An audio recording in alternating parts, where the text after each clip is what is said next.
Good morning, everyone. Welcome to the Sacramento County Board of Supervisors meeting. Today's date is February 23, 2021, and this meeting is hereby called to order. At this time, I'll ask Madam Clerk if you please call the roll and establish quorum. Supervisors Desmond. Here. Kennedy. Here. Natoli. Here. Cerna. Frost. Here. And you have a quorum. This meeting of the Sacramento County Board of Supervisors is cablecast live on Metro Cable 14, the local government affairs channel on the Comcast Consolidated Communications and AT&T UVerse cable systems. The meeting is closed caption and is webcast at sacmetrocable.tv. Today's meeting will be repeated Friday, February 19th at 6 p.m. on Channel 14. The meeting is also broadcast live on KUBU Radio on 96.5 FM. A DVD copy is available for checkout from any local library branch. Thank you. Please rise and join me in the Pledge of Allegiance. I pledge allegiance to the flag of the United States of America and to the republic for which it stands, one nation, under God, indivisible, with liberty and justice for all.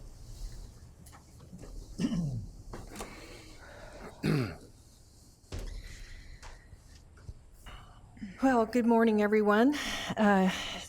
It's been beautiful weather lately, and we have a lot of important work ahead of us today, so I'm going to jump right into our meeting. At first, I'll begin with our meeting announcement. In compliance with directives of the county, state, and Centers for Disease Control and Prevention, this meeting is live streamed and closed to the public.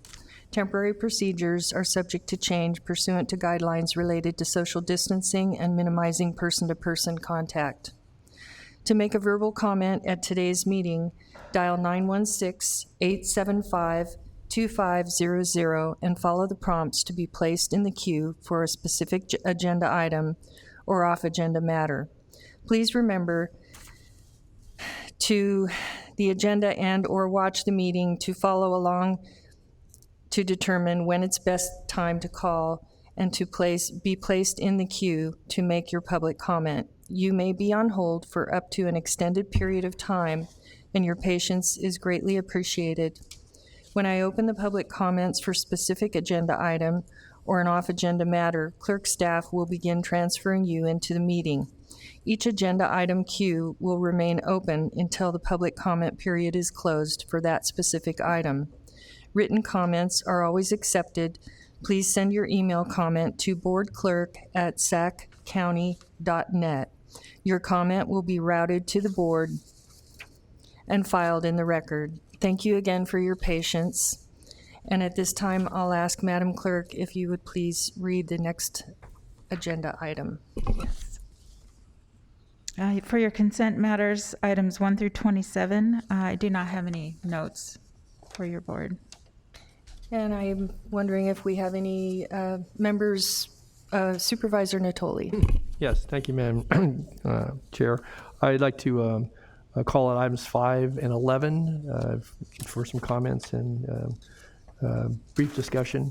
Okay. For item 5, authorize the execution of a grant deed to the Walnut Grove Fire Protection District for conveyance of approximately 2.78 acres of county-owned real property located on the east side of Grove Street, south of Corrodon Street. The environmental document is exempt. And on this one, I just wanted to express thanks to Department of General Services, certainly Jeff Gassaway and his staff, David Villanueva, and certainly the County Council as well. I know that both of the departments have had this at least on the burner for some time. We initially were going to move a portion of this to the school district, and then I think in light of some other developments, there was an expression by the fire district to put this to use for potentially for some storage of flood fight materials, and been working with the state on a grant through our Office of Emergency Services as well. So a lot of hands on this, but and I want to just express thanks to all the respective departments. And once it finally came together in the last few months, I know people have worked diligently to see to it that this was brought to this board. So I want to thank our staff and certainly intend to support this morning. Thanks. And item 11 is the Second Amendment of Fiscal Year 2020-21 5-year Capital Improvement Plan, County Buildings and Capital Construction and Mather Community Campus. Authorize a memorandum of agreement with the Sacramento Housing and Redevelopment Agency and approve an appropriation adjustment request for $1,182,860. On this item, I wanted to note the two items for Mather Community Campus. This does have an agreement from SHRA, as the clerk read into the record, for $840,000 to take care of two critical issues. One relates to replacing the boiler in the transitional family housing unit, and the second one is to do a roof replacement in the transitional singles housing unit. And I want to thank Ann. Yesterday you gave me the summary of the assessment done by Kitchell as it related to some of the other serious needs there. And I would just note that in that listing, and certainly with degree of severity encompassed in all that, but about $11 million in critical project needs at the campus. And I think it goes to a point that I've attempted to make over time, that the campus is occupied on a 24/7 basis by folks who are in a variety of programs that assist them in their situations. It hasn't had a lot of capital infusion, certainly of needed dollars for capital improvements. The two that are on here today, I appreciate the fact that they're coming forward, but they're funded from SHRA. And I do think as we're looking at budgetary matters and certainly the ongoing needs of that campus, that it's going to require some additional attention, certainly when it comes to severe needs in some of these areas that it's housing for folks. And I would just note that for the record, but I support the item here today. I thank our staff for that work, but I think it requires a fuller discussion by this board. We had some revenue streams that were available to the county for a number of years. They're related to parking revenues that largely went to support economic development activities at Mather, which again is a very high priority need. But the campus, in my view, has been somewhat neglected because of maybe other budgetary concerns. But if we don't continue to make the investment, we're going to, I think, be in a situation where the numbers will only grow and it may become unsuitable for housing at some point in time. So again, I know that this has got the attention, obviously, of you and Bruce and Mr. Gassaway and others, but I think as we look at budget preparation in the next year or two, we need to keep community campus on the forefront of some of those discussions. So that was my point. Thank you, but I intend to support it, and thank you for our staff work to get the roof and the boiler replaced. That's all I had. Thanks, Madam Chair. Thank you, Don. Do we have any other supervisors who have comments on consent? I see none, and therefore I will ask our clerk if we have any public comment. No, let me just do one more check. You do not have any public comments for consent or off agenda at this time. Okay, thank you. Then at this time, I'll call for a vote, a motion to approve consent. So moved. Thank you, Supervisor Natoli. Second by Supervisor Desmond. And please vote. Unanimous vote. And we do not have off-agenda callers, so at this time we'll move on to our next item, please. Okay. And Madam Chair, is it okay if we close the off-agenda comments at this time? Oh, yes, thank you. Okay, thank you. You're very gracious. Thank you. And at this time, we'll close the off-agenda public comment and move on to our next item, please. All right. For item 27, I do need a motion to continue this to item 23. This is the regulatory updates on organic waste and authority to execute agreements with the City of Sacramento, County of Yolo, Recology, Ostrom Road, and California Wood Recycling for organic material diversion services. So Chair will move to continue this item to March 23. And we have a second by Supervisor Kennedy. Please vote. Unanimous vote. Thank you. Next item, please. Okay. And for this item, could you please transfer the caller? I'll go ahead and get them started now, and then we'll get into the item. Madam Chair, just as you come to this Yes. item, I think it's worthy of note on our consent calendar, when we do appointments, we typically recognize folks, and even though it may be a foregone, we made the appointment of Ann Edwards officially as our interim county executive. So I just want to call thank that out. you, and I apologize. I'd like to pull the item. We already voted. I guess at this time, Ann, I'm sorry. It's okay. I do want to tell you how much we appreciate all the good work you've done, and we're all excited to vote you in as our interim county executive, and congratulations. Thank you very much. And thank you, Supervisor Natoli. You guys keep me on my toes. I appreciate it. Okay. And for our next item, I will begin. This is an item that I brought to the agenda, and before it is the item number 28, Let Them Play resolution. And before we get started with this item, I want to offer just a couple of brief comments, if you don't mind. First and foremost, I want to thank Dr. Kasiri and her staff for drafting the language in this resolution and for working closely with us to help us bring it to this place. Over the past several months, we've been seeing impacts of the stay-at-home order in our communities, impacts on our businesses, our families, our students.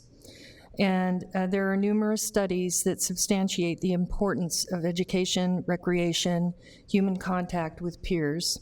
In full disclosure, there was a great deal of research on this topic, which I shared with the board for their review. It's painfully apparent that the unintended consequences of the stay-at-home order is resulting in increased depression, dropouts, gang activity, crime, adolescent parenthood, and increased suicide. We're all aware that there has been an update on this topic from Governor Newsom and the CDPH, and they have authorized the opening of sports through our governor's color tier blueprint plan.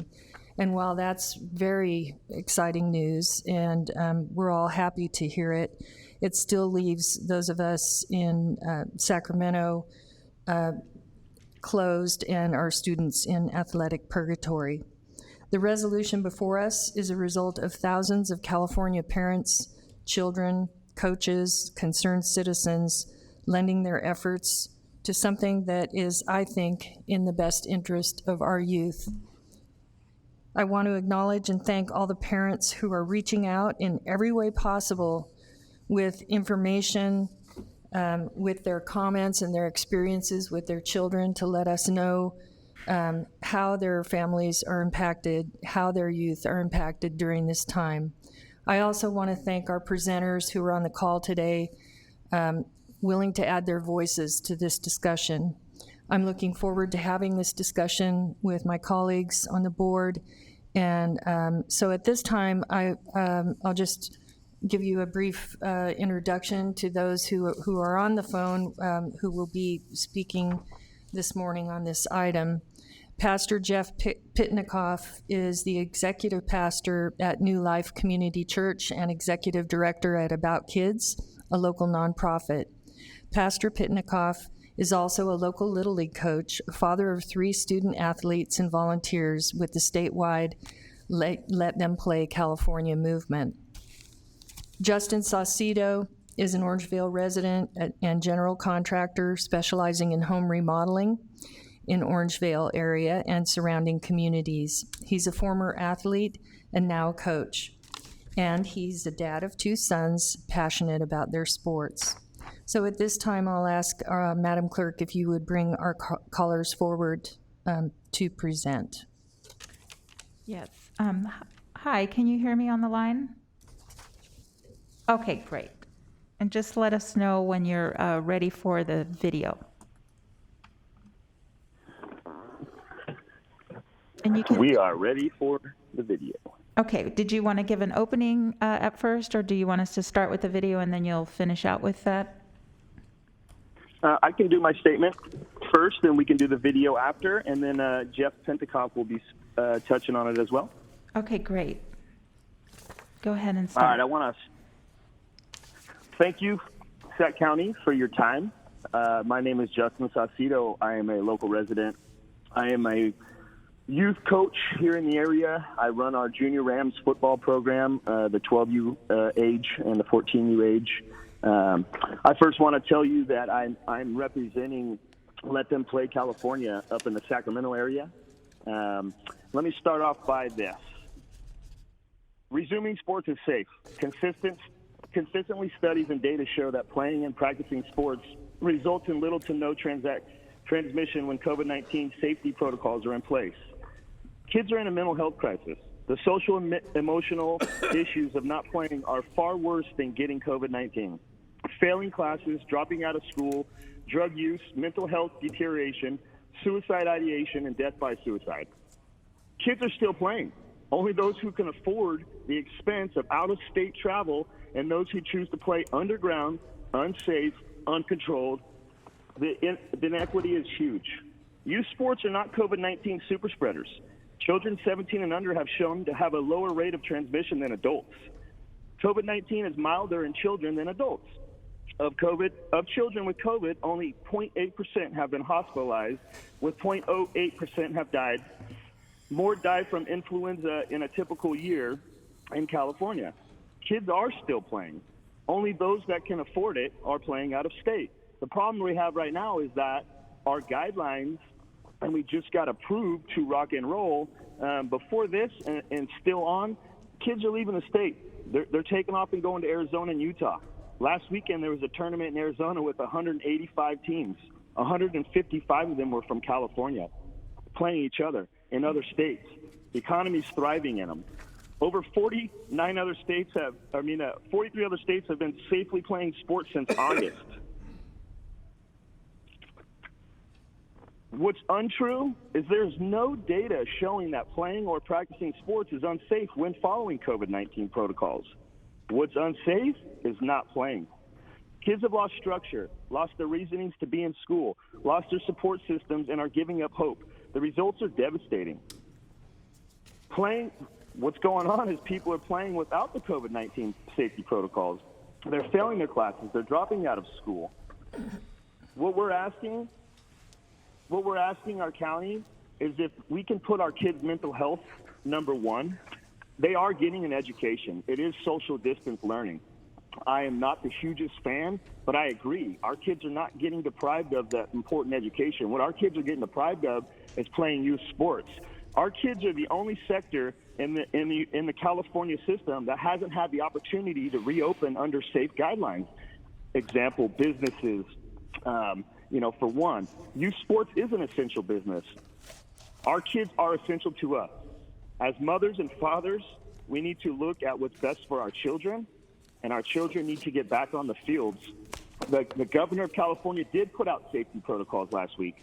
He did acknowledge the Let 'em Play group. He did acknowledge our movement. It's a grassroots movement by our parents, by our coaches, and by our children. As a father, I'm asking you today to either let us play and remove us from the color tier system or look at this as a whole. Our children are reaching out, but they don't have a voice. At the end of the day, I want to be that father and that community member to have that voice for our kids. Let them be heard.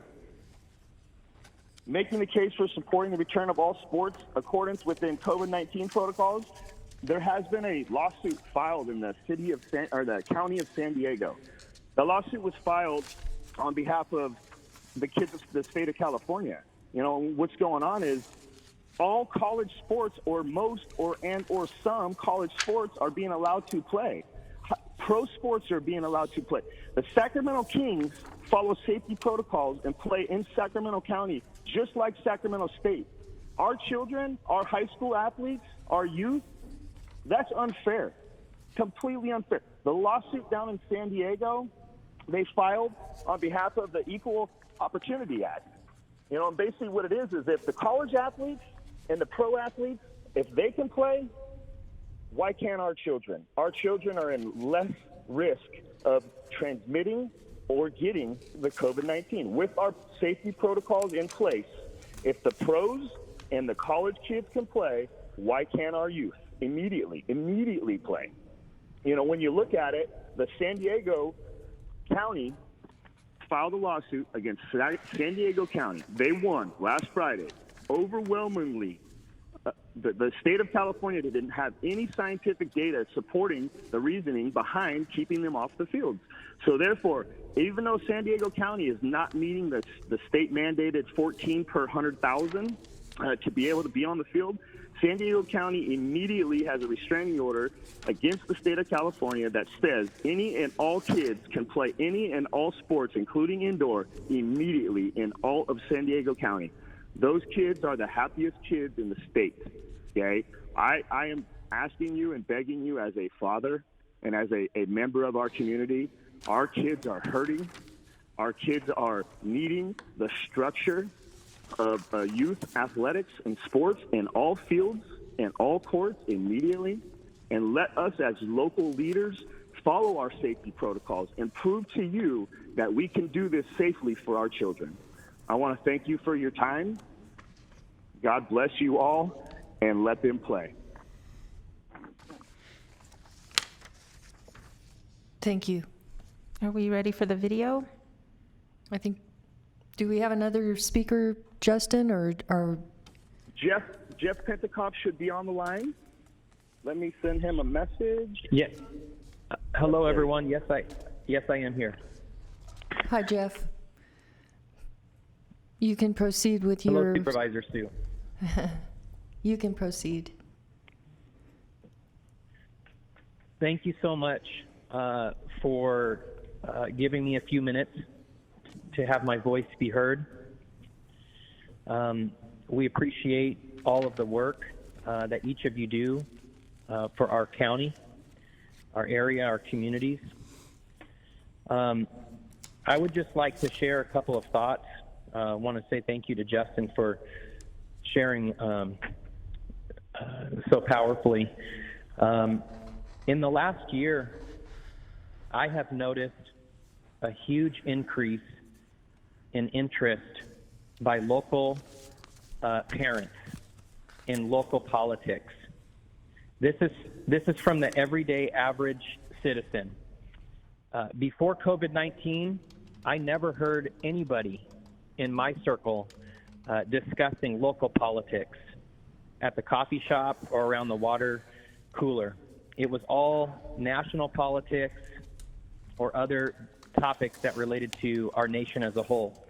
But in the last year, I have noticed that there's been a huge shift, and now your everyday average citizen, your everyday average mom and dad in the community, they're all talking about local politics. Everybody is concerned about what's happening in our community, and especially with our children. I also want to mention that parents are taking note of each of you and the work that you're doing to support our kids during this time. We thank you guys for your support. There is nothing more important to a parent than their child. And as a parent, as a father of 3 children, I always take note at who is for my kids and who is not for my kids. And as a parent in the Fair Oaks, Orangeville area, I want to thank you all for listening to this topic and having this important discussion today. As Justin mentioned, youth sports is the only sector in California that has not been given a chance to open safely. And I think that's pretty sad that we have allowed our youth to be the very last. I myself have stood in line at Lowe's and Costco. I myself have stayed in hotels. I myself have dined indoors, but I have not been able to let my children play youth sports. Over the last 11 months, there have been 0 California kids that have been allowed to play sports legally in this great state. I have personally seen kids who 11 months ago were outgoing, energetic, and physically fit, who just 11 months later are now overweight, they are sluggish, and they are not motivated. Justin mentioned the lawsuit that just came out on Friday from San Diego. And I'm hearing that there are more lawsuits coming this week all over the state of California. Also out of San Diego, there were reports that were just released this last week. And I think this is shocking. Child abuse pediatric consult teams have had an 82% increase in consult cases over the last 11 months. And I want you to think about this for a second. This increase is coming all while the most successful mandated reporters, who happen to be teachers, are reporting up to 50% less than what they normally report.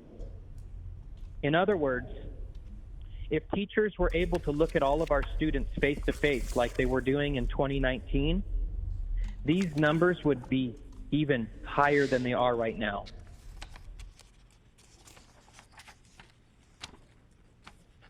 The child abuse hotline in San Diego, if you look at the numbers from 2019 to 2020, just 1 year apart, this shows you that there is still abuse going on, but there is nobody to see it and nobody to report it to protect our kids. In 2019, in April, there were 5,731 calls received on the child abuse hotline in San Diego. Just 1 year later, in 2020, while school went to online only and there's been no sports, that number went from 5731 all the way down to 3375. And in the month of May, just to show you that the trend continues, in the month of May in 2019, those hotline phone calls, they tallied up to 6,104 phone calls.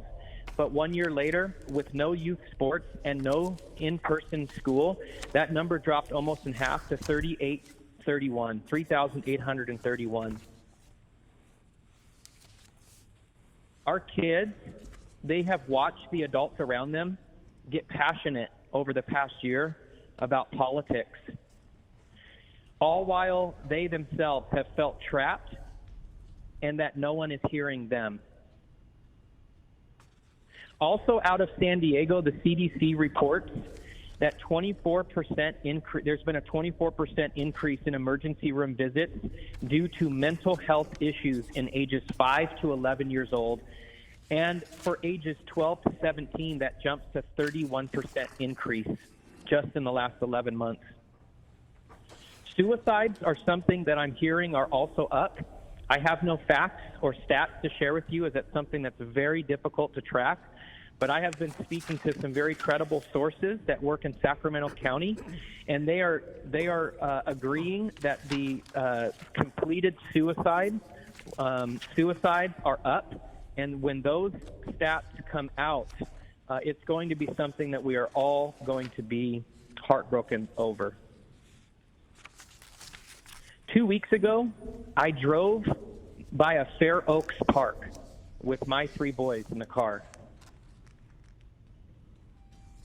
And we pulled up to a basketball court with no hoops attached to the backboard. I don't know where these kids are supposed to go. I don't know where they're supposed to be active. Gyms have been closed. Schools have been closed. They're not supposed to go hang out at the stores or go to the mall. And now they can't even go to parks. We have to open up youth sports so that our kids can be around their coaches, they can be around their team moms, and they can be around their teammates and friends. Winston Churchill said, "You can always count on Americans to do the right thing after they've tried everything else." Sac County, I want to say that we are almost there. States around us are opening up.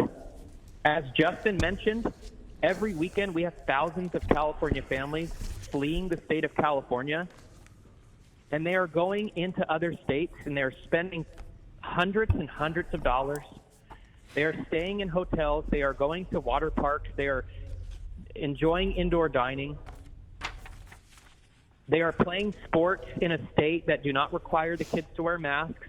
They do not require the kids to socially distance. And they're enjoying 2 days of full contact sports, and then they're turning around and driving right back into our communities. This is unsafe. Counties around us are starting to open up. It's our turn, Sacramento, to tell our kids that their suffering is over. It's our turn here in Sacramento County to raise our voices for our kids. Thank you so much. Thank you, Jeff. I didn't mean to interrupt you, but we're running close on time, and I know you have a video also to bring to us. Yes, Thank you so much. This is Justin Saucedo again, and I just wanted to thank you, Sacramento County, and thank you, Sue Frost, for this opportunity. As we know, California is the last to open, so we are benefiting from the data and science from other states playing. I want to read this quote from Dr. Monica Gandhi, an infectious disease expert at UCSF, before we play our video. The video we made is a collaboration, a couple different rallies that we have hosted here in Sacramento. One of them at the Sunrise Mall with all schools involved, and then one of them was at the state capitol. Dr. Monica Gandhi, an infectious disease expert at UCSF. My reading on this is an essential we turn our attention to the collateral effects on the children that prolonged closures cause, she says. Sports are an important part of school activity, and study after study has found that if safety measures are in place, transmission does not occur to a high degree.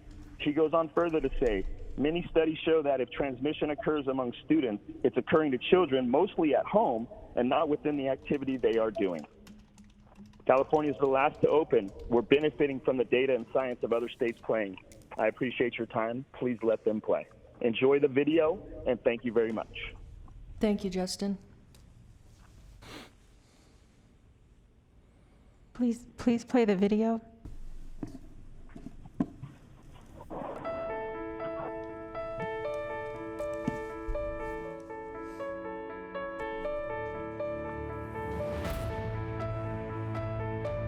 School and sports are crucial to early childhood development and students' futures. I believe being locked down in the pandemic is causing lasting effects on my age group. Sports was my life, and without it, I have no motivation to do anything. My whole life, I've grown up playing sports, and it really means a lot to see this much support from everybody in our community. It's tough being at home all day, every day, with very little human interaction. After 11 months, health professionals have learned so much more about this virus. At this point, it is imperative that we stop and reflect on our actions. Why did we take these drastic measures in the first place? Wasn't it to protect the students and the athletes? It is clear now, after these past few months, that these restrictions have had the opposite effect. Let them play! Let them play! Let them play! This past September, I lost one of my lifelong friends to suicide. He too was an avid baseball player for most of his life. Sports are scientifically proven to increase mental health in our students. We decided to run a junior skills and drills camp through the Junior Rams, but getting those 8th graders out there in gear with some other local leagues that have kind of just popped up, basically trying to make sure our kids' mental health is, good. We've had no issues, no COVID issues, no COVID-related issues. The kids are loving it. I've had a lot of local support from the parents and the fans and family members, a lot of support. Go on, let them play California. Fill out the paperwork. We need to get our local officials aware of the issue we have at stake is our local youth not playing sports. It's huge. Well, it's awesome to see all of the support out here. It's been almost a full year since these kids have been able to play. There's just about 3 million youth athletes in the state of California who have been benched for this entire time, and the science is here, and it's on the side of letting the kids play. And we want, when this pandemic is over and behind us, we don't want the kids to be able to look at us and say, why didn't you speak up for us? Why weren't you there for us? It's almost been a full year. It's time to let the kids play. We can, we will, we must. Today, it doesn't end.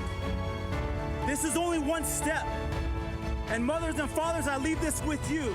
It is our job, it is our privilege, it is our responsibility as leaders to dig deep into our hearts, to take moments to reflect, to deal with our fear and our anxiety, to push, in one sense, ourselves aside and to realize that there is a generation that is looking to us to show what we will do when times are the hardest.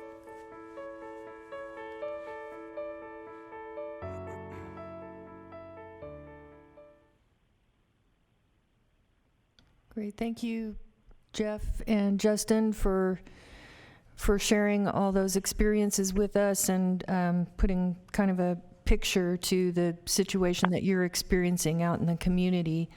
At this time, we have Supervisor Cerna, who has some comments or questions. Thank you, Chair. And thank you to the Let Them Play advocates for their earlier comments and the time that they put into the video and their advocacy, not just here, but in other places around the state. I just wanted to ask a question about the resolution wording, and it has to do with the resolve. And first, I'd like to thank the chair for working directly with our public health officer. I think it's important anytime we bring forth anything that is associated with our response to the COVID-19 pandemic, that it have the benefit of review and input by health professionals. And of course, the person that's been most busy with our medical response has been Dr. Olivia Kassiri. So I'd like to ask Dr. Kassiri if she could come to the podium and maybe answer a question for me, since it was referenced earlier that she had a great deal of input to shape this resolution. Good morning. Good morning, Madam Chair and Supervisors. This is Dr. Kassiri, Health Officer. Thank you for being here, Dr. Kassiri. So again, my question has to do with the wording in the resolve. And it has to do with just one word, and that's the word immediately. And I'm just wondering, from your perspective, does having that word in the resolve communicate something other than what the effect would otherwise be from this resolution if it was not there? I mean, if it wasn't there and if it was deleted, it would simply say, permit youth sporting activities and competition in California State to resume with proper safety protocols in place, which seems like a reasonable conclusion to the resolution. Mm-hmm. So I'm interested to know what you think the effect is of having the word immediately in there. Yeah, and first of all, I just want to thank Supervisor Frost for giving me the opportunity to review and discuss with her the resolution, and I did help with coming up with the whereases. As far as the resolve part, I did let them know that my reservation with that is that we still need to abide by the state guidance. And I think it's great that the governor actually just announced some changes which would allow more flexibility in allowing the youth to play. And that is still based on the tier structure, but with additional flexibility. So with the new guidance, we have to get to 14 per 100,000 case rate before we would be able to allow outdoor games.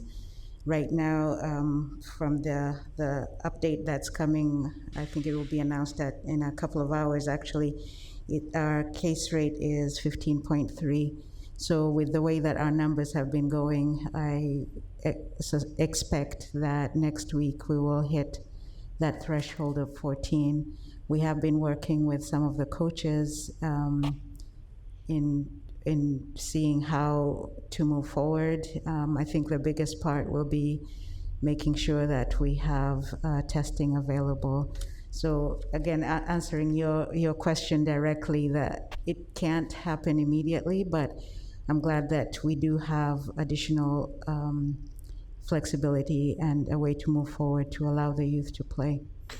Thank you for that response. My concern with the word is best illustrated with what you just said in your testimony, because I feel that if we pass this resolution with the word immediately in there, it's going to give the public the impression, it's going to give the state the impression, it'll give the state Department of Health Services the impression that this board is interested in immediately doing something that is perhaps contrary to what we otherwise do in agreement with the guidance. Because today you're telling us that we're not there yet to open up for kids to play, and that may just be a week away or 2 weeks away, who knows? But that's the whole point here, is that this has a very strong temporal reference that I'm not sure is necessary. I think it still has the same force and effect if you didn't have the word immediately in there. So that's why I asked the question. Supervisor Cerna, if I could respond, I'm not opposed to removing the word immediately from the resolution if that will make you more comfortable. It would. Thank you. Thank you. Supervisor Natoli. Thank you, Madam Chair. Just on that last point, I would just say that the way I read the resolve is that we were urging the Department of Public Health to issue new guidance that would permit the youth sporting activities in Competition California state to resume immediately. So it wasn't, I think in my view, it put some emphasis on the urgency, of which we heard obviously in the presentation that Justin and Jeff gave this morning. But again, I think the net effect is that we're basically reaching out to the state and asking them to allow youth sporting activities to begin. And you can have different choices of words there, but I didn't take it that we were saying necessarily override state guidelines that we were asking. Basically, the request was to get there and to get there soon. So, and just as the governor has done, recently there must some modifications. They could, they drew the line at 14, but they could draw a line. If they drew the line at 16, we'd be opening up ASAP. So, the point I wanted to make, though, I wanted to certainly echo some of the thanks for the presentation. And again, I know that each of us has been receiving both on youth sports, youth activities, but also with what we'll hear about next. And I certainly have some comments to offer as it relates to resuming school, both the academic activities, but certainly the aspect of folks being able to have a choice between distance learning and in-school instruction. But as I thought about this, and certainly have reflected on comments we received as recently this morning, but certainly over the last few months, and I think some of the things that both Jeff and Justin pointed out as it relates to, excuse me, the issues of mental health, but certainly motivation and physical health and emotional health.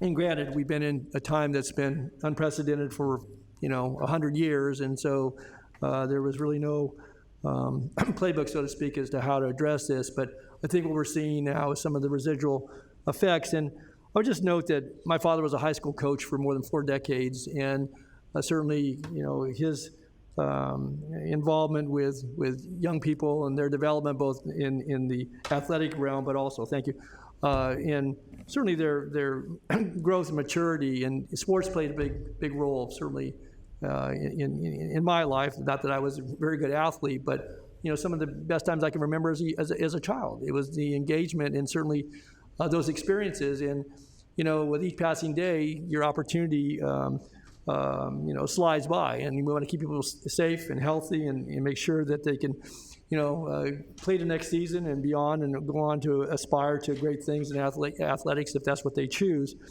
And I am concerned too. I had an opportunity to thank Dr. Kassiri and Jim Hunt last week to talk with some of the youth sports coaches and some of the folks from some of our schools, little leagues, softball leagues, some of the spring sports. But I know there's still some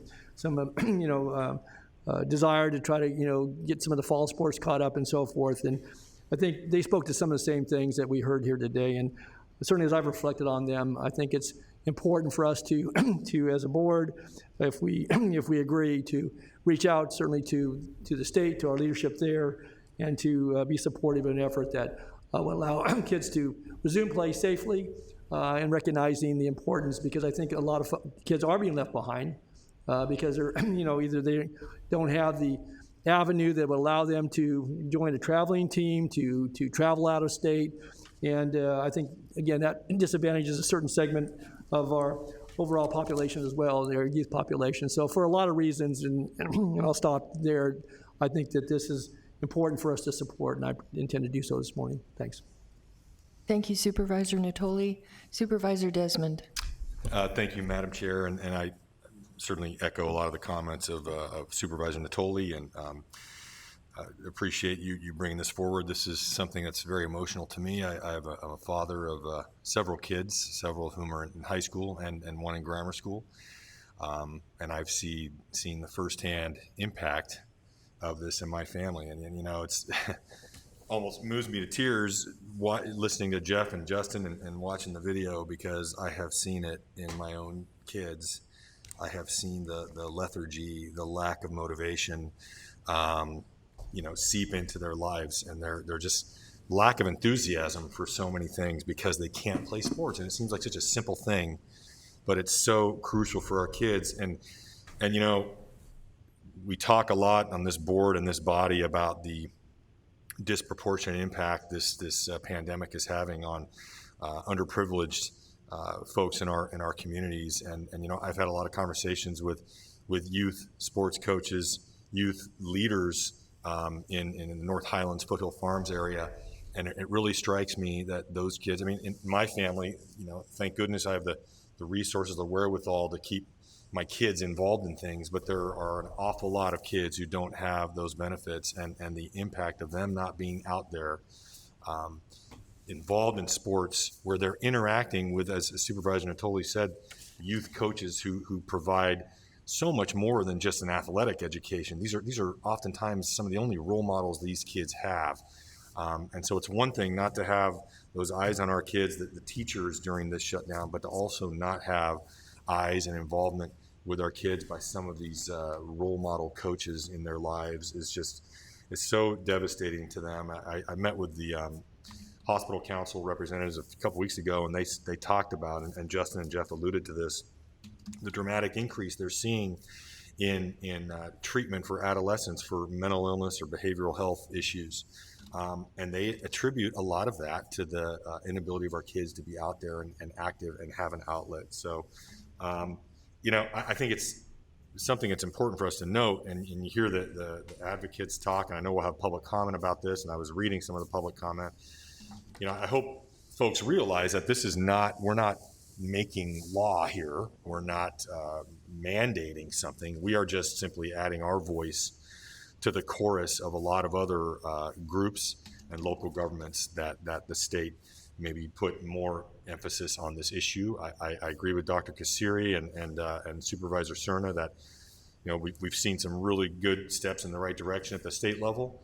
But I think even if this is by and large a gesture in the long run, I think it's an important one for us to demonstrate to our youth and our community that we value them, we value their mental health. We think it's important that the state try to help us get there sooner rather than waiting, because obviously we're seeing some of these other counties open up and we're under additional restrictions here, and there is a sense of urgency that we open up youth sports for our kids as well. So I will be supporting the resolution today. Thank you, Madam Chair. Thank you, Supervisor Desmond. I see no others punched up to speak, and so at this time I will ask our board clerk if we have any public comment on this matter. Yes, we do have public comments. Okay, thank you. Okay. Today's public comments might take a little longer. There's some delay between me and our staff verbally, so I have to do everything by messaging. No problem. Thank you. We'll try to be patient, just like all the constituents are. And I know they are. Some of them wait hours. Hi, caller. Please start with your comments. Hi, my name is Maggie Schubert. I am a lifelong resident of Sacramento County. My family has been here for 55 years. And I'm here to speak to you about supporting the Let Them Play resolution. I have been an enormous advocate for youth sports. My personal and professional expertise is in evidence-based programming as it relates to criminal justice and alternative education and those who are at high risk for criminal behavior. We know that criminal conduct occurs when there's a lack of cohesion in the community, when there is not enough opportunity for people to engage in community-based activities. With the lockdowns that have lasted 12 months now, and our youth have not been able to engage in constructive community-based programs or organizations, it's having a tremendous toll on our youth. I support this resolution because the modifications of the tiers suggest this. 49 other states have played or are playing youth sports safely, and the data is overwhelming. The increase in juvenile crime, violence, substance abuse, homicides, suicidality, mental health, etc., is a tremendous cry for help. And these children need our help. Professional and collegiate sports have been able to play safely.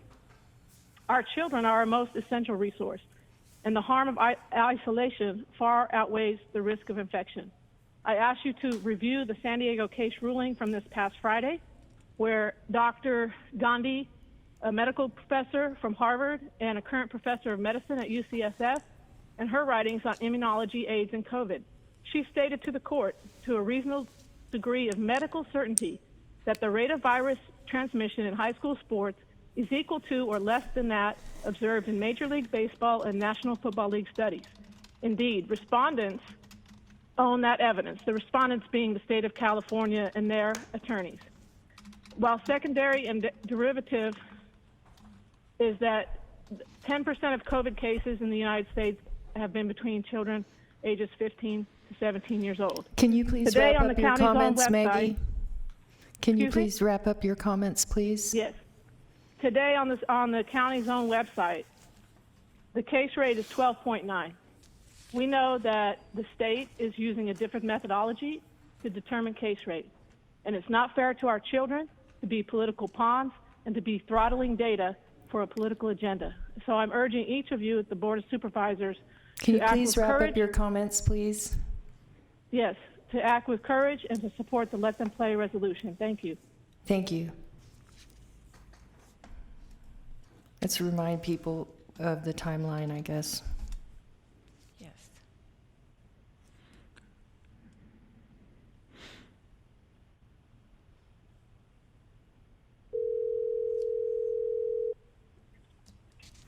Hi, caller. Please start with your comments. You have 2 minutes. Thanks.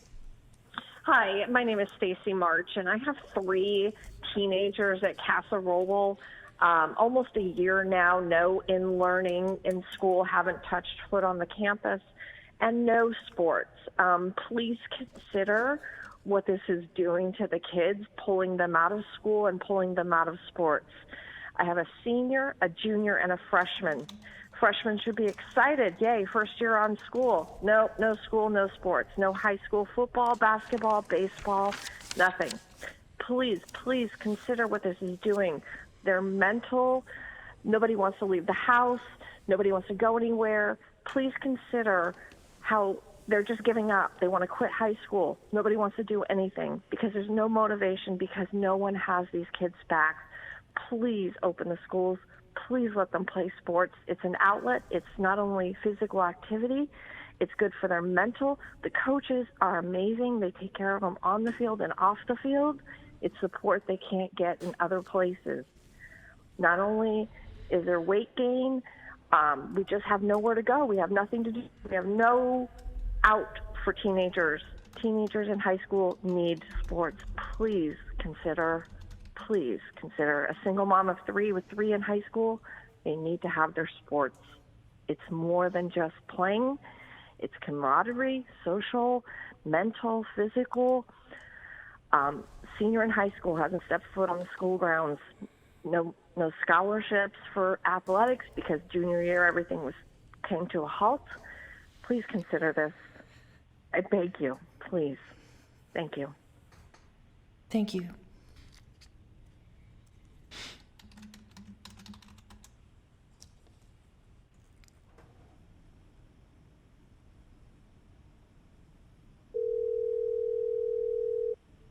Hi, caller. Please start with your comments. You have 2 minutes.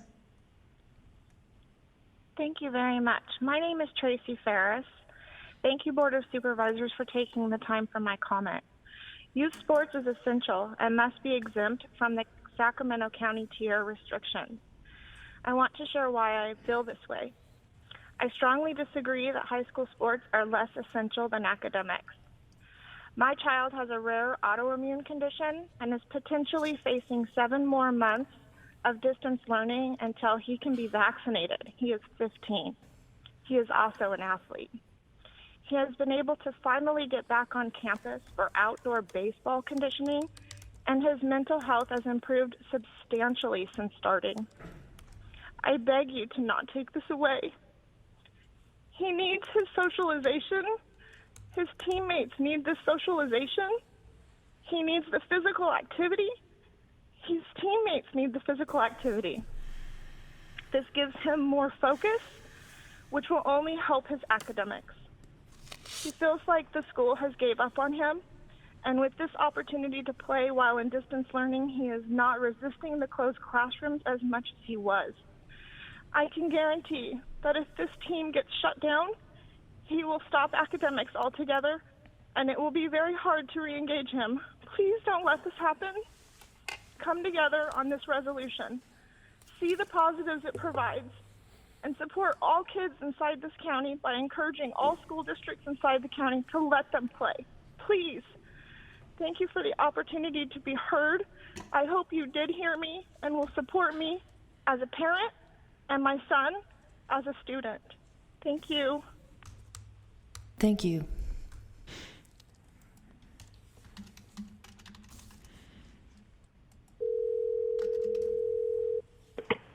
Hi, caller. Please start with your comments. You have 2 minutes. Hello, Board of Supervisors. This is Suzanne Georgie. I'm calling to remind you that 60 people have died from COVID just this month in the Sacramento County. The community spread is still at an alarming rate. Children, parents, coaches are all integrated in our community. They are not an isolated subsection. The county needs to follow science. Are we routinely testing people who do not have symptoms? Nearly half of the spread is attributed to people without symptoms. Are we doing genomic testing of mutations of the virus? We know that this is a threat that is on our horizon. Are we contract tasting to inform us as to where the community spread is? Without this data, we cannot make an informed decision about our community.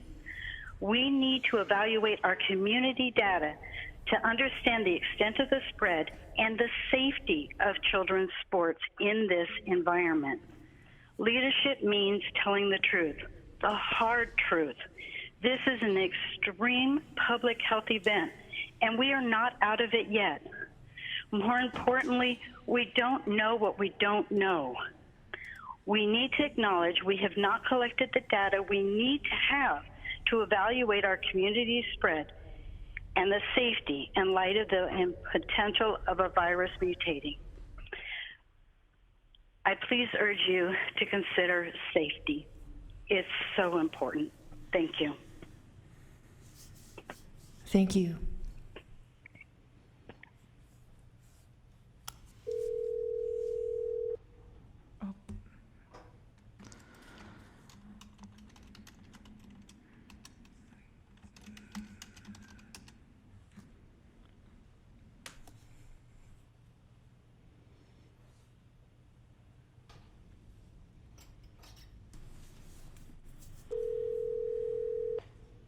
Hi, caller. Please start with your comments. You have 2 minutes.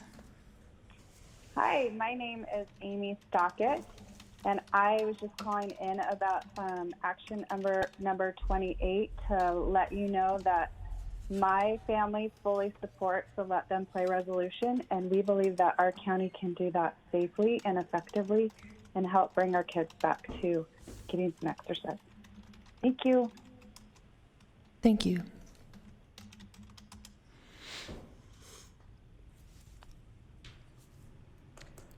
I accidentally disconnected a phone call, and I have asked staff to get the caller back. We still have another call, but I asked the staff to get that caller back. If they end up calling on another line, would you be so kind to hear them, because they waited for a long time? Yes, we will. Thank you. No problem. Do we have any other comments or questions about the resolution from the board? And I see none, and so I just want to say I think I'm not opposed to removing the word immediately, and I think if we just take that word out, it still makes sense. And so I would like to make a motion with that in mind, removing the word immediately from the resolved line, and I'll move for approval. I'll second. Thank you, Supervisor Desmond, second, and please vote. Unanimous vote. I think this is our statement of support, and I appreciate all of the board in supporting this resolution. Madam Chair, again, it might be helpful, and again, certainly up to the board to decide, but to maybe communicate beyond the resolution. It'll get obviously transmitted through different means. But I mean, if the intent is, are we actually transmitting this to the Department of Public Health? Is that the intent, where we'll do a transmittal so that they understand, or is it just go in the hands of folks and they can do with it as they choose? I don't know what, I think it's a public statement. Right. I'm not sure if there's a formal procedure that we can reach out to public health and advocate for the parents and just let them know that we support.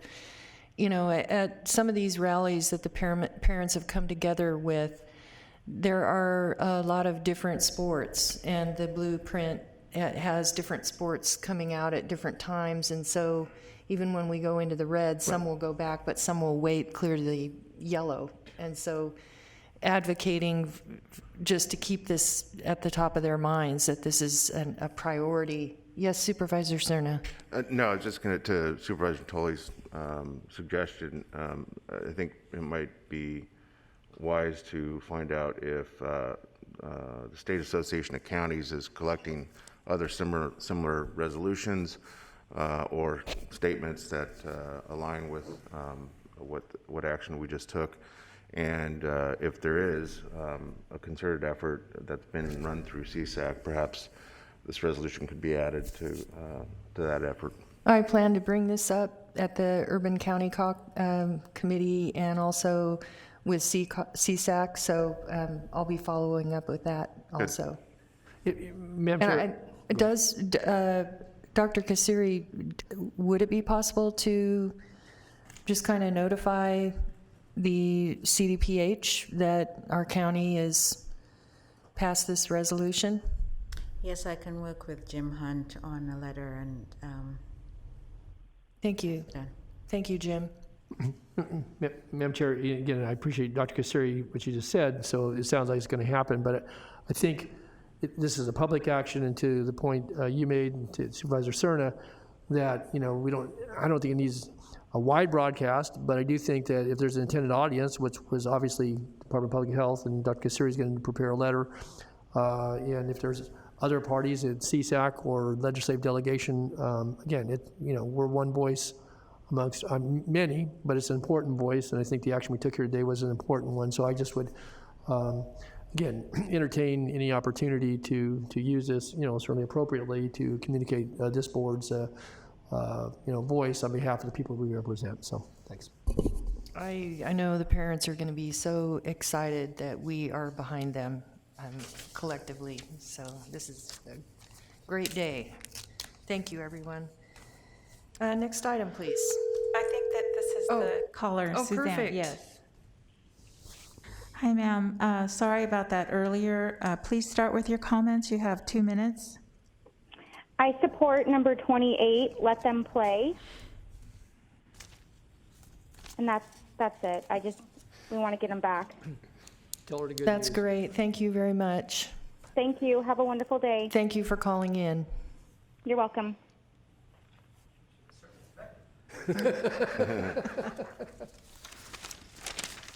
Okay. Hey, next item, please. Item 29 is the one-year action plan, federal program allocation process workshop number 1.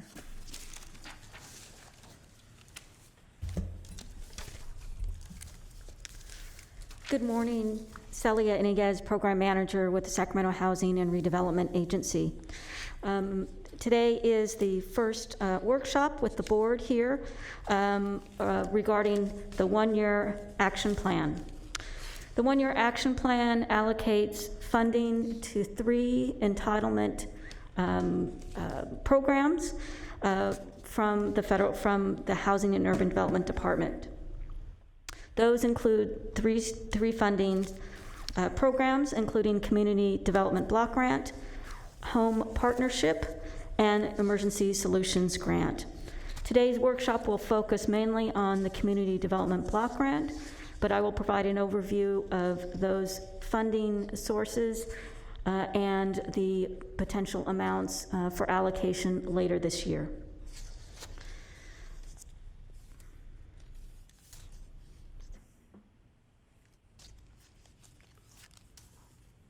Thank you.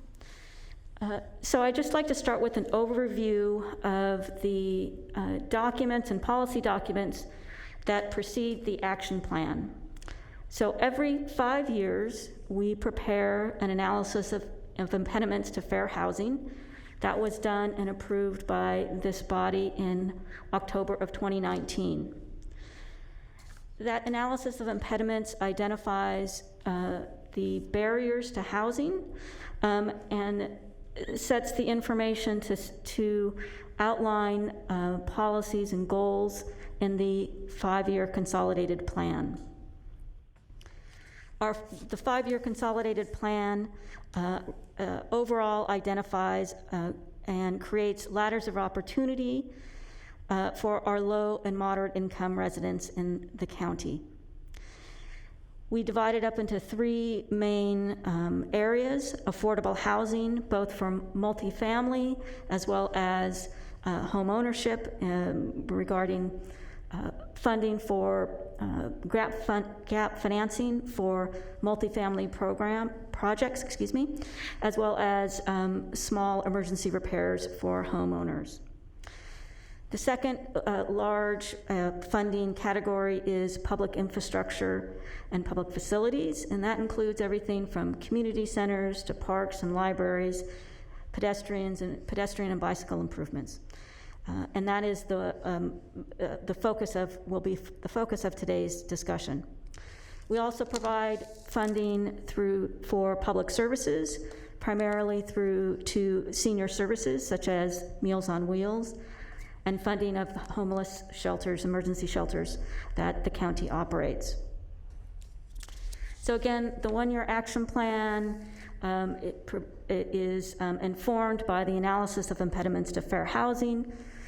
We identify in broad categories those ways that we're going to improve the communities, the disadvantaged communities, which CDBG, Home, and ESG is intended to benefit.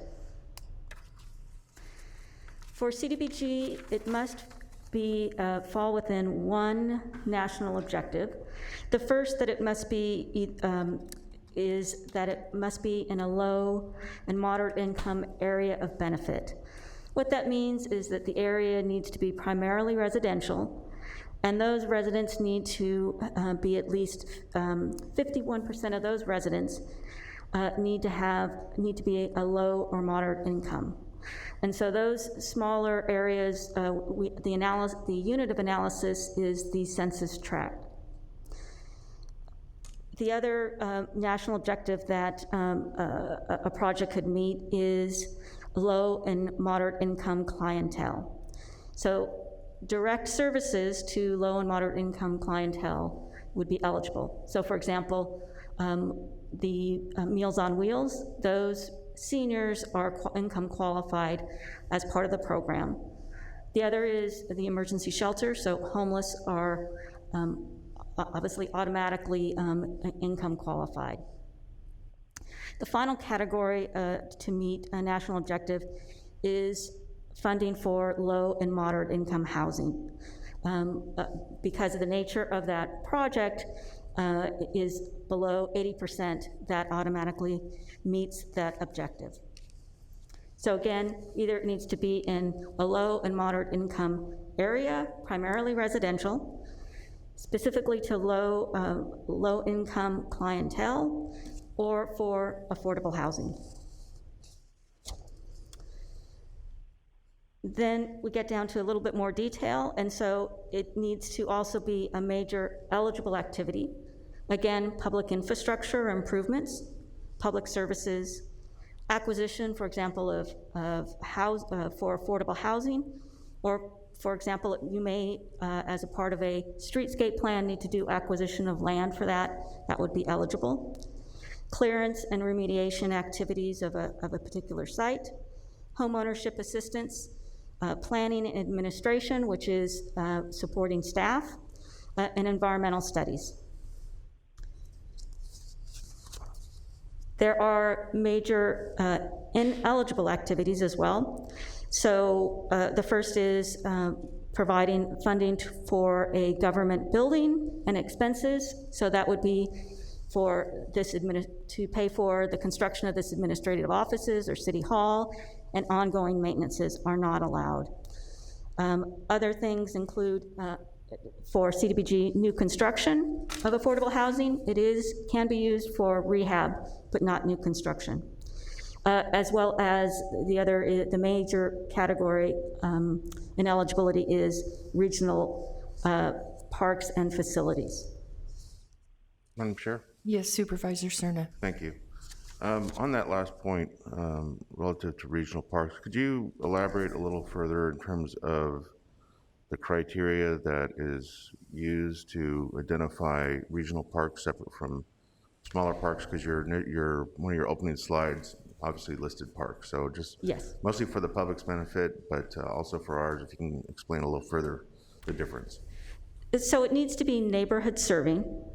So if it's in a income eligible neighborhood based on a national objective, and that is really just serving the neighborhood. So if it's regional, there is no assurance that the people who are using it are disadvantaged.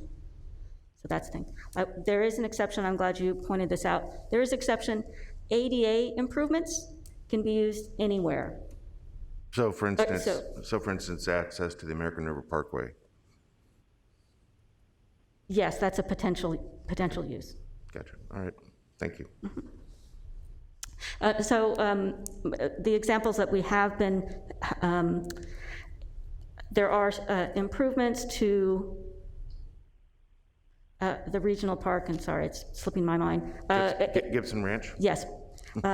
For sidewalks, accessibility. So that is because it's ADA in a regional facility. Thank you. And just to point out that the ADA, in the analysis of impediments to fair housing, accessibility was a huge barrier for our disadvantaged communities. Mobility, access to buildings and things like that. So it is based in this community and is found in our analysis of impediments to fair housing. Oh, sorry. So we are planning for funding for 2022. This money is for December to January, excuse me. Of course, the county is on the July to June fiscal year, but what we have been doing is speeding up the planning process so we are in sync with your process as well. So at the end of 2020, county staff is identifying projects and programs, and so CDBG is one of those funding sources that could fund a project or program for 2022. We estimate, just based on this year's, in the 2021 allocation of CDBG, at 5.8 million, home at 3.2, and ESG at just a little over 500,000. Just to be clear, this is the new funding. Every year in the action plan, we will, there is funding that a project may not have used everything, and so we reprogram money. In home, there is program income, and so that, so the dollar amount that's allocated is larger than this entitlement, so I just want you to be aware of that. Sorry, wrong way. All right, so just wanted to provide an overview of the major categories and the amounts for 2021 allocations. So 2.3 at the infrastructure and public facilities improvements, housing, affordable housing at 1.6, public services at a little over 800,000, grant planning administration, again at a little over 800,000, and our agreement cities, which are the cities of Folsom, Isleton, and Galt, where we receive the CDBG on their behalf, so they don't have to go through a competitive process. That goes to those cities, Folsom, Isleton, and Galt. And then we had a capital reserve as well.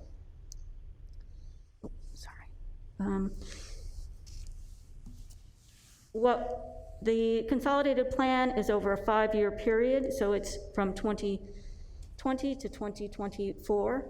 And what we do is we track based on, we track allocations for the infrastructure and public facilities to give you an understanding of how that is distributed.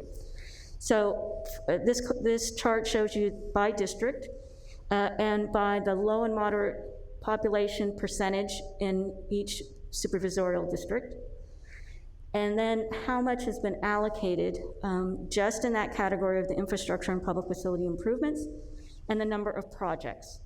So what we try to do over the 5-year period is try to have those, the low and moderate population percentage and the allocated percent be roughly the same. We are not required by HUD to distribute CDBG based on geography, but we try to do that for the benefit of the supervisor, so understand how it's being distributed throughout. Excuse me.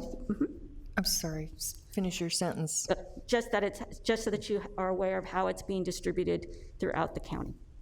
Supervisor Natoli. I was going to wait until Sally, she's just about Okay. done, so I don't, maybe Supervisor Cerna wanted to ask her on this slide. I'm going to comment on this slide, but I'll wait Do till you have she's something done. immediately, Supervisor Cerna? Yeah, I just wanted to make sure that I understand this correctly and that the viewing public does as well. This is for the unincorporated county. Correct. All right, so lest there be some confusion about perhaps some disproportionality in terms of the percentages in that that first low and moderate pop percent column, the fact that, you know, for instance, District 1 has very limited population in the unincorporated county is reflected in that percentage. Correct. So it doesn't reflect any funding that the city allocates in your district, correct? Thank you. All right, and then just as overall our schedule, so we've met with county staff to begin that process of identifying potential projects. Then we come here to hear to the community to let you know that we are beginning that process, hear from you, the supervisors, if there are any project ideas. We'll take, over the next several months, begin to look at those project suggestions, from SHRA staff determine if it is eligible, if it meets the national objective, if it's an eligible activity, if it's a project that the county staff will be implementing. What does, is there adequate resources, scoping, understanding what that project is, what the scope, the cost, schedule would be. We anticipate coming back in May with a draft project list, and then we would come back for approval of the action plan in October, November of later this year. So again, today is really give an overview of the CDBG, what are eligible and ineligible activities, as well as to hear from you if there are any project ideas. As I said, it's a several month period, so if you don't have them today, obviously you can transmit them to us or our county staff in the next month or two. And I'm now open for questions. Thank you. Supervisor Natoli. Yes, thank you, Madam Chair. Thanks, Sally, for the presentation. I wanted to just draw attention to a couple different things here. I know I made some of these comments last year, so for those that remember, maybe sound a little bit like a broken record here, but part of the staff report talks to the infrastructure and public facility improvements. And as you highlighted in your presentation, this support for large infrastructure public facility improvements, but at the allocation of dollars there, it doesn't, large projects, I guess, may be relative, but when you have, a little less than $3 million available in that category, it doesn't allow, actually quite a bit less, it's $2.3 million under this, what you estimate at least, or I guess 2021 was $2.3 million, so it may be that there'll be more or less in that category for CDBG. And the reason I point that out is that it certainly allows to do a larger capital project. But it also, I think, limits the ability to, again, look at both geographical need, but certainly other, respective neighborhoods, because you can stand in line for a long time with a large project, and, years will come and go, and if it's large as described here, it's difficult for then, I think, others to break in, again, as it relates to, advancing those projects that are of importance. And I don't object. I think there was, to the point that obviously consulting with county staff, and I appreciate that Bruce last year, I think, was tasked with a lot of this. But we go out to Department of Transportation, Department of Water Resources, others who maybe general services that have parks that have some involvement with obviously constructing and maintaining infrastructure. But the concern I have is that it really has changed the focus in recent years to these larger projects. And I guess one of the things that occurred to me, and then I want to reference another point here, is that maybe there should be some requirement or obligation that those county departments stand up with some additional dollars to match. Otherwise, if they solely use it for those projects, and it's a priority project for a low and moderate income neighborhood or adjoining business district, then I think that there needs to be potentially some complementary dollars stood up. So using transportation projects, and we know that those are very competitive. This county competes in a lot of different funding streams for those dollars, but then to have sole reliance on these funds for doing, and again, projects that are needed, sidewalk upgrades or streetlight upgrades. I've had those in my district, they've been in other districts as well. I think there needs to be some consideration, and it may be part of our board direction, that there be some stand-up for some of the dollars to help accomplish that project, because otherwise it takes such a big carve-out in any given year that it makes it difficult for other projects to advance. And so I offer that constructively, but I think it's an important point. So the other point I wanted to make, and sorry for the lateness, I distributed a memorandum this morning that just basically, I think, draws attention to things that are contained in the staff report relative to how we arrive at priorities and do outreach. But it's important, I believe, and I sent this forward last year to the county executive and to Ms. Dozier at the time, Because when I see the population, and again, this I'm going to go specifically to District 5, we have large geographical areas, i.e. the Delta and some rural areas, both in the Vineyard as well as in the areas around the city of Galt. And city of Galt and city of Isles are both agreement cities, so they're eligible to compete in that category as well. And we have agreements with those cities for eligible projects. But I'm a bit concerned that what is relegated, and again, I can use specifically in the Delta, those communities to have to compete in there's a small projects apportionment here that has a couple $100,000, and again, I think that allows them to compete. But I look at our partners, I look at the county service areas, I look at the volunteer fire departments, the local libraries there, even the school districts. They're all on very limited, income streams in a lot of cases, and they're not able to really compete. For any projects. And again, it may not be infrastructure in the sense, but it certainly could be for things that offer public protection, public safety, and improvements. We do have local, very small neighborhood parks in some of those communities and other facilities where we have joint use arrangements, but it makes it very difficult for them, to compete in this current structure. And I guess I would I'm going to put it forth because I think it's important that we do that outreach, that to hear from those folks, and we want to hear from folks in any of the eligible areas. Obviously, there are many more needs than there ever will be dollars to address those needs, but I'm concerned for some of the rural areas. We fought very hard as a county and certainly as an agency to get back in after the last census, the 2010 census for the Delta, and yet the ability to compete for some of those funds. Granted, we did, a project in the city of Isleton that took, significant dollars. But beyond that, those local entities don't have grant writers. They don't have staff. They have part-time staff in a lot of cases if they have that. I just think it's important that we be a resource and that they be, have the ability not just to compete, but fairly compete in a situation that would give them some chance. Because I think otherwise there's some discouragement setting in. They've I have submitted on a couple of occasions. It takes a lot of effort on their part.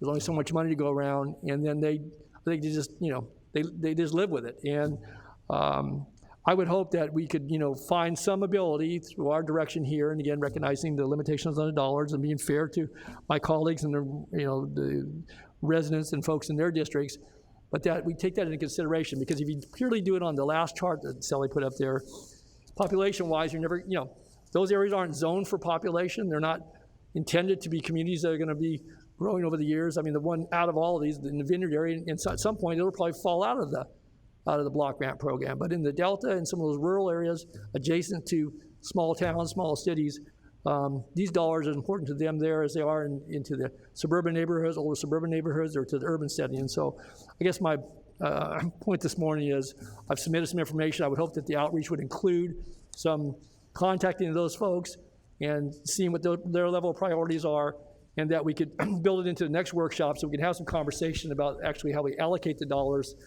both for large infrastructure, but also then for the competitive pot. And is it a small grants? I forget what's that called? It's the small public facilities grant. Okay, yes. So I know we put $50,000 more into it last year, I think. Yeah, so this, it was $200,000. Right, and so I'd like to get driving to that point that we have some evaluation whether that's an adequate number to either stick with or to supplement or do something else with. So that's the nature of my point here this morning. So I appreciate this. This has been circulated to my colleagues, and I know there are a lot of needs out there, but I want to be sure that those communities are represented in this conversation. Thanks. Supervisor Natoli, could I just comment on your comment about what we call leverage on projects? So it is when we have a form that everyone fills out, and so leverage, so other sources is on there. So certainly this is something that we can include in the staff report to clearly identify what, if there are other matching sources and what those amounts are. So that you can see what are the larger funding picture for those, especially those larger projects. So that's an easy thing to fix. And okay, thank you, Sally. And by the way, if you didn't hear it this morning, I thank you for your cooperation and participation in some of the improvements that made the community campus. That was on a consent item this morning, so I thank the agency for their work there as well. Okay, Thank you, Supervisor Natoli. Supervisor Desmond. Thank you, Madam Chair, and thank you, Sally. It always strikes me after I hear my fellow supervisors talk, it makes me realize how much I don't know, and I'm constantly learning from them. And I agree that idea about maybe leveraging with other, as far as the major projects, trying to leverage other county funding sources, especially when it comes to transportation. With an $800 million maintenance backlog in the unincorporated area, I'm sure we can find some opportunities where we can kind of combine funding on some of these major projects. But I just want to thank you, Sally, and Lachelle Dozier gave me some time the other day, and just appreciated you helping kind of educate me about the CDBG, and they're obviously such a benefit for the unincorporated areas that oftentimes don't have some of these funding sources to bring to raise standards in low and moderate income areas. They're in unincorporated areas that time has kind of passed by and have not had the appropriate attention over the decades. So thank you very much for your efforts, and of course, Supervisor Natoli, thank you as always for the additional comments. Thank you. That's all. Thank you. So I don't see any other supervisors punched in. I did want to ask a question regarding, so you still have the projects that we've kind of discussed over the last couple months, because I think it was probably in fall that we were meeting with you folks and having those conversations about, what do we want to do in our district? So those are there, and what is the timeline for us to, or a deadline for us to communicate with you before May final meeting on this? I think in the next 30 to, I'll say 45 days, because we will need to look at it as a larger picture, that we being the collective of SHRA staff and county staff, so that we can evaluate them. So I think 45 days would be best. Within the next 45 days? Yes.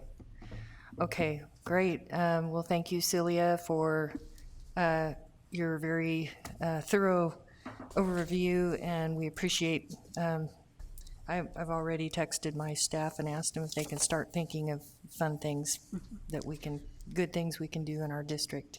And at any time, if there are some questions about eligibility, of course we have the maps, but other questions, feel free to email Lachelle, and we'll analyze that as soon as we can for eligibility.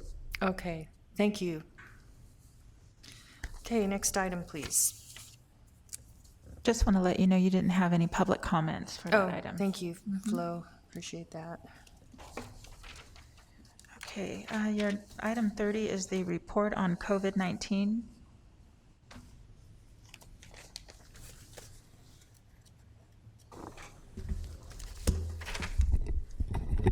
Good morning, Jim Hunt, your Acting Director of Health Services.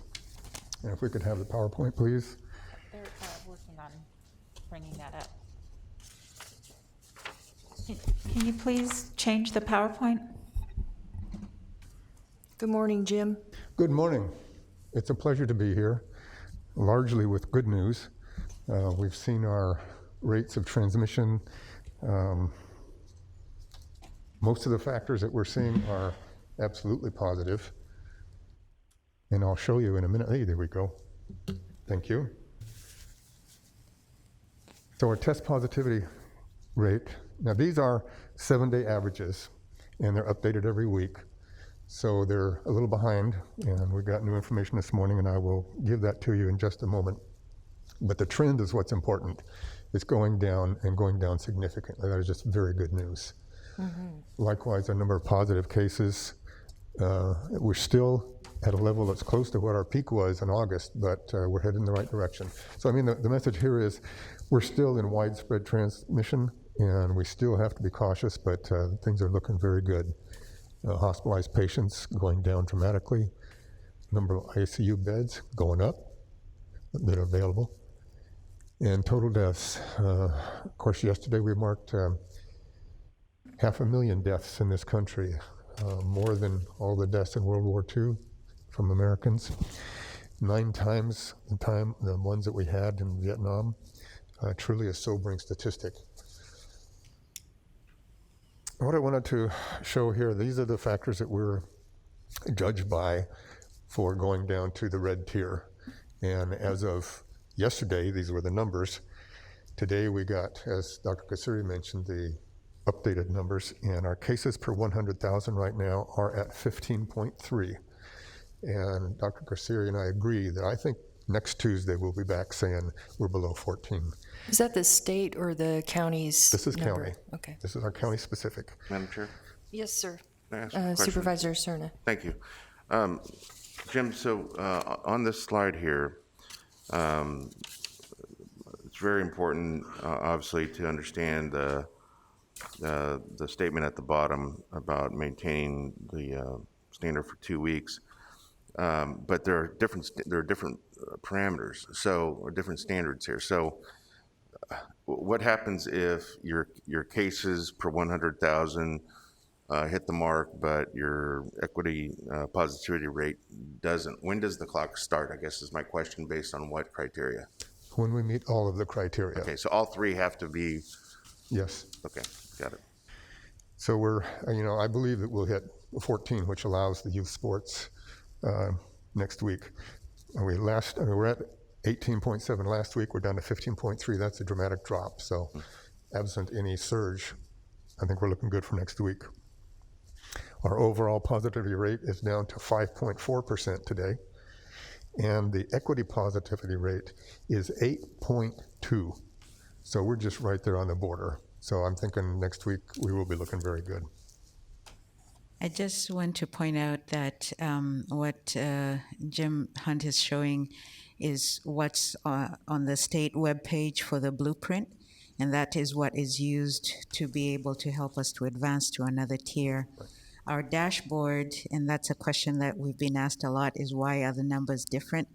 The blueprint has a 7-day lag, and it does a 7-day average. So this is showing you, if you were to look at our dashboard, this is where we were at a week or 2 ago. But with our dashboard, we update the case rate daily, and we use a 3-day average, and that helps with knowing where the trend is going. So it, especially like for schools that have to prepare once we get to the red tier, it's very good for them to say, okay, we've hit the mark. That means that in the next 2 weeks, we're probably going to meet all the criteria for the red tier according to the blueprint dashboard. So that's the difference. I know sometimes it looks confusing, but we do it so that we can give people an idea of the trend and the direction that we're going in. Yeah. And for the benefit of the public, the equity positive rate is, can you explain it? The positivity rate is for the county in total. The equity positivity rate is for those neighborhoods that we consider vulnerable, that have various social, economic factors that make them much more vulnerable to transmission of the disease. And so we need to get that down as well. And of course, this is a big part of the emphasis to reach those vulnerable communities with immunizations, so we can bring down that rate throughout the county, and especially those vulnerable communities. Thank you. Yes. This is a chart right off of our departmental website, the Public Health Dashboard. And I just wanted to use this to show you the distribution of cases by ages, so that you can see from ages 20 through 60, that's where the vast majority of cases are. But this chart shows you the distribution of deaths and how dramatically that is skewed towards the older population. This is why there's been so much emphasis placed on the 75 plus group and the 65 plus group, is to reduce the mortality. This is another chart off of our departmental website. And by the way, we have some wonderful people, our epidemiologists and all those folks down in public health that put together our dashboard, just do a great job. But this shows you the cases by ethnicity. And what's dramatic here is how the white population has significantly less cases, and all the other ethnic groups are higher. But what's counterintuitive is if you look at deaths, the white population is far higher. And I haven't seen studies of this, but my sense is that the white population in general is wealthier, live in neighborhoods that houses are spread apart, they're not crammed into apartments, and they have access to better health care. So that's why the deaths, in my opinion, are much less for the white population. If you look at the Latino, the Hispanic population, theirs is lower. I would bet that's because they have younger families with more children, less likely to die from the disease. I'm not sure I understand. You said the white population is more wealthy, but they have more deaths. I'm sorry. They because have they're more more wealthy, because they have better health care, they're less likely to die from the disease. But they have the most, but you're saying they have less deaths by when you compare it with by population? I can explain that. The reason is the increase in deaths by age. Right. And if you were to look at ours, you see that about 80% of our cases are over the age of deaths are over the age of 65, and predominantly Caucasian. And a lot of that is because of the deaths in the long-term care facilities. About 50% of our deaths were in long-term care facilities. Right. Oh, okay. Supervisor Cerna. Thank you. I want to understand what the muted percentages are. I'm sorry. So the muted percentages are from the chart. That is the percentage that you see in that pie chart. The one on the right is the general population. So the general population of whites in the county is 45%, but 51% of the deaths. I'm sorry. Gotcha. And the other ethnic groups, Asian, Black, Native Hawaiians, and American Indian, are all higher than you expect. The one that's really troubling is the Native Hawaiians and Pacific Islanders, where their ratio of mortality is twice what you'd expect from their population. At any rate, this gives us the impetus to get out there to those vulnerable communities and populations to get them immunized as quickly as possible. This is where we are now. We're in phase 1B. We started with the educators and child care providers on Sunday.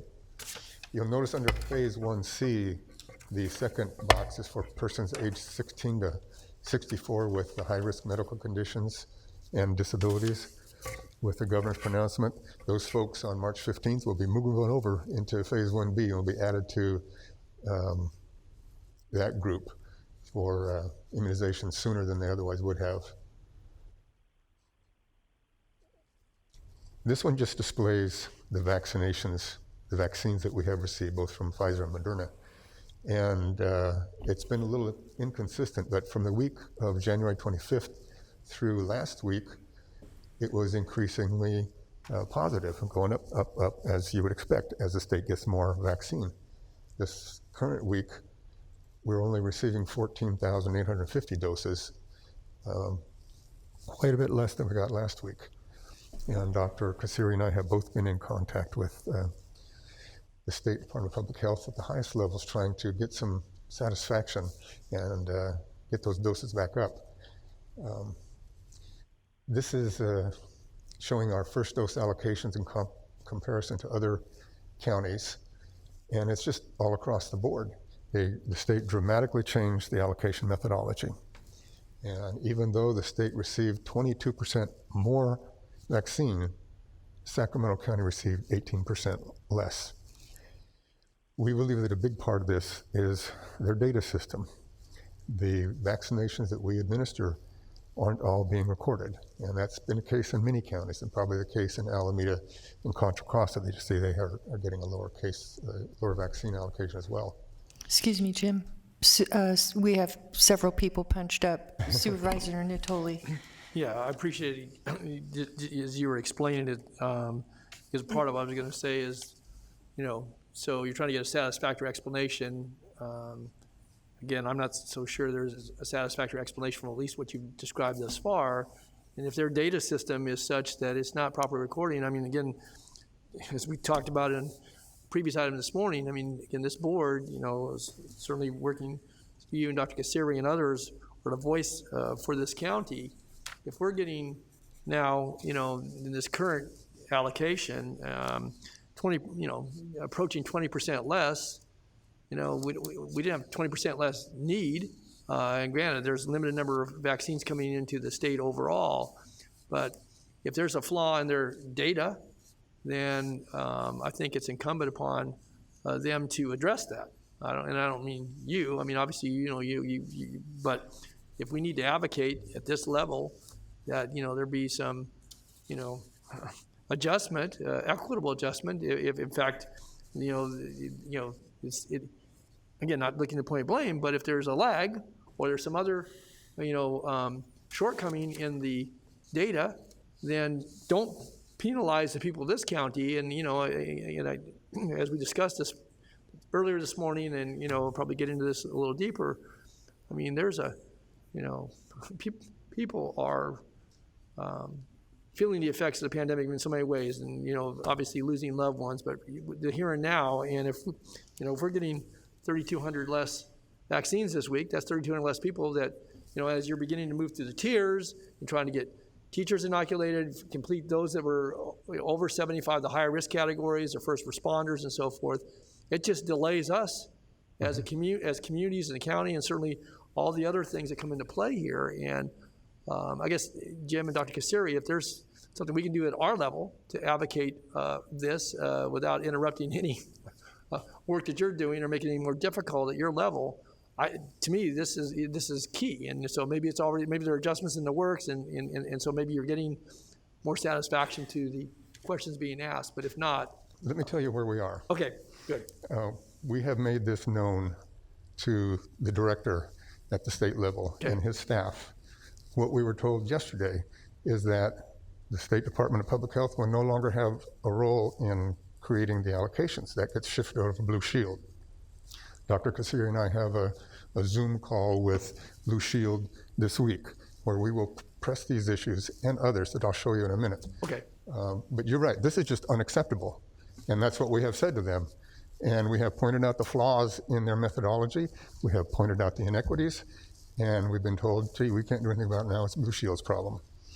Well, for the state to wash their hands of it and say, it's all of our problem. We're, as Californians, but certainly as Sacramentans, and to say it's, now it's Blue Shield because we just gave them the administration of the program, that's a pretty lame way to approach it. We agree, and we share your frustration, believe me.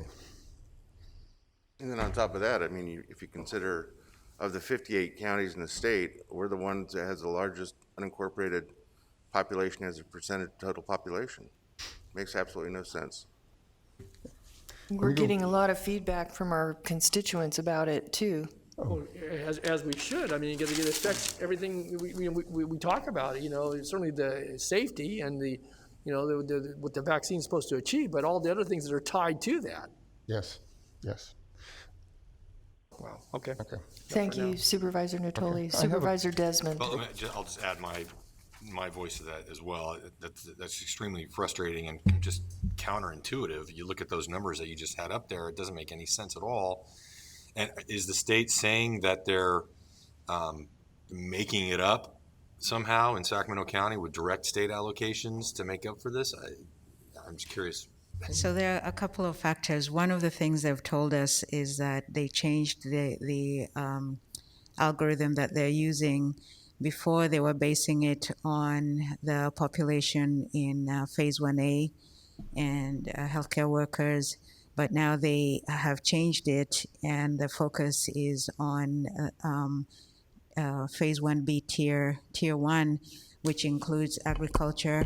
And I think if you can see that places like Fresno and Los Angeles got a marked increase.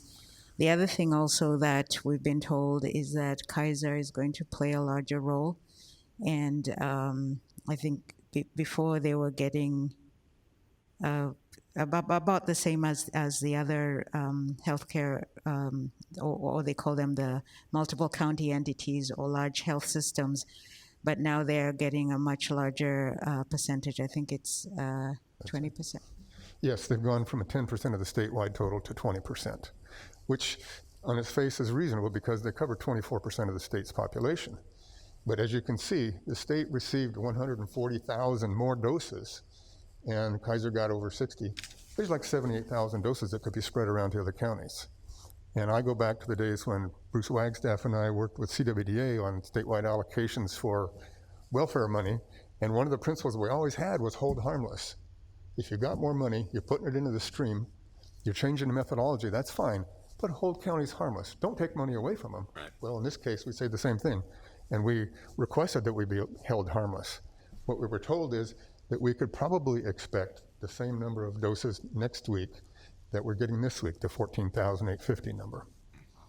We'll have our discussion with Blue Shield and see where we go from there. Well, and I also want to echo what Supervisor Natoli said. I think that we could deliver a joint message to our legislative delegation here in Sacramento County to advocate for more doses locally administered by Department of Public Health. Especially since it seems like really hitting your stride recently in how effective some of the vaccine clinics have been. And I know we'll be having more of a discussion about that, but I just think we have great advocates here at the state legislature who represent us, and we need to be communicating with them very directly, very clearly, and get all the other municipalities involved in that effort. So. The last thing also is that we're being told that they're looking at how many doses we're administering, and that's where the concern about the data comes in, because and I actually listed all of the data problems that we're having and gave the list to Jim Hunt, because they have about 4 systems that we have to enter data into, and at each of those systems there are issues. And so we're trying to work with the state on them, but it's taking a long time. There's no ETA on being able to solve them, and yet at the same time, when Blue Shield comes on, we're going to be judged by how many doses we're getting out. Right. Flo, could we go from the PowerPoint to the overhead camera? Sure. Supervisor Cerna. Great, thank you. So I would certainly be willing to put my name to any written correspondence along with my colleagues, if that's something that the chair and working with Dr. Kasuri and Mr. Hunt are interested in, that communicates either directly to our legislative contingent or even the governor's office that expresses this concern over the lack of vaccination capacity, because I think it's certainly something that is in real time resonating with a number of the people that we hear from that are concerned about lack of access. And to that point, as Supervisor Tully noted, we are hearing from our constituents, and during the briefing I had with Dr. Kasuri yesterday, because I'm sure all 5 of us have our own stories about the number of phone calls or emails or text messages or comments on social media about the lack of access. It's becoming increasingly difficult to manage those responses to those constituent concerns. And so what I've suggested is that through our Department of Health, Public Health, that we devise a FAQ of some sort that we can easily, the 5 of us and our respective staffs can easily use to communicate back to our concerned constituents the moving parts, the dynamics, the dynamism, if you will, of what's at play relative to who's responsible for what to get vaccinations in arms. Because I think there's a lot of misinformation too out there, but that has everything to do with the fact that we can do a better job of communicating what it is that we do have under our control and what it is we do not have under our control. Doesn't mean that we're excusing any of it. It just means that I think an informed public at this point is going to be perhaps a more understanding public, and that way we don't have to, spend as much time and energy tailoring our responses to various groups or individuals that are filling our inboxes as we speak. So I look forward to seeing that FAQ hopefully perhaps by the end of the week or by the end of next week. Okay, Yes. good, thank you. Thank you, Supervisor Stern. And I too would be, if the board wants to put together a letter to the state, I don't know if that would help, but I think that's a great idea for us as a board to reach out and inquire and ask for help with it. Would you Sure. want to Go ahead, put something together for Mhm, us? mhm. Okay, thank you. This chart is right off of our public health website. And what I really wanted to demonstrate here is of a total administered, and these are first and second doses, we have administered almost 220,000, but only 173,000 have gone to Sacramento County residents. And what happens is we're an employment center, and the vaccination priorities have been based on occupations. So when folks in those occupations commute from Roseville, West Sacramento, El Dorado Hills, and work in Sacramento County, they get vaccinated here. Supervisor Cerna. Thank you. So, Jim, does that mean that the converse is also true in Placer County?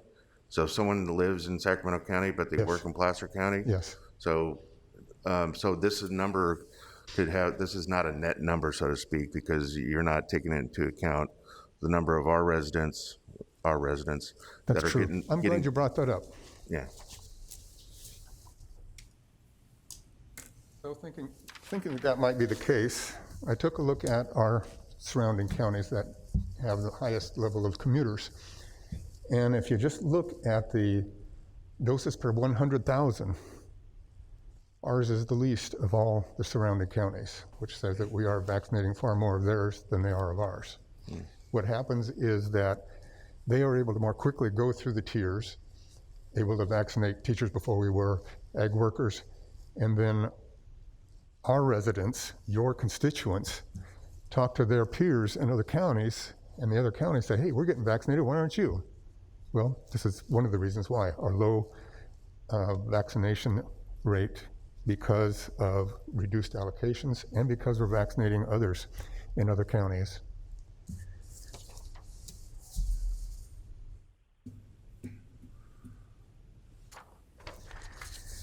So just one more slide here, and then I'll let Dr. Kasiri have Could our you display time. that on the screens, please? I'm just asking the clerk, could you display it on Sure. something? Is it up? I'm sorry? I was trying to get it displayed. I don't have it on my screen. Oh, no, I'm sorry. These are slides that I've added afterwards. They're not. Okay, now I've got it. Okay, Okay. thanks. Thank you. So in tier, or phase 1B, tier 1, this is the population in each of those categories. That is a lot of people. And then on top of that, if you add in the 20% that we use to vaccinate other counties' residents, you can see what a challenge we have to get out of the tier 1 and down to tier 2, where, for instance, our airport workers would be.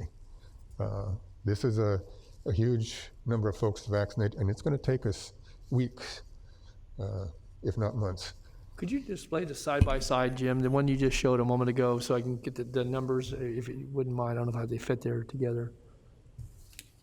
So we've administered 252,000. Now, when we say we, this includes the multi-county entities and the skilled nursing facility. So this is the whole ball of wax, and it is first and second doses. But what's critical here is when you look at the equity between counties, we fall short. We have fewer cases, fewer people who have received doses in Sacramento County than our surrounding counties. Madam Chair, guys, I had a question. So, for example, when we're, moving into the tiers that would vaccinate teachers, and you still haven't completed the 75 and older, or certainly 65 and older, and you look at the numbers you just displayed in the other chart, and then and then you roll in first and second doses.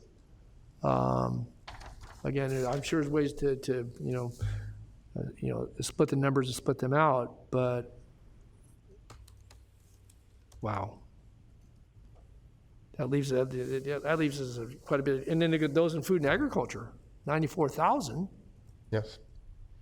We haven't started them yet. And yet we get shorted because there are other counties that may have more predominant agriculture, but that's still nearly 100,000 people in this county are related to agriculture. Well, that's our grocery workers as well as that. Sure, yeah, okay, commercial grocery workers, so. And so with the 443, you've got to get most of those addressed before you move. What allows you to move to the next tier? Dr. Kazari?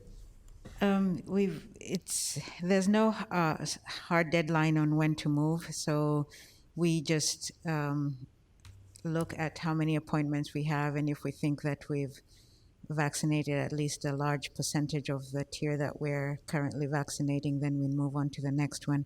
And I also want to point out that that's the reason why, even though the state said that we could vaccinate everybody in phase 1B tier 1, we did it a little differently. We started off with emergency responders and those over 65, and then added education and childcare.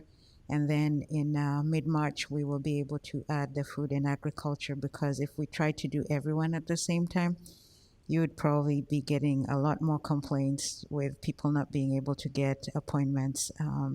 So this was our way of trying to deal with it so that we could provide as many appointments as we could for each of the tiers.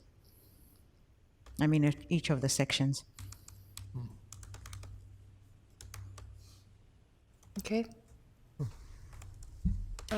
Did you complete your questions, Supervisor Natoli? Yeah, I didn't punch out. That was just why he had the charts up. I'm sorry. So I think Okay. Mr. Kennedy's punched up. So I did. Supervisor Kennedy. Thank you very much. I might ask you to repeat some of this just because it's confusing. So you said the whole ball of wax, that was 2 slides ago. Supervisor Kennedy, could you move that mic a little bit closer to your mouth, please? Thank you. Chance. Sorry about that. I was having equal trouble hearing Much you. better. So I should. So you said that the 2 slides ago, that was the whole ball of wax. So that's including the nursing facilities, which is CVS, Walgreens. That's the healthcare systems, and the healthcare systems come from the state, and the others come from the feds. And that's including everybody. No, Yes. not that one. I think the one before that, wasn't it? Okay, that'd be on the PowerPoint. Oh, okay. All right. Well, anyway, so that slide, you said that was everybody. That's the totality of it. It's not, we're not differentiating between federal, state, our community vaccination. This is a slide that does have the totality. Yeah. Okay. This should be everything. Okay. And how are the teachers are getting theirs directly from the districts? Is that come out? Well, okay. You look like I can no. explain. Yes. So when I mentioned that we added the teachers to the list of those that could be vaccinated, we have several sites where they can get vaccinated. And actually, I know that you have all requested that we give you the list on a weekly basis, because we make up the appointments on a weekly basis once we know how many doses we're getting. So I'll go over that real quickly. So over the last week, EMS, and also to point out that in addition to what we're doing, our partners are also helping as well. So EMS. I'm sorry, Dr. Kasiri. If we can be as crystal clear as possible and not use words like our partners and Yes, I'm going to explain who the define what that partners are. means. Thank you. Yes, Thank you. I'm going to explain who the partners are. So EMS is helping us with vaccinations, and they did a clinic at Folsom High on Saturday and vaccinated 1,170. So these are clinics are open to the public. They are on the school sites, so that we can make it as easy as possible for teachers to get to these sites. But we also do keep a certain percentage of appointments available for those 65 plus, but majority are teachers. Then Urgent Care Now did a clinic at Jesuit on Sunday and vaccinated about 2,000. UC Davis and Dignity working together, they did clinics at Sac City Unified, did 1,558, and San Juan Unified did 2,258. And then Cal Expo is also a site that we use for the occupation sectors. We did last week 3,828, and just to let you know that Cal Expo is open on a daily basis, but last week, because of the shipment issues, we weren't able to get to our target. We're hoping to actually be able to do about 7,000 a week. So as you saw from the chart that Jim Hunt showed, there was a dip because of the lack of shipment, but we'll make that up. So we've at Cal Expo, we've done a total of 17,219 since we started. And then UC Davis and Dignity also did a clinic at Del Campo, and that was 2,260. In addition to that, upcoming, because I know the next question will be, well, how about these other districts, with some of the questions we've been hearing. We are working, again, with the partners that I've mentioned, UC Davis, Dignity, and EMS mainly, to be able to have these pop-up clinics at the different school sites. So we have them planned for the Galt area as well as Twin Rivers. I don't have those dates yet, because we'll get them once we know the number of doses we're getting. And then maybe if I can finish off, in addition to all of that, we are also working with Dignity and UC Davis and some of the FQHCs to start clinics in the underserved communities. These will be much smaller. If you recall the numbers I've given you, and we'll type this up and give it to you, the clinics that they're doing are in the thousands, but we want to do much smaller ones, like 50 to 150 in some of the underserved communities. These will be walk-in clinics. We'll have some of the community-based agencies available to be able to help people register. We did a pilot at La Familia and did 150, and I heard a lot of good things about it.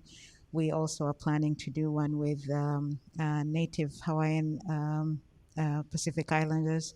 As Jim had pointed out, they've been hit really hard, so we're planning to do one in that community as well. I mentioned that mid-March we will be able to start having appointments for food and agriculture, and so we've been working with some of the business owners in those sectors to start planning how that will look like. Some of them will be able to use the sites that we already have, but for those that work in the field, we're probably going to have pop-up clinics at some of those field sites. So we're still working out those details. And lastly, with the jail also, we've been giving you updates on the cases that we're getting there, and we made a decision that we are going to start vaccinating all of the inmates, so working with jail health on that as well. Okay, a couple things. First, for example, I heard that there was a clinic at Sac City College recently. Yes. Who would that be? That was Dignity and UC Davis. Okay. We do give them some vaccines, so probably when they're advertising, they'll say in collaboration, Dignity, UC Davis, and Public Health. But it's really mainly Dignity and UC Davis that are doing those clinics. Okay, and I'm going to, again, you and I have gone back and forth on texting, but I'm going to, for the record, say that when we do expand in South Sacramento, I hope that we will continue to take into strong consideration the zip codes when we do this. Yes. And that puts Pinnell Center, I think, as an ideal location, and the city has reached out and said that they will be completely cooperative with that.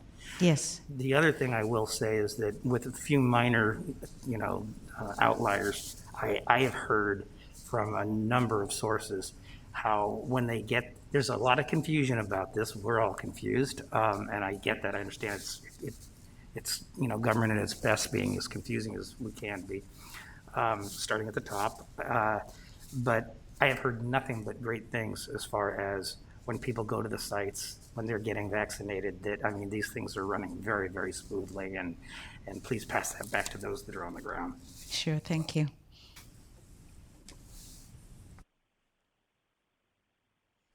Okay.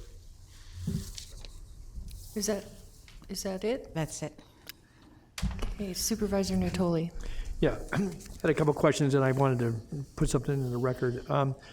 As it relates to our food and meal assistance, and again, I know that we've gotten, in the report that Dr. Kasseri and Jim bring forward, we get the accounting going back all the way to November, fast forward into within the last couple of weeks.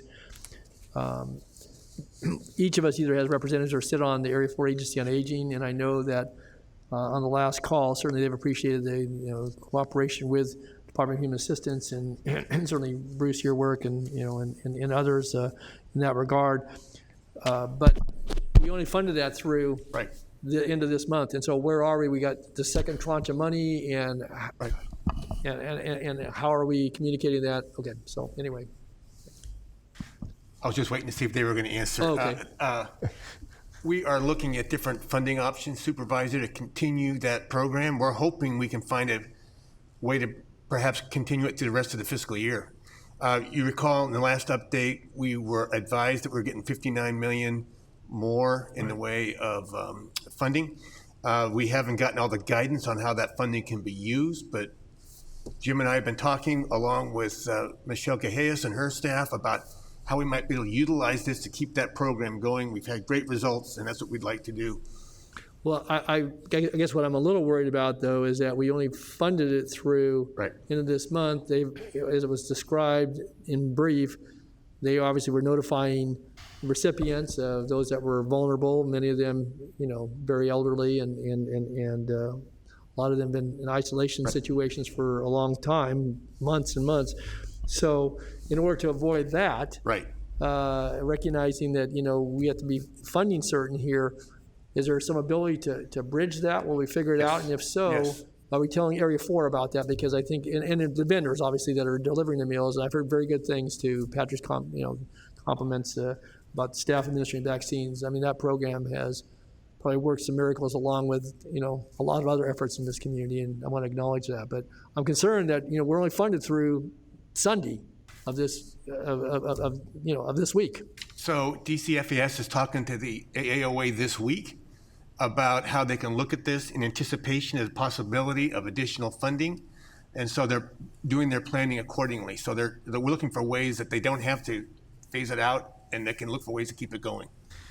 Well, if I may, one of the things that our department is very good at is retroactive contracts. Okay. And I could go out on a limb and say, between the general fund savings and the new funding, one way or the other, we can keep this open until we come back with a plan for the $59 million. And I see nodded heads, so I'll go out on that limb. Yeah, well, and I was going to offer one suggestion. I know that we have, our county has stood up as a backdrop when, in years past, when Area 4, because of federal or state delays in their funding stream, we stood behind, we put a $600,000 down. It's not a line of credit, but it's an arrangement. And I think we've actually budgeted for that. I know Britt's familiar with it, maybe others here as well. So if we didn't have the opportunity you talked about, I was thinking to myself, we already had this arrangement where so Area 4 wouldn't be out the money, and ever how you get to it, but I was going to offer that as a suggestion that where we've stood up behind that, and that, that's for a brief period of time when there was a need to bridge some gaps in the funding for Area 4. So, and they've been a good partner, and we've been a good partner as well. So, ever how we get there, I just want to be sure that this Sunday, the notices of conclusion or termination are issued, and the vendors are, left. You can't bring the meals on Monday because you guys didn't figure that out. So now we're in touch with AAOA this week, Supervisor, and together with what Jim just said, it's our hope that we can continue this program. We hope throughout the rest of the fiscal year. Okay. All right. Well, very good. So you'll keep us updated on that. Maybe somebody can just give us a status, a brief email or something before the end of the week, so we kind of know how that worked out. Okay. One other thing I wanted to touch on, and I kind of alluded to this in the discussion on about the youth sports, and we all, as Supervisor Cerna and others have said, have been receiving a lot of input about, not just, who gets vaccinated, how do we get signed up, but I think the impacts of obviously being out of school, and certainly this board doesn't make determinations about that, but we're certainly in the driver's seat as it relates to, how we can best administer the vaccines that are given to us. And kind of feel important to make just read from a couple statements here, because as I hear that, we're making an appeal to the state because we're getting less vaccines, and that they, the offer, well, now that's in somebody else's bailiwick, and you county got to go out there and deal with 4 different data sets and blah, blah, blah. The reality is that we have people, as we all know, and I would trust they know as well, they're being tremendously impacted by, certainly all the aspects of the pandemic. But I had a letter, and I think my colleagues may have gotten as well, from the mayor of Galt, Sean Farmer, and I just wanted to read a brief portion of the letter, because I think it reflects, some of the things when it goes to, again, excuse me, I got to get better at talking through a mask. At any rate, I think it reflects some of the impacts that go beyond the pandemic, that may be lifelong in that respect. And so he shared a story from what he described as a longtime family friend. He said both her daughter and her son had been great students in the past, achieving straight A's, as well as being very involved socially in sports and other school functions. Over the last year, both of her children now are failing in their classes. Her daughter specifically has lost all interest in school, has lost contact with her friends, and is demonstrating all the classic symptoms of depression. She doesn't eat like she used to, has lost interest in hobbies, doesn't even like to leave her room any longer. Her son has also lost interest in sports as well as his schoolwork. And what he says, I think, and this can be repeated, thanks again for the water flow, repeated time and time again, because we've all heard these stories, and we've heard some this morning, is that, they're really heartbreaking, and that, in addition to that, he notes that a local first responder in Galt recently told him that he's responded to more suicide attempts over the last year than throughout his entire career as a paramedic. And he said the very shocking part of this was that in the conversation was when he told me that most of those are for people that are under the age of 18. And another, and I think we may have received this as well, but one other parent, again, amongst many who've written me, used a pretty compelling visual as she described it. And so I'm just going to take one more moment here and kind of take us into this story. I trust that it reflects a true situation. She says a young teenager, wants nothing more than just be a teenager. She gets up in the morning, being the oldest in the home, cooks breakfast for her siblings, wakes them up, tries to get them to cooperate and come to breakfast, and then get them ready for school, distance learning. So they are younger siblings who react the way younger siblings do with an older sibling. By the time she gets them settled, she can finally turn to her own classes. Midway between her classes, she can see that her siblings are not working on their schoolwork, so she turns off her camera, leaves her classroom, so to speak, and tries to get them back on track. Meanwhile, she misses an important part of her lesson, and in leaving her teacher wondering why she turned off her camera. She returns but realizes she is lost in the discussion and too embarrassed to ask a question, and may even be admonished for turning off her camera. The teacher can't see the worry and the security on her face or feel her energy because she is a small box on a screen along with all of her fellow students. This young lady starts to worry. She's going to disappoint her parents and teachers. She's been a good student. Her stomach turns. She tries to once again settle her siblings before she makes them lunch. And feeling exhausted, she wants nothing more to be a regular teenager, hanging out and laughing with her friends, gaining the confidence that comes through achieving in the classroom and performing well in school. And so she starts not eating and constantly worrying. Her heart grows more heavy by the day. And I use this as an example because I've talked to parents, again, very close friends and associates who have youngsters who are suffering from depression, suicidal tendencies in some cases. They're lost when it comes to school. I had it described to me just over the weekend that the youngster, 13, going to be 14, has retreated to her room, is defiant, and has gone from modest, achievement in school relative to her grades to absolutely all Fs.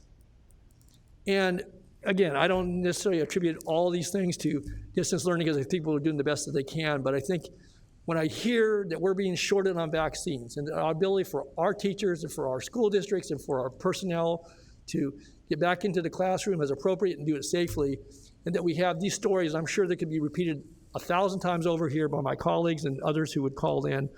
It just makes the point that again, I am more than willing to sign on any letter to say to the state, you know, we need to get our fair share for the people of this county because people are hurting in a lot of respects. We've had obviously the deaths that have occurred through the pandemic. But when I read these, and again, we're all getting these, they're examples, though, I think, of the probably the desperate situation that people are in.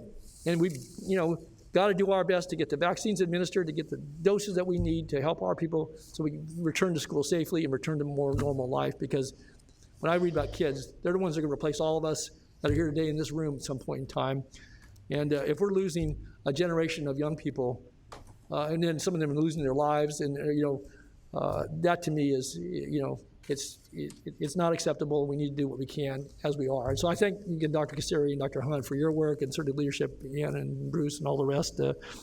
But I wanted to make these points this morning, not to exaggerate or anything else, but I think to put another exclamation point behind why the data and the statistics in getting fair share of vaccines for this county and this people is so critical. Thanks, Madam Chair, for bearing with me. Well, that's heartbreaking. Thank you, Supervisor Natoli. Supervisor Cerna. Thank you. I just want to make mention of the fact that you guys are really good because we just received the FAQ while you were talking from Kim Nava. So. Like I said, she has got a team. I mean, she has got a team. Working some magic. I'm actually posting it right now, so thank you. Okay.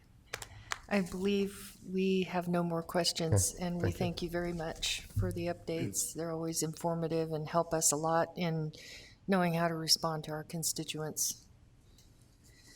And we do not have any public comments. We have no public comments? No. I'm shocked. Me too. Okay, the next item, please. Okay, so your next item, 31, is the homeless response update. Good morning. Good morning, I have a Cindy. PowerPoint. Cindy Kavanaugh, Director of Homeless Initiatives. Thank you for the opportunity this morning to present this update on single adult homelessness, also known as households without minor children. This follows our January 26th presentation on family homelessness. And I would like to thank Ethan Dye, Interim Director of DHA, Department of Human Assistance, as well as Emily Halcon for help with materials today. The presentation begins with some national context as well as local data on adult homelessness, including information on the aging adult population with implications for service needs. I will highlight some of Sacramento County's many programs detailed in the inventory handout. 3 primary departments, Department of Human Assistance, Department of Health Services, and Department of Family and Adult Services, provide us a range of services across the spectrum of prevention, outreach, sheltering, and rehousing services in about 24 program areas. Now, single adults comprise the largest group among the broader population, the homeless population. It's not monolithic in nature or in needs, but it's comprised of subpopulations, such as seniors, youth, and veterans, some of which may have specialized programs and services, and of course, some of these subpopulations are represented in the family population as well. This slide highlights just 2 characteristics. As with family households, African Americans are disproportionately represented among adult households experiencing homelessness. And while behavioral health issues are prevalent, they are sometimes overestimated, although it is rough to estimate exactly, but we estimate about 25% of the population are living with a serious mental illness. Nationally, in 2019, more than 2/3 of the homeless population were single adults, and about half of those were unsheltered. About 1/4 were experiencing chronic homelessness, which means they had a disability and had been homeless either for longer than a year or had multiple episodes of homelessness. And the trend nationally is an increase in both single adult homelessness by 6% and unsheltered homelessness in adults by 9%, as well as an increase in the representation of single adults within the overall homeless population and the proportion living unsheltered. So the adult population is increasing by 11% and 16% respectively in those proportions. Sacramento is more similar to California communities where single adult homelessness has increased by 18%. Single adults are about 80% of the homeless population in Sacramento, with about a third of those over the age of 50. 75% of the adult population is unsheltered in Sacramento. In California, that's about 80%. Also of note, about 92% of the unsheltered population were in adult households. About 40% of adult households and almost 42% of unsheltered adults had a household member who was chronically homeless. I'm going to spend a few slides on the older adult population, but here I'll just note that there were over 1,000 older adults according to the point in time, that is age 55 and older, and about 2/3 of them reported physical or mental impairments. They were unsheltered, and about 2/3 were long-term and continuously homeless. I've included an example from a county administered and funded shelter that's located in the River District in the city of Sacramento, where we see population characteristics as follows. About 70% were disabled, 63% experiencing a mental health problem, 55% with chronic patterns of homelessness, and 45% experiencing chronic health conditions. Not on this chart are some additional statistics, including about 49% reporting substance abuse problems with either alcohol, drugs, or both. And also not on here is a statistic about income. 47% of this 269 cohort had no income. Can I just ask a quick question on the chart? So I assume some of these are included in multiples potentially here? Yes. Okay, so they're not singular. Obviously, the math wouldn't do it, but so you've got, they may could be disabled, could have mental health issues, could be chronic health conditions. Correct. Okay, thanks.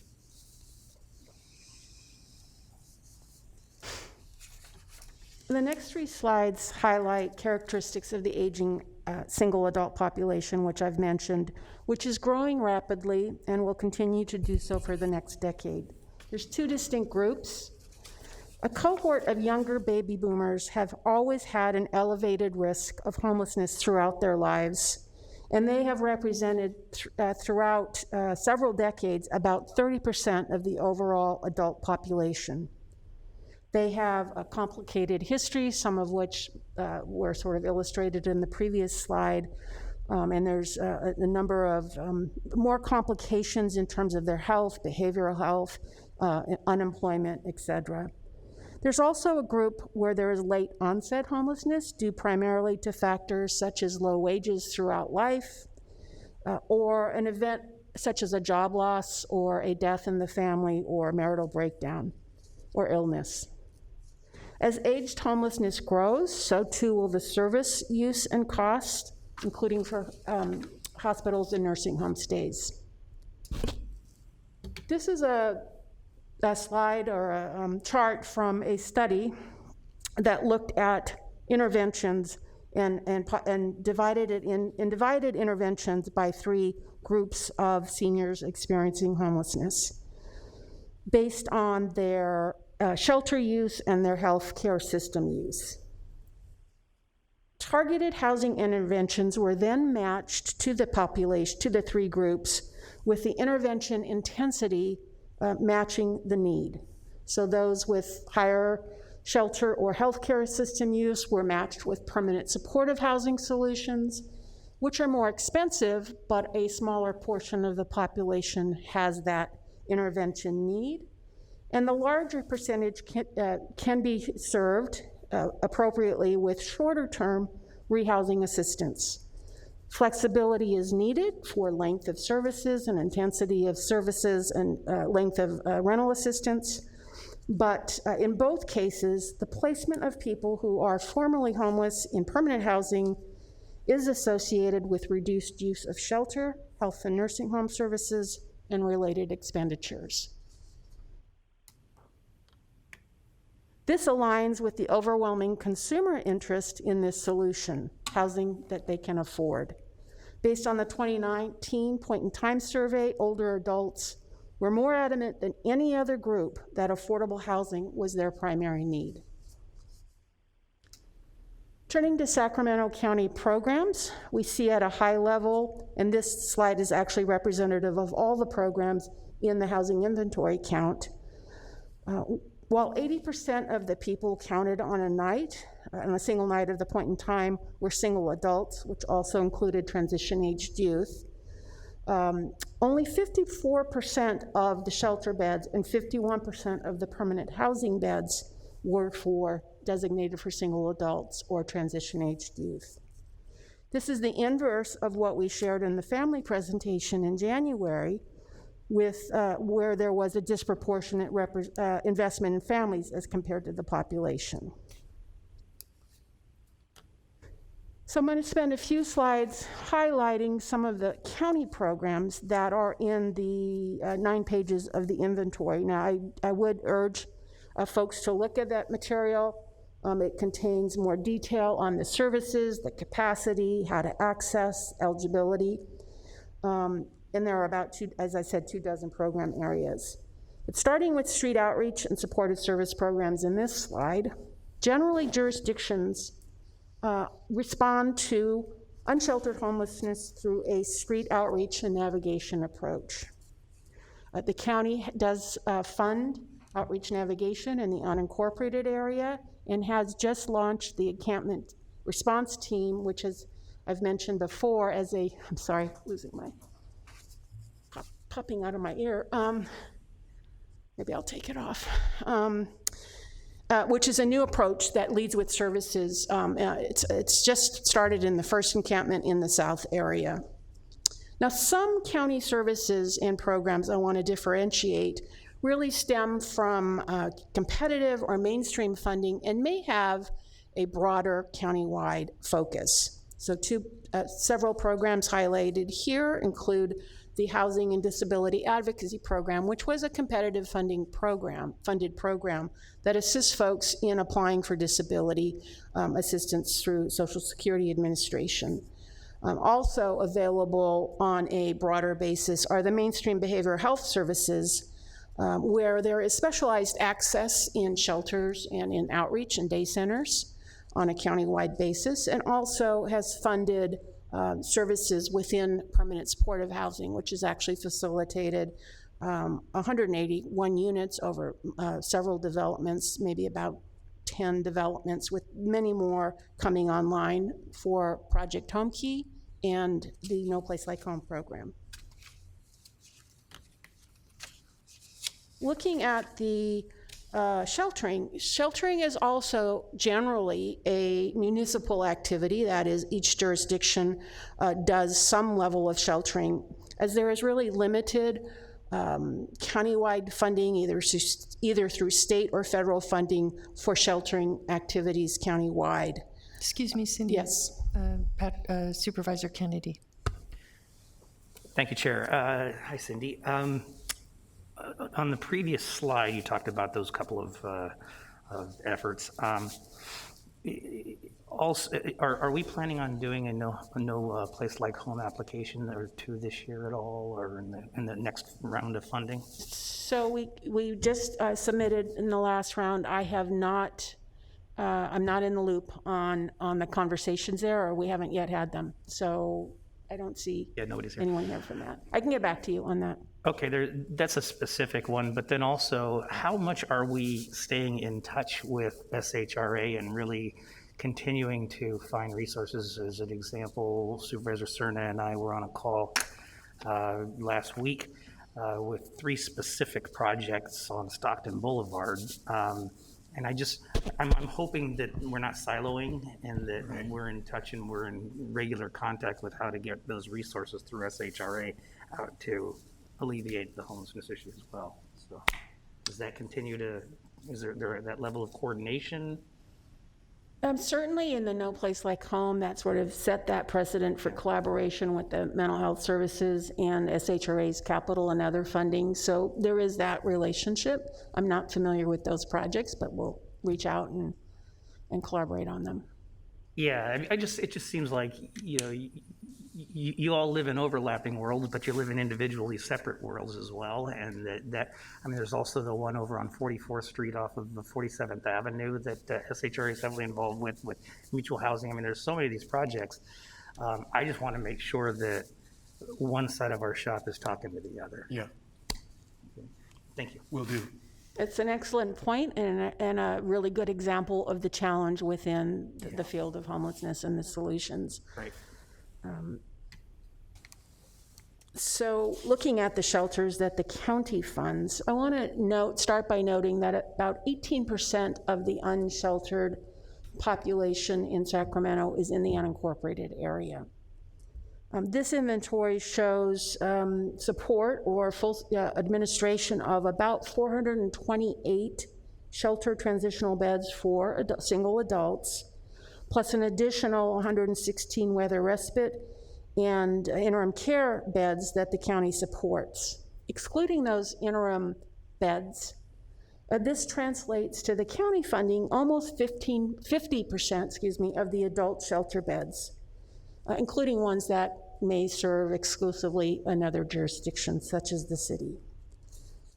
So you can see that the county has a range of adult shelter beds, although still the need is still there. Looking at the rehousing programs, this is sort of my constant refrain that unless we focus on rehousing and bringing services that help folks in finding permanent housing stability, our crisis response programs just clog up. And we do support rehousing in a number of ways in the county, ranging from permanent supportive housing through programs like the Flexible Supportive Rehousing Program or the built units through MHSA, rental assistance, which is that interim length or short-term assistance to help people find housing and afford it and get into housing in a short-term way. That's through the flexible housing pool, which leverages housing choice vouchers. So an example of where that relationship to another organization is extremely important. The Home Safe program and the behavioral health rental assistance, which was funded in 2018, another example of how the county might take a mainstream resource and use it in a creative way to reach this population. And then also working within the market rate housing in the return to residency or in problem-solving supports. We looked at 2020 and saw that about 1,800 households were supported in these rehousing or permanent housing programs with county assistance. Those are unduplicated? Excuse me? Those are unduplicated? Unduplicated, yes. It did not include the 177 behavioral health built units. So it is a complicated, we don't quite have our hands on the data as I wish we did, but it is a pretty good calculation of who we are serving. This is my last slide. And I thought I would end with some lessons learned because the COVID-19 Project Room Key and the whole COVID-19 response really highlights several things about the adult population experiencing homelessness. With Project Room Key, we've been able to shelter and provide services to nearly 1,200 adults over the course of nearly a year. And the key demographics represented in this slide demonstrate a high level of need. I want to also mention before I go to my lessons learned from my perspective. We are continuing, those motels are continuing about 400 units with the additional FEMA funding. We are evaluating how long that can go for, but none of them are closing at this point. And in fact, we are bringing in additional households to serve because vacancies have been created.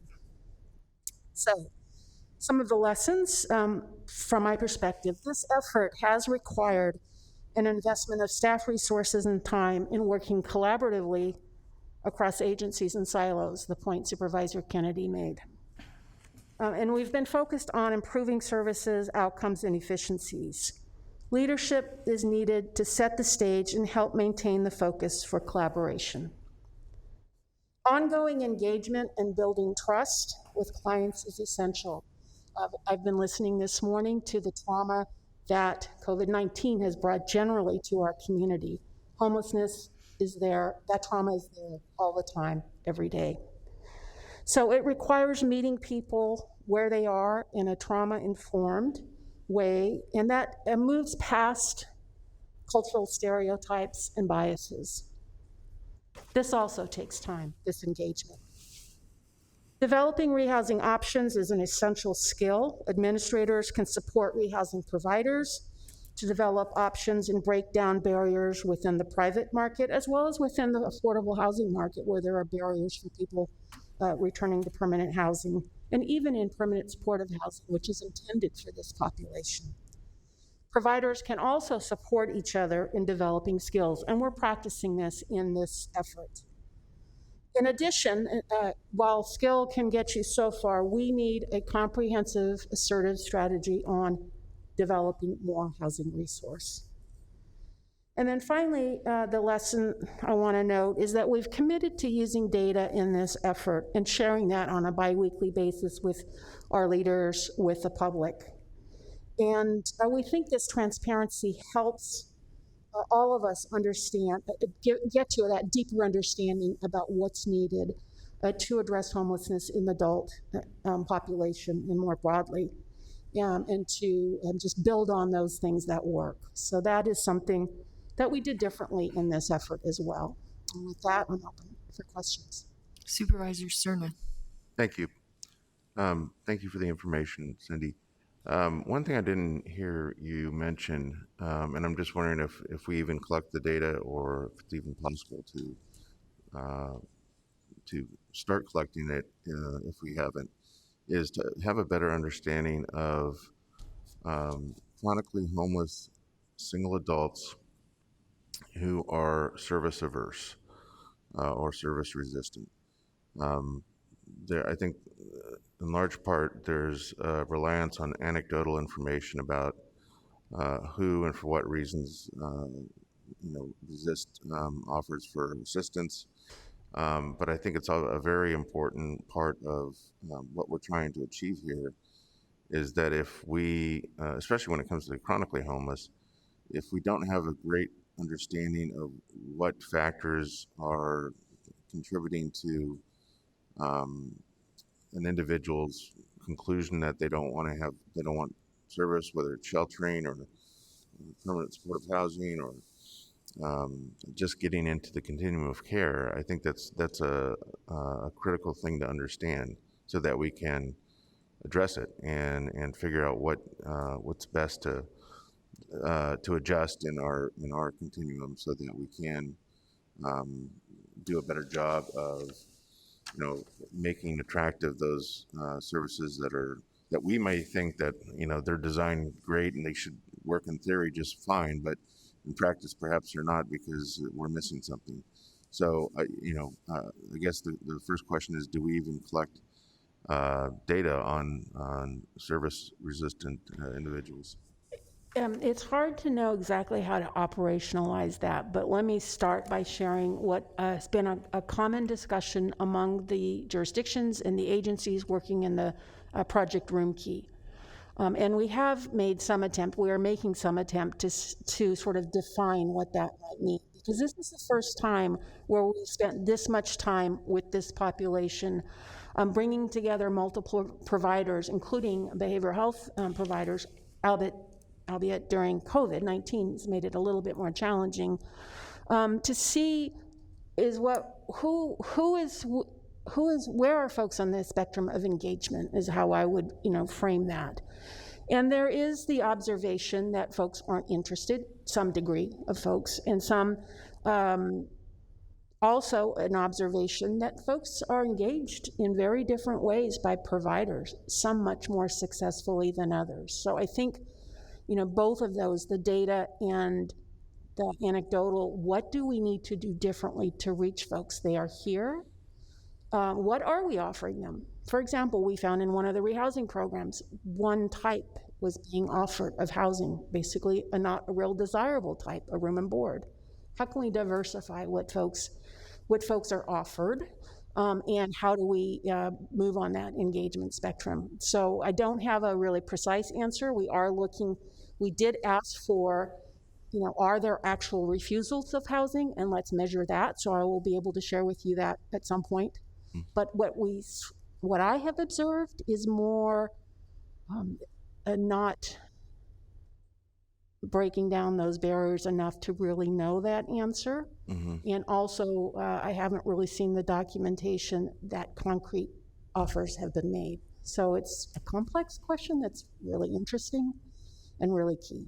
I just think it's so critical because I think oftentimes, as well-intentioned as we all are when it comes to shaping and adopting policy and engaging in resource allocation exercises around homelessness, those of us engaged in that process aren't suffering, aren't actually homeless. So we only can think we know what is going to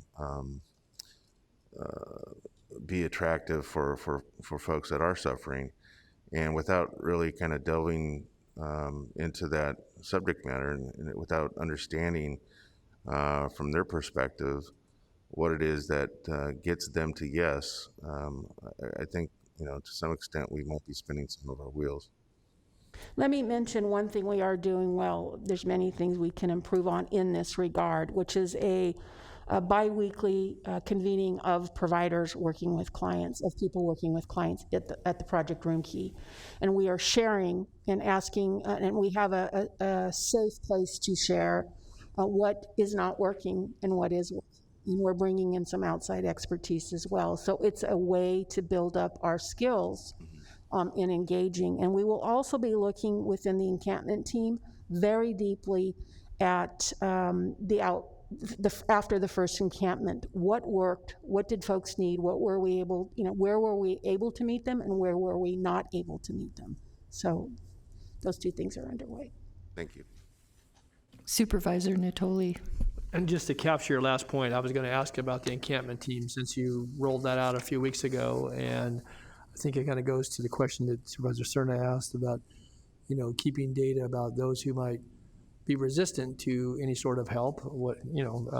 But I guess, can you give us some preliminary idea? Because I know, in the FAQ that you sent forward on the encampment, you talked about, as you've highlighted here today, that to be successful, that this is straight off the sheet, it says essential to be adequate shelter opportunities in a variety of settings.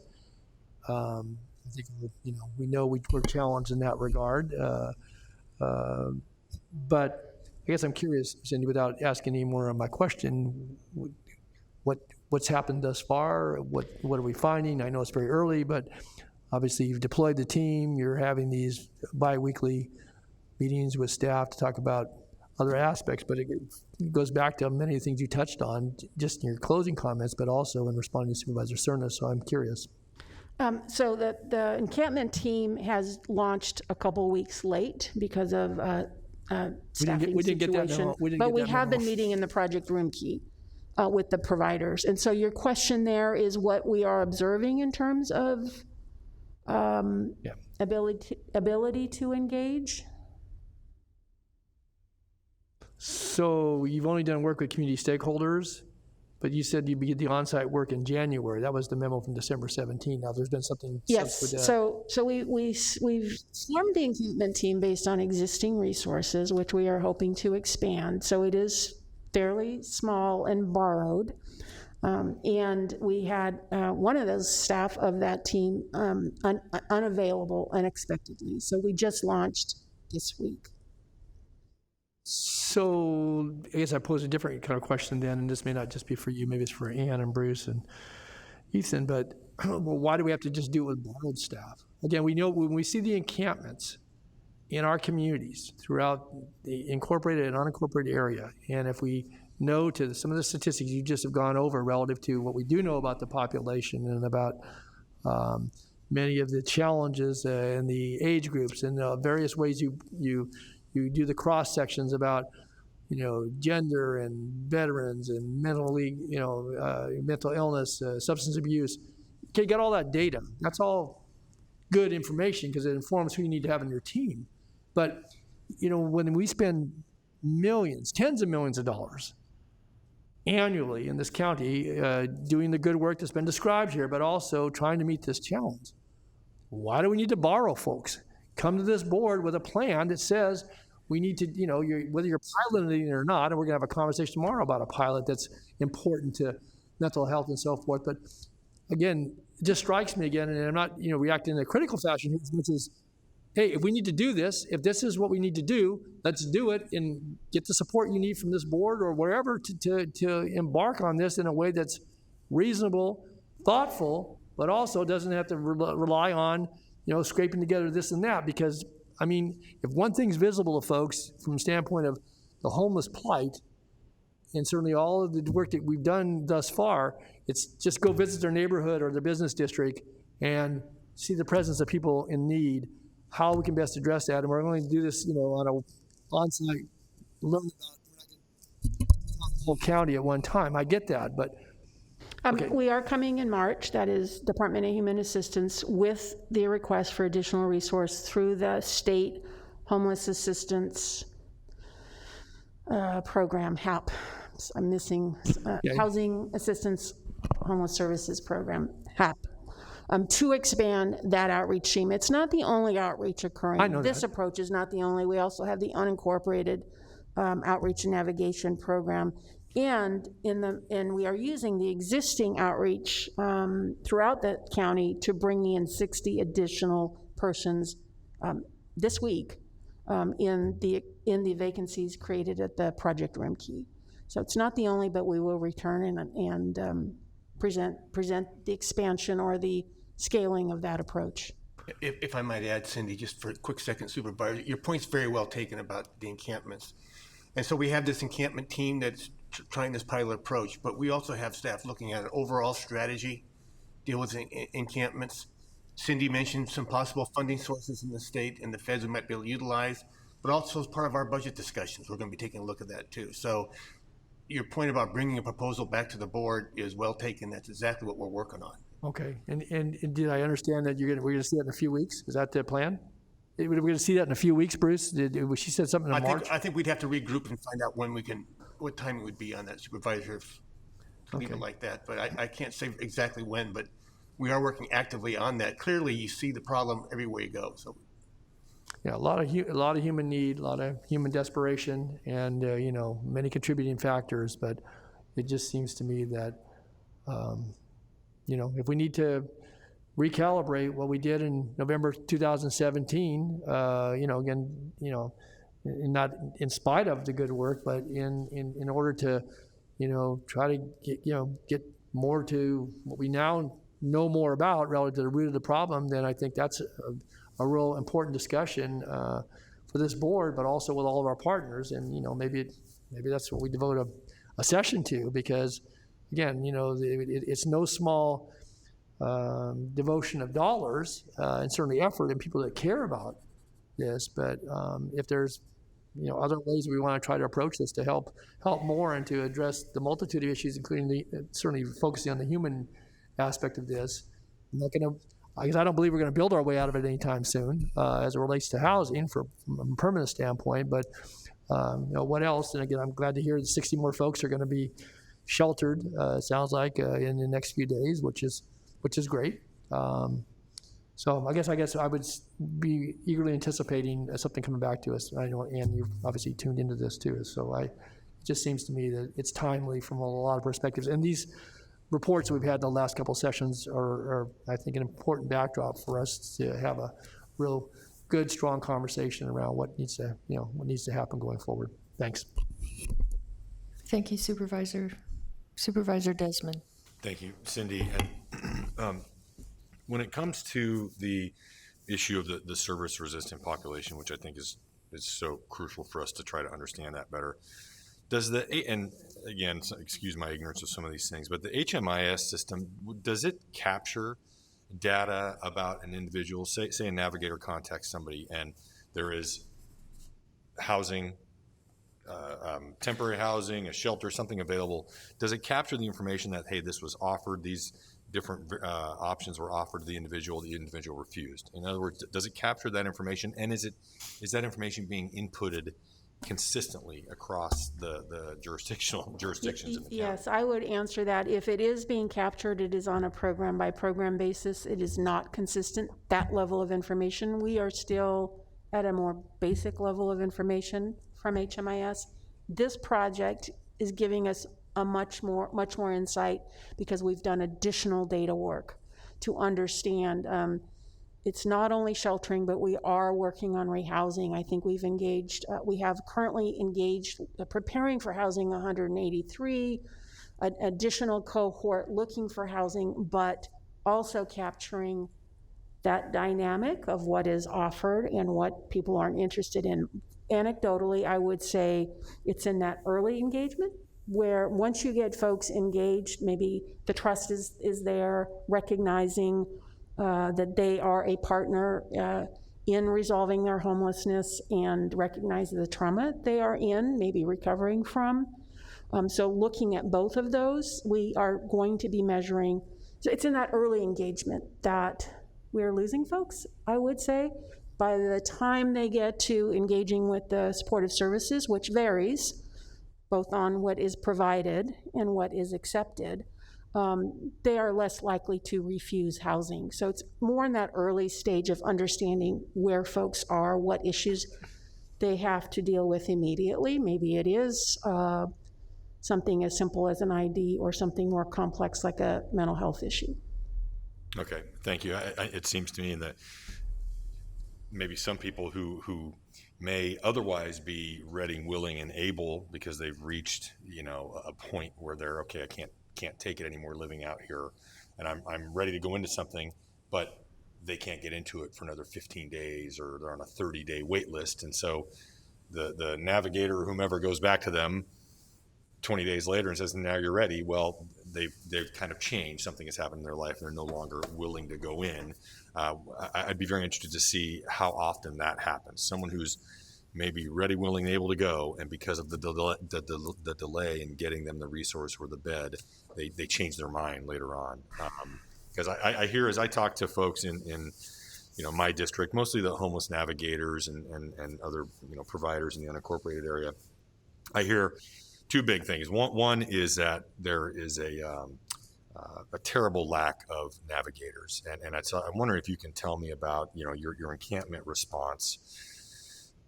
How are you going to identify those camps, and does that include beefing up the number of navigators, especially in the unincorporated areas? Because I think we have maybe 3.5 navigators for the entire unincorporated area, 600,000 people, and I think that's woefully inadequate. Their caseloads are just off the charts, and it doesn't allow them to meaningfully develop a rapport and a relationship with folks in these encampments.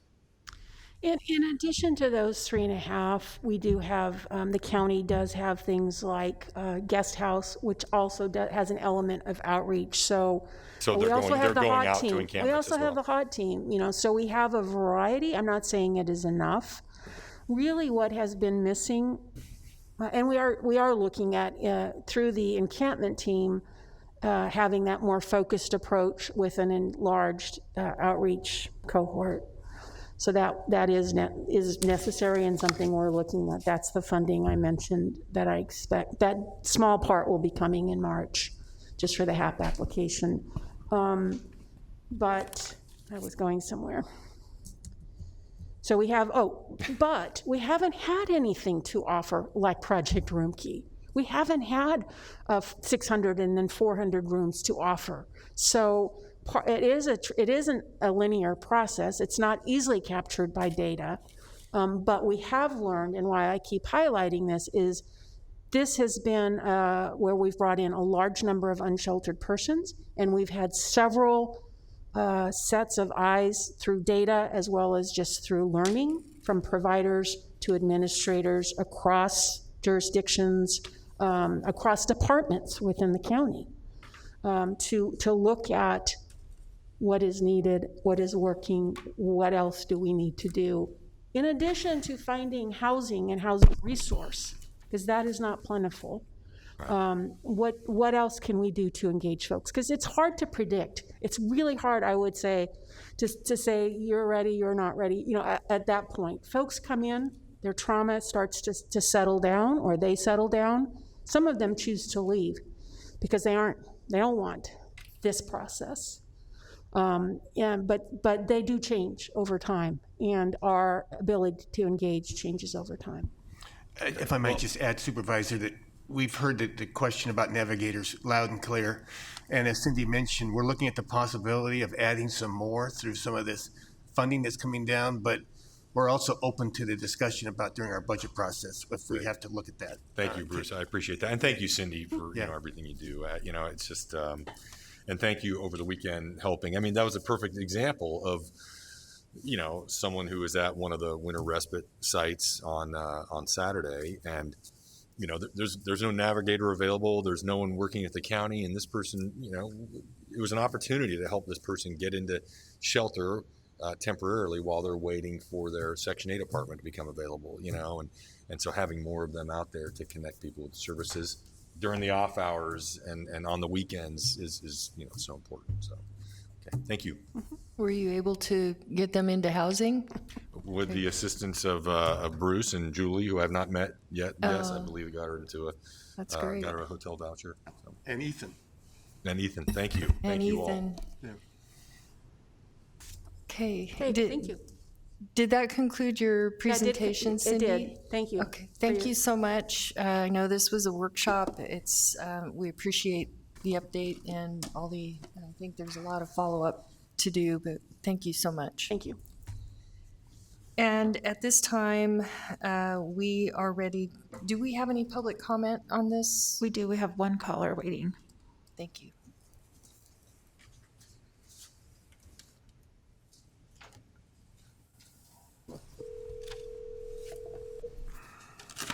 Hi, caller. Please start with your comments. You have 2 minutes. Hi, my name is Ethan Evans.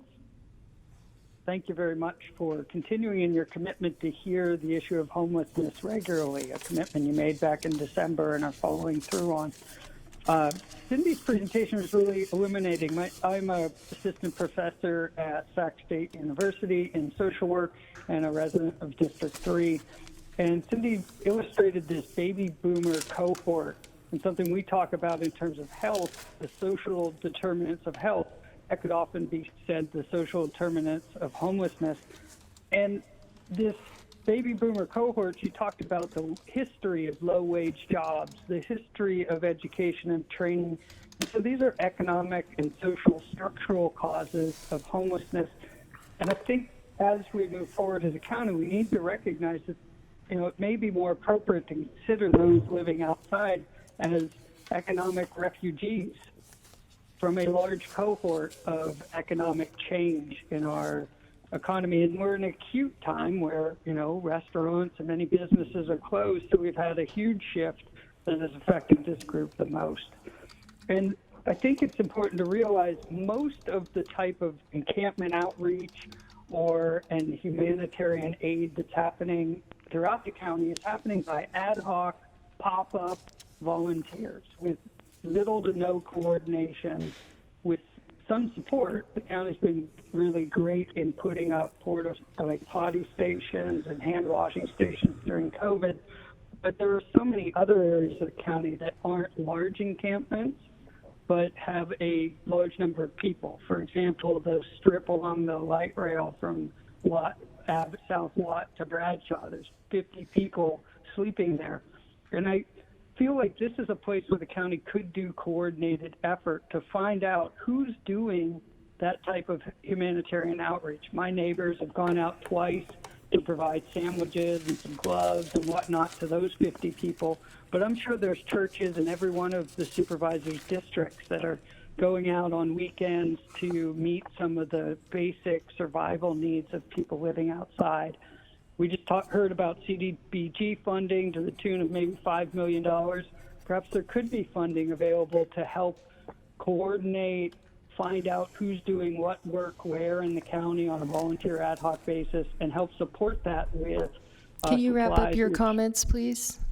Thank you, which was done early in this crisis. And so this type of humanitarian aid, we may need to take an emergency response or command response as a county. I think there's funding there to do that. I'd encourage expanding beyond pinpointed encampment outreach to a larger swath of the county being covered. Thank you. Thank you.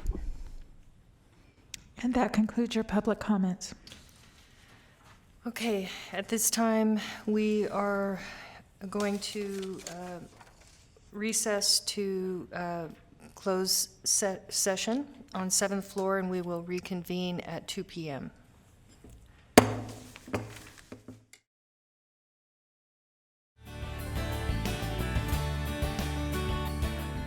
are reconvening after our closed session and lunch break, and at this time I'll call this meeting to order and ask clerk if you would please call the roll and establish quorum.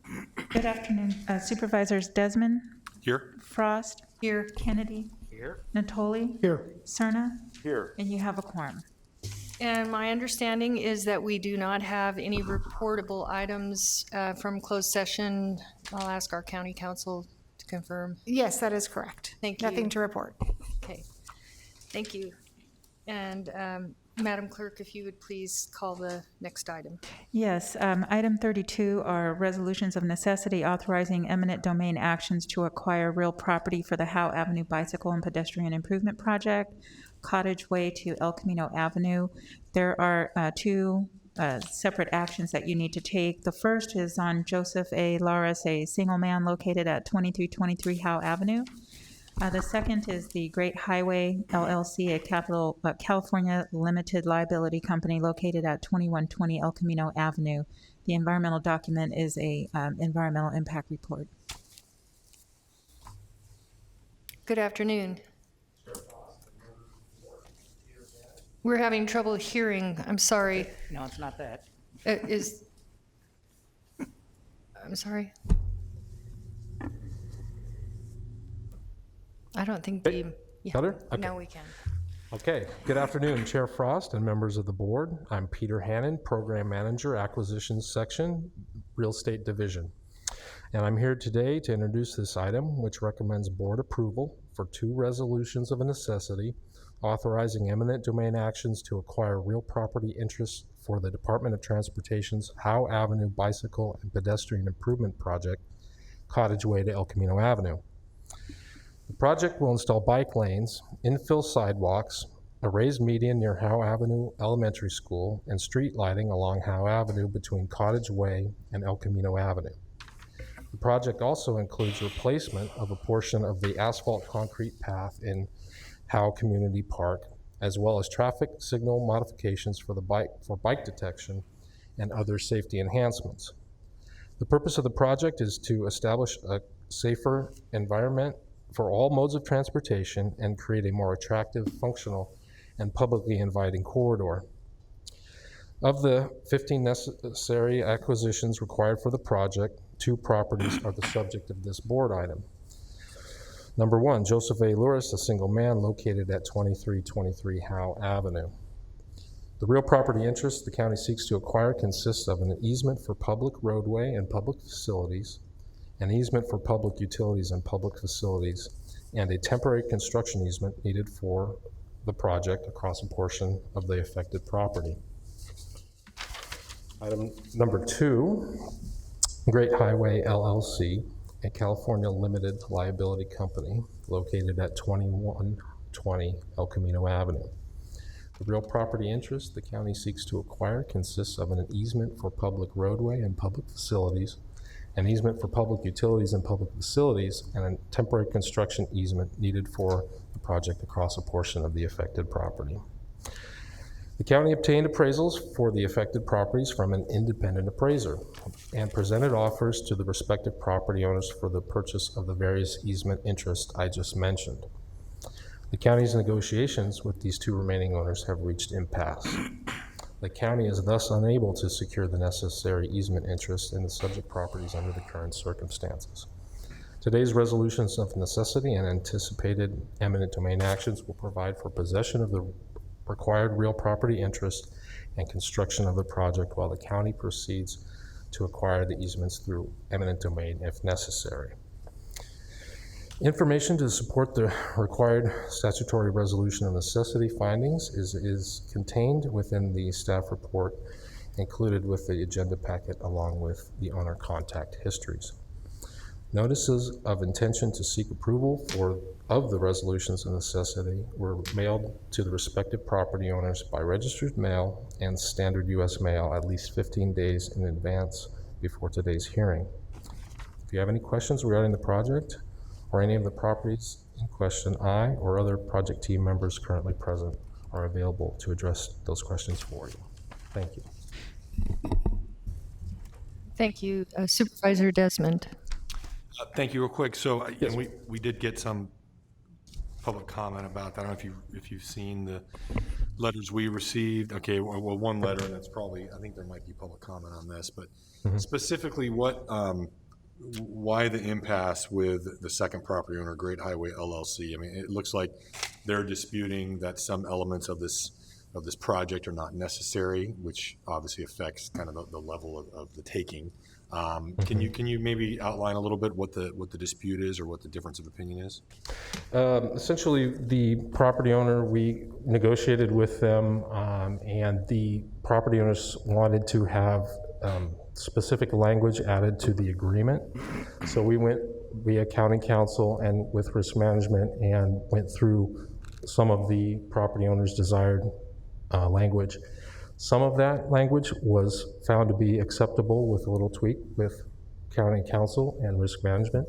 And there was additional items that could not be put into the agreement as they were written and suggested by the property owner. So that we reached impasse on some of the language with that agreement. Subsequent to that, we've also received a series of additional questions related to the design, measurements, area calculations, etc. And so we continue to work with the property owner to address those questions point by point. So essentially, we will continue to work with the owner. We generally believe we'll be able to reach an agreement, but as of today, we do not have a signed agreement, and hence we're looking to. What about the issue about looks like they bring up some concerns specifically with respect to the median that's proposed for this and the additional impact that's going to have on access to their business. Yes. And it looks like they're proposing that median is unnecessary. Can you comment on that? I think I'd defer to the department to comment on design questions and specifically the median. I know there was some specific information. Is there anybody here related that to maybe the design. could comment on it? I believe. Thank you. Certainly.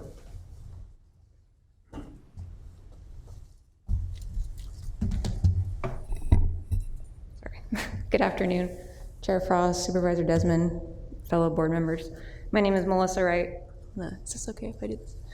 My name is Melissa Wright, Principal Civil Engineer for DOT. The project for the How Bike and Ped Pedestrian project, we are installing median we're extending it south of El Camino in front of this frontage of this property. We're extending it south also in front of the school on the east side of Howe Avenue. Due to the location, and I have an exhibit I can place so you guys can see. Due to the proximity of this subject property's driveway on the west side, along with driveways on the opposite side, on the east side.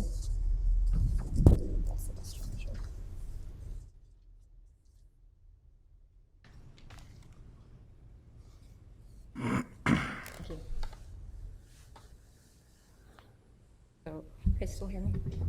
Okay, so this is the property we're talking about, this L-shaped property. And this is the driveway that the property owner has been questioning us on. And as you can see here, there currently is a median on Howe up to El Camino at this turn pocket. We're extending this down all the way south past the school beyond the sheet here. The reason for this is we have the school driveway.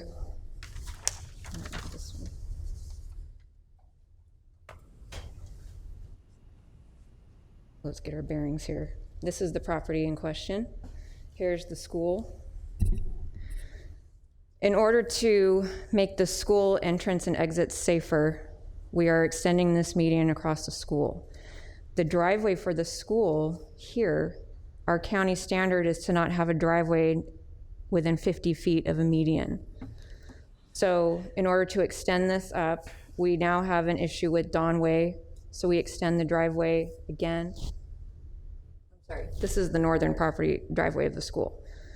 So to have the median extend another 50 feet north to clear this driveway, we're encroaching within 50 feet of the subject property's driveway. Okay, got it. Along with across on the east side, we have this driveway also. And we have video of close calls with traffic going in and out and lefts in and out here. I know the subject owner, I just saw the letter, has, I'll leave this, has requested. So how would northbound, so the northbound Howe Avenue traffic would not be able to make a left turn then into his business there at that driveway, correct? They would not like they are today, but they could. As you can see on this one, the parcel has several driveways along El Camino here, and the median on El Camino stops about here. So if someone was coming northbound and wanted to access this property, they can turn left onto El Camino and left into the property here. Same with if they wanted to exit and be going west on El Camino, they don't have to turn left out of here, they can turn left straight onto El Camino here. And what kind of business is it? I believe it's a mini mall, right, Peter? Strip mall. It's a strip mall. Yeah. I don't know exactly what businesses are in there, what the tenants are. Peter may be able to speak to that. So are you still in discussions with the property owner about this specific issue? Okay. Yes, yes. Because I understand the reason for the meeting is, especially with traffic safety, but obviously. Yeah, and I think that is impacting. a part of what the ongoing discussion has been is why is the median there? Is there any way Or a way to mitigate the impact it's having? Correct, that it's undesirable from the owner's perspective. And so there's, as Melissa has mentioned, there's very specific reasons for the design. So. And just by passing this resolution today doesn't cut off those continued discussions about that Absolutely not. Right. We always continue to negotiate subsequent to Ron in order to, make a deal, and generally we are successful at that. So. And we are working with him on, I think there was one of the items he raised was the width of the driveway. We're working with him on that currently. So discussions are ongoing. Thank you. Thank you, Madam. Madam Chair. But to be clear, Melissa, there is no give on the median. So if that's a point of sticking, by this resolution, we're authorizing you to go off and acquire the necessary right of way. You can talk all you want, but you're not giving on the median. Correct. Correct. Just to be clear. Thanks. Okay, seeing no further questions, I know we need to open a public hearing, so I'll go, and we do have some callers, I believe, so I'll go ahead and open the public hearing. Okay.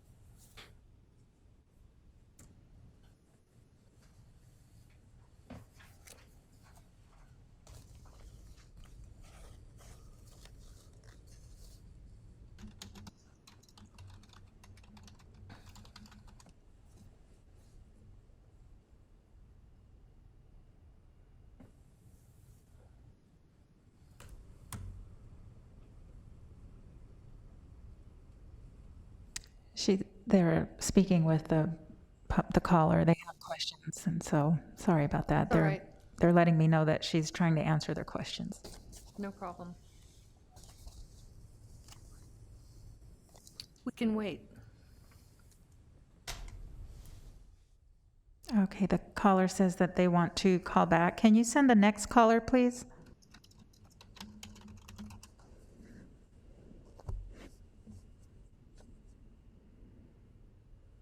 And that one's on its way.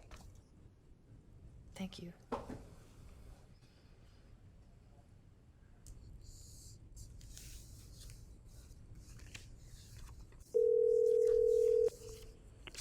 Hi, caller, please. You're going to be have to mute the meeting.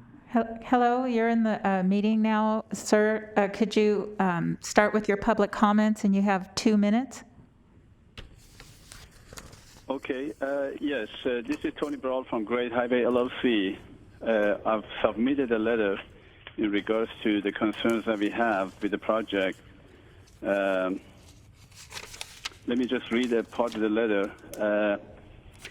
That we are contacting in hopes to resolve this issue. We're in favor of the project, but the county needs to reconsider constructing the raised center median at the location of our southern driveway, which would affect the access, traffic flow, and circulation of our property, which would hurt our small businesses.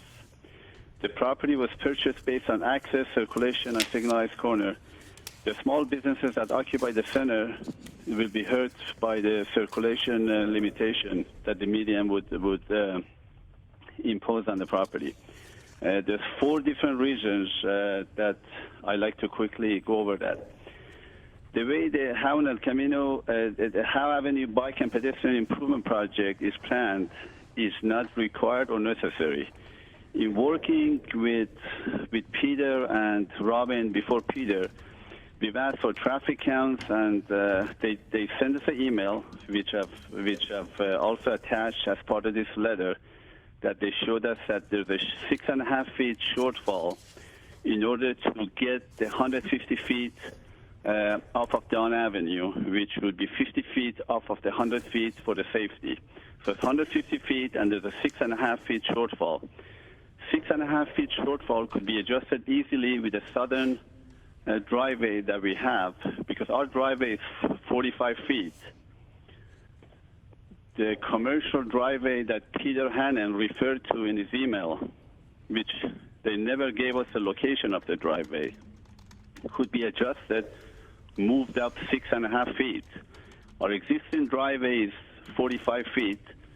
The commercial driveway that Peter Hannon referred to is 35 feet. So there's 10 feet here to give.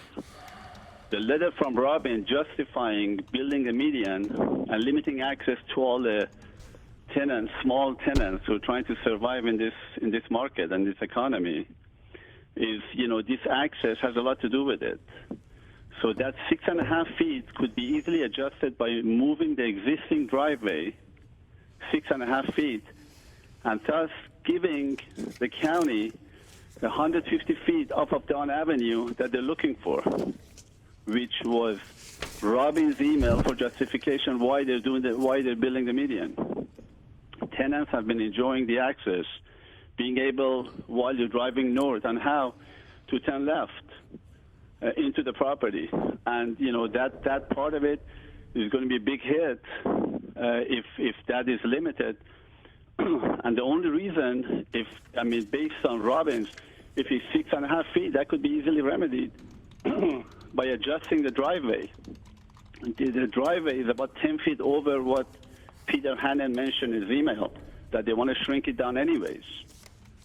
So there is 10 feet to give from this driveway, and they're only looking for 6.5 feet.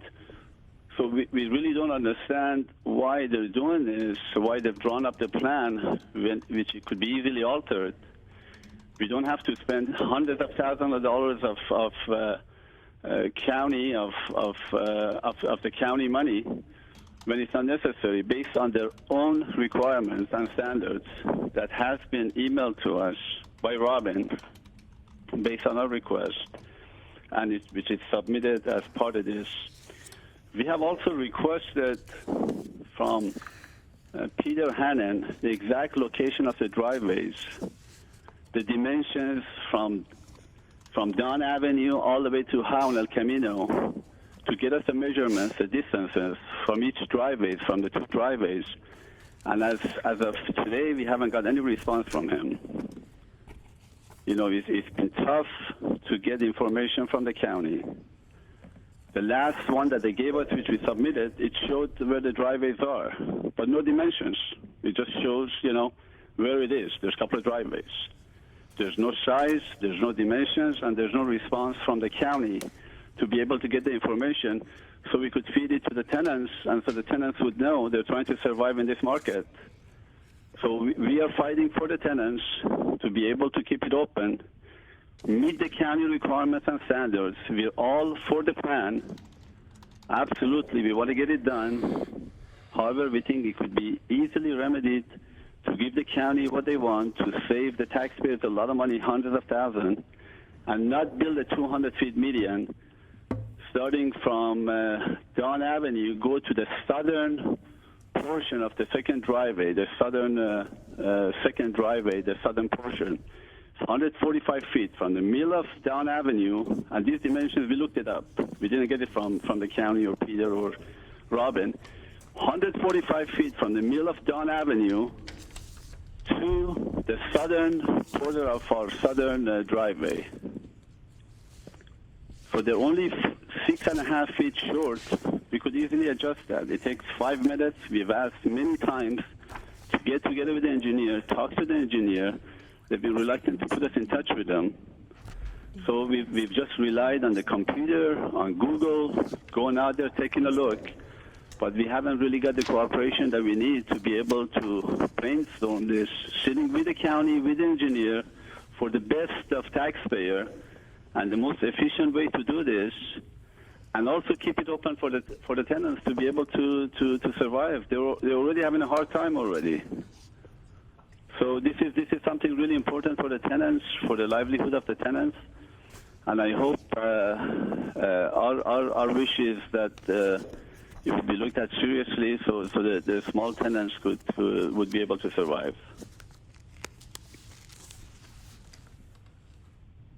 Are you done with your comments, sir? Well, I haven't read the whole thing. You mentioned I got 2 minutes, so I just wanted to make sure that, I make the point. I would like to be able to read the whole letter that we submitted.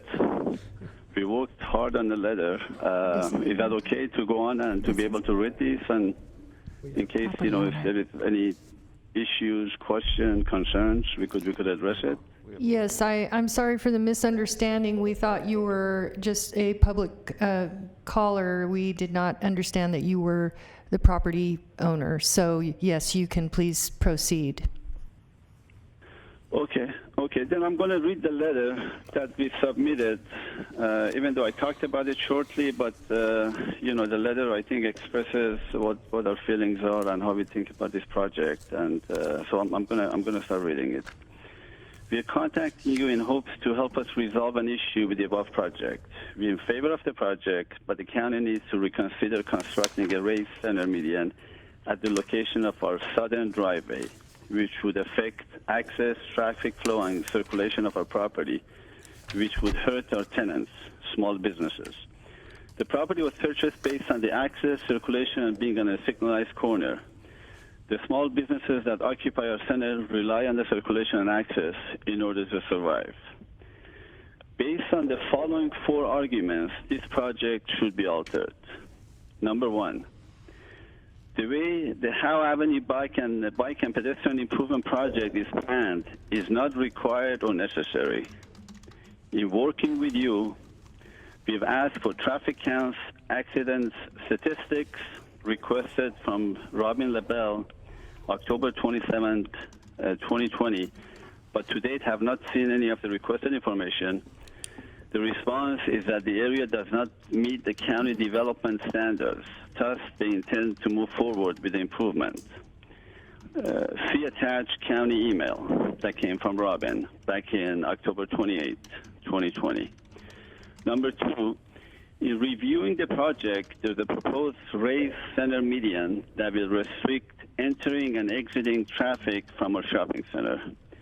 The decision to extend the raised center median 200 feet in front of our property is not based on public good or reducing private injury.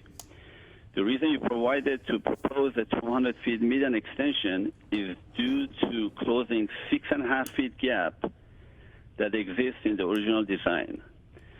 County has unilaterally taken it upon itself to just extend the raised center median 200 feet instead of working with the property owner to adjust the location of the southern driveway to remedy the 6.5 feet shortfall. Number 3, county cannot justify 200 feet raised center median extension is necessary for the proposed project. In addition, the improvement project proposes to reduce driveway sizes from 45 feet to 35 feet, further restricting access to the property. The property was constructed in the 1970s with a 45 feet driveway, which was allowed. Ownership has requested from Peter Hannon on February 12th plans showing dimensions and locations, including the 2 driveways from the corner of Hamel El Camino to the corner of El Camino and Delma. To date, we have not received any documentation addressing the request. Please see attached email dated 2/12/2021. Ownership believes that we have a grandfather right to the size of our driveway and objects to the proposed size reduction. There are other options available to the county which would protect the property owner's access as well as saving county construction costs and still meet the county's projected goals. These options are not to extend the raised center median 200 feet, but adjust the location of the southern driveway to remedy the 6.5 feet shortfall, thus avoiding the closing the gap quandary. Number 4, during the evaluation process, county fails to value on lost access and the restricted access to our property. The appraisal that was received is not consistent with the project. The proposed project is cutting off the access to our property. The county staff has marked the appraisal as 0 for severance damages, which completely undermines the fact that they're taking away not only access to our building, but the flow of how the traffic can travel. This median will be affecting the sales of our small businesses and access to the small businesses of the services that they provide. The appraisal does not take into consideration and does not comply with 7267.2 of the government code. The valuation only appraised the driveway and portion of the land that the county is taking, and not for the reduced value the restricted access will create affecting our property. Our estimate that it could be well over $100,000. We need these items to be reevaluated. This portion of the median is not necessary to complete the project. We're in favor of the project and putting a bicycle route, and we are committed to finding a fair resolution. However, we do not support spending public money for a matter that would hardly help with private personal injury or public necessity. County is proposing to build a 200 feet median to block the driveway that only 6.5 feet of space is lacking. The most southerly driveway is approximately 45 feet wide, and the county proposed driveway are 35 feet. We are confident that we can adjust the driveway and meet everybody's expectations. This will remedy the situation without having to spend hundreds of thousands of dollars on a 200 feet raised median, in addition to limiting access to the hardworking small businesses that are trying to survive. In closing, we are open to further working with you in an attempt to find a fair and equitable resolution. And there's 3 exhibits within the letter, which the first one is the email from Robin, as I stated previously, dated 10/28/21. The second one is the email from Peter Hannon that shows the driveways but no dimensions. And then the email from us on February 12th, the day after, to Peter Hannon requesting the dimensions. And as of today, we have not received any response to that email with the dimensions.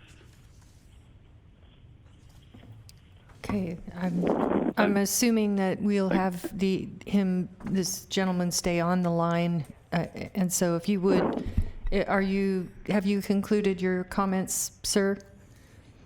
Yes, I have. Okay, if you would just remain on the line, I think we have a couple of board members who were queued up to speak. Supervisor Desmond, you had... Madam Chair, may I also let you know that the property manager is the other caller, and they're on the waiting to talk as well. Okay, should we just go ahead and listen to the other caller? Okay, thank you, Flo. Okay, so let me, just one second. I gotta have them on a different line. Well, you're getting a call up. Would it be would they be able to keep an exhibit up that kind of shows so as they're talking this through? I know that the exhibit that Melissa had. Could you? Yeah, I can do that. Or display that. Yeah. Okay, just give me 1 sec. Let me get the caller to the other phone line that I just sent. Could you send the caller to the other phone line, please?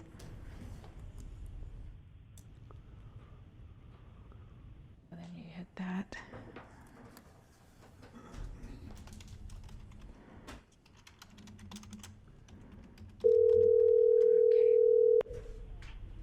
Hi, do we have the property manager on the line?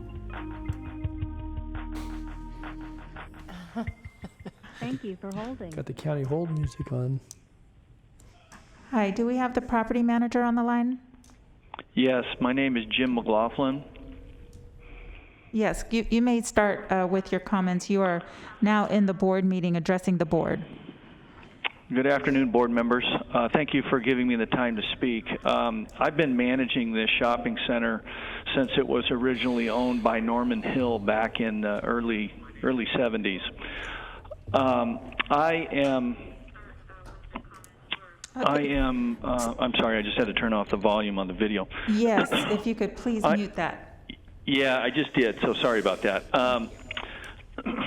In managing this project and having this proposed medium and action affect the property, I've been working closely with the owner, Tony. And I think that it's important for the board members to understand that, or the supervisors to understand that we've had brief communications with county staff. We haven't had any communication whatsoever with Department of Transportation.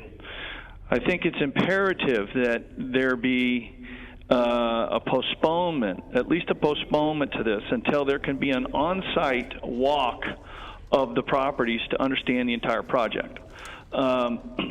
This is a center that has struggled, as Supervisor Desmond knows, that northwest area has struggled. We've struggled with homeless, we've struggled with businesses staying open during the pandemic, and further restrictions for cosmetic purposes is going to be just another hit to the business community. In listening to the Department of Transportation, they made reference that there was video of near-miss accidents. Yet to date, we haven't seen any traffic counts, any accident statistics, and or those videos. And while we want to work with the county to come up with a project that's fair, we want it to be fair for the property owner as well. With that said, I would request a consideration of postponement so that staff and Department of Transportation, myself, can walk the property and review the job, at which I would be available next week or the week after to complete. And that's it for my comment. Thank you for your time. Thank you. Do you want him to stay on the line as well? Yes, sir. Would you like to stay on the line in case there may be some questions of you and the owner? Sure. Okay. And so at this time, I'll invite Supervisor Natoli. Yeah, defer to Supervisor Desmond. It's his district, and I got some questions, but he may already be ahead of it. So, would you like to go first, Supervisor Desmond? Sure. I agree. I'd like to see this postponed. I think we need to do a little more due diligence. I'd like to learn more about it, and I should have done more in preparation for this item. But I want to understand, if you could put the document back up that Melissa was referring to. So is the property owner saying that if the median started a little further north, it would allow people to access his property from northbound Howe Avenue? Is that what he's saying? I wasn't sure. Do you know? I believe that's what he's alluding to, but we still need that median to the south. I understand the property owner's concerns. I take a little exception to some of the communication things, but that's neither here nor there. Timing-wise, sorry, I didn't introduce myself. Steve White, Chief of Design, Department of Transportation. We are certainly amenable to postponing this. We can come back with this in April, and timing-wise, the project we can still keep it on track. It gets a little tighter, but we can still keep it on track. We're happy to go out there and meet with the property owner and the property manager. One other thing that I don't think was mentioned earlier is they will be able to make U-turns from northbound Howe at El Camino, which, this is a pretty common concern from property owners, and we're very sensitive to it at DOT. But being the second property from the corner where we have that U-turn capability in the post-project condition, a tough sell for us when, from a safety standpoint, that median is an important element of the project. Have you had direct meetings with either the property owner or the property manager? We've DOT? been working through real estate, but we're happy to meet with them directly. And certainly the concerns raised about driveway width, those are certainly things we can work with the property owner on.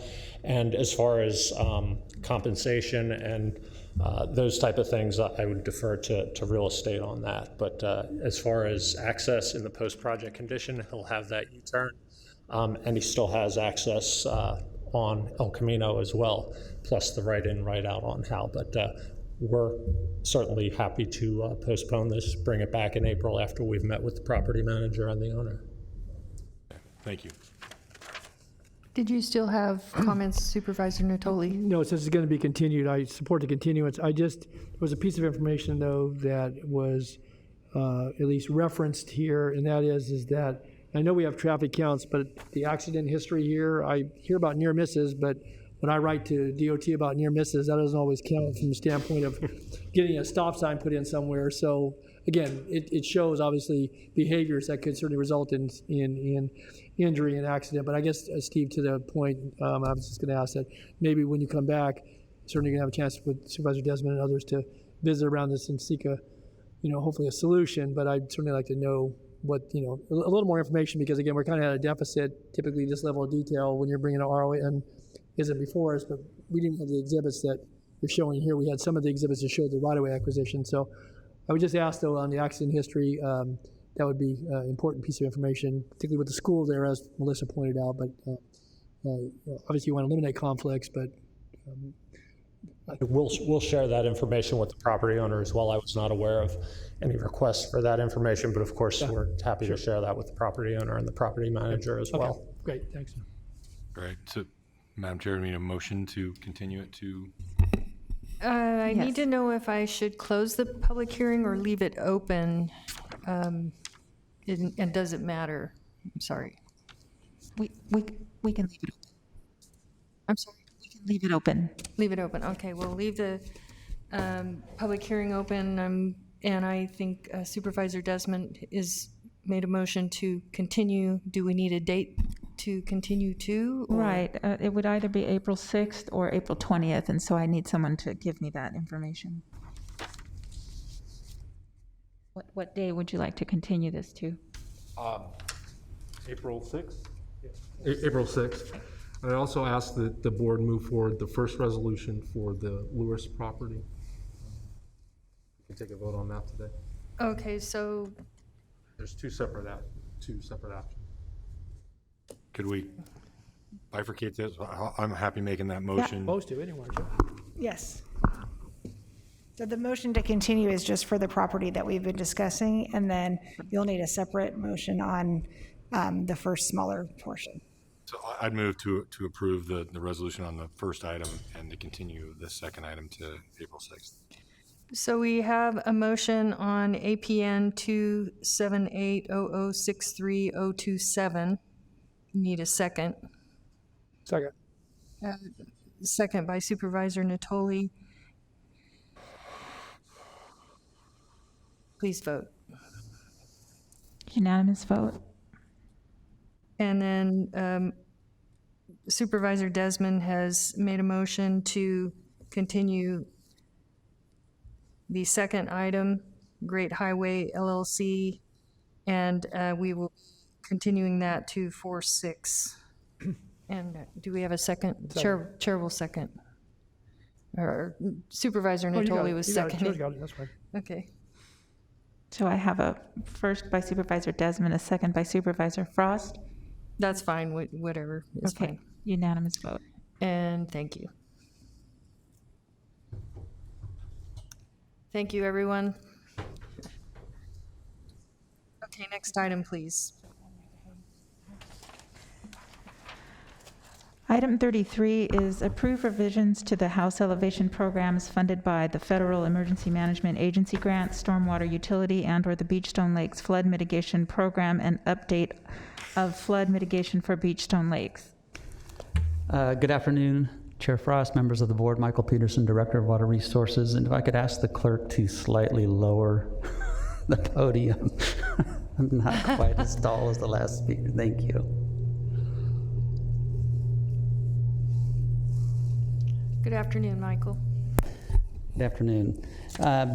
So the item today is, it's somewhat of a bifurcated but related item. The action that's being requested is to approve some adjustments to the two existing county-administered home elevation programs. Then beyond that, there'll be just a discussion, a bit of informational update, and opportunity for discussion on generally flood volume mitigation efforts and status in the Beachstone Lake portion of the county.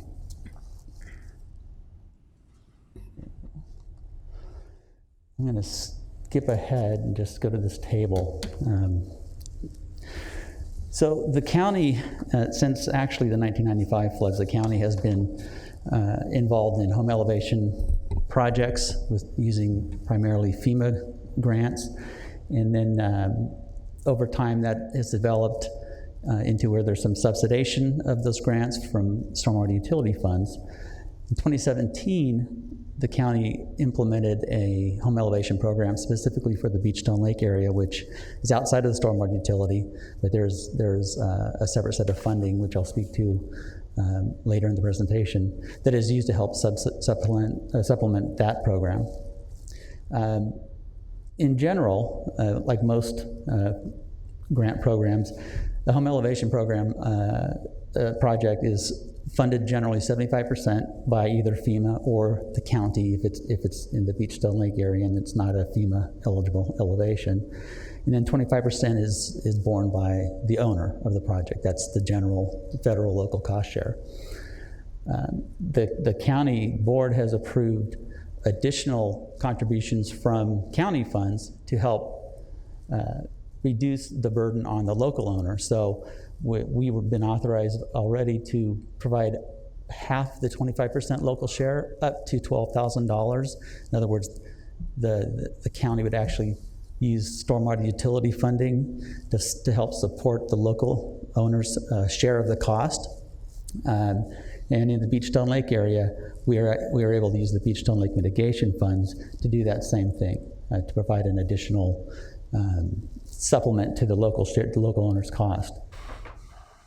Additionally, in both programs, we're authorized to provide the full 25% share on behalf of the owner in hardship cases where there's the low income criteria are met with the homeowner, and we are able to provide the actual 25% as well as the 75% share. That's atypical, but that is something that was adopted for both programs. Now again, in the case of the Beachstone Lake home elevation program, since it is not in the stormwater utility, we have an additional means of using the Beachstone Lake Fund to support it.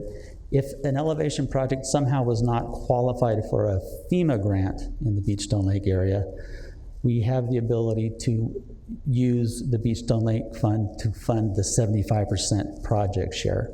We haven't had to do that yet, but we have that authorization. We would come to the board specifically for that kind of project. But those are some of the tenets of the ongoing home elevation programs that we administer.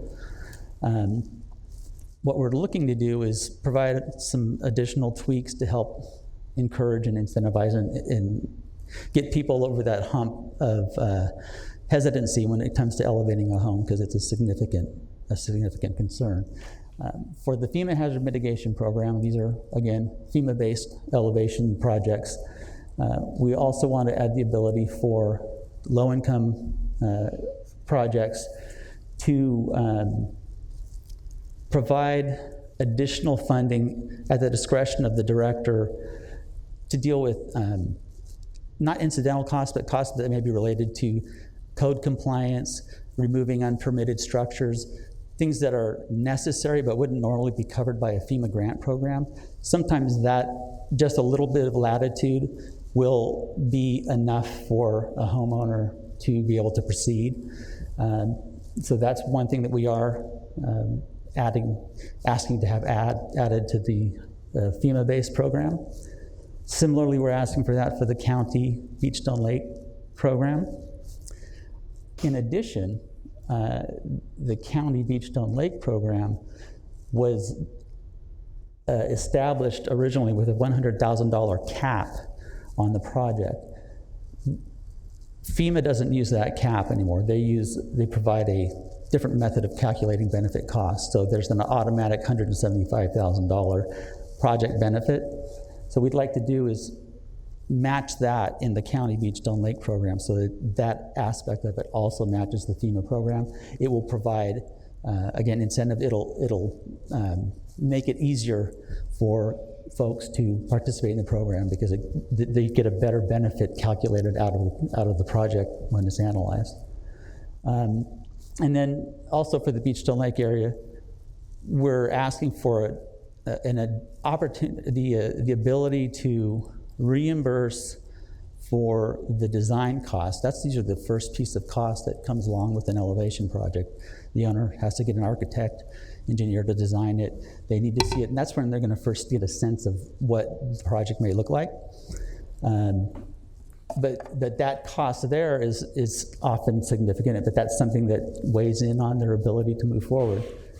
We'd like to be able to pay that cost earlier rather than down the road waiting for invoices and getting reimbursed. That's one piece we'd like to do up front, just to help ease the homeowner into the process. It's basically sort of front-loading the cost stream.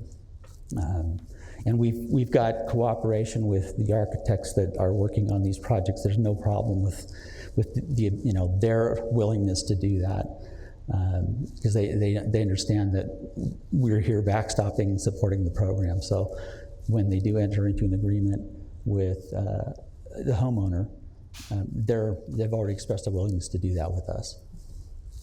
Those in particular, and they're described in the staff report, those are what we're requesting today in terms of just modifications to the home elevation program. We do have two candidates that are actually, one in the Beachstone Lake area, one that's in the county, who are right on the cusp of moving ahead and elevating their homes. And there would be cases in point where this would be helpful to keep them moving forward to ultimately get their house above the 100-year floodplain. So that'll be what we asked for, but now, if there are any questions about that before we just get into the general discussion, I'd be more than happy. Yes, Supervisor Natoli. Yeah, thank you, Madam Chair. Thanks, Michael, for the verbal, I think, explanation behind this. I wanted to make a couple points of reference and also then ask about a little more of the details relates to this. I think one of the things, and again, I want to restate what I've said several times over the years on this, is that, as we look at mitigation for upstream impacts, recognizing that there are other impacts to this community and other communities that are in that watershed, but particularly down here when we have the confluence of the Cosumnes and McCollum, obviously influences the Sacramento River, and then the other tributaries that are in the whole Morrison Creek stream group, that what's been allowed to occur for now since this issue first surfaced after the '86 floods for better part of 35 years, is that with a variety of mitigation requirements or strategies, and in many of those areas are now in incorporated cities of Elk Grove and Rancho Cordova, but this includes a lot of unincorporated area in the Vineyard area, South Sacramento, and then obviously portions of the city of Sacramento and North Laguna, Valley High area that all feed into this watershed. But development's been allowed to proceed, and certainly the county has taken some different approaches over time, and going back into the 80s, there actually was a condition that before development could proceed, that there needed to be mitigations in place before they could get the sign off. That was altered over time, and we did have some projects that have not come to pass for a variety of reasons. Some of those have not penciled out engineering-wise, or because of litigation that came out of storm events that were 86 and post-86. And so nonetheless, over time, development has proceeded, and the mitigation that has been presumed to underlie all this has been that we've charged a per acre fee. And in some cases, some of the Laguna developments actually paid lump sums into the funds that are referenced here.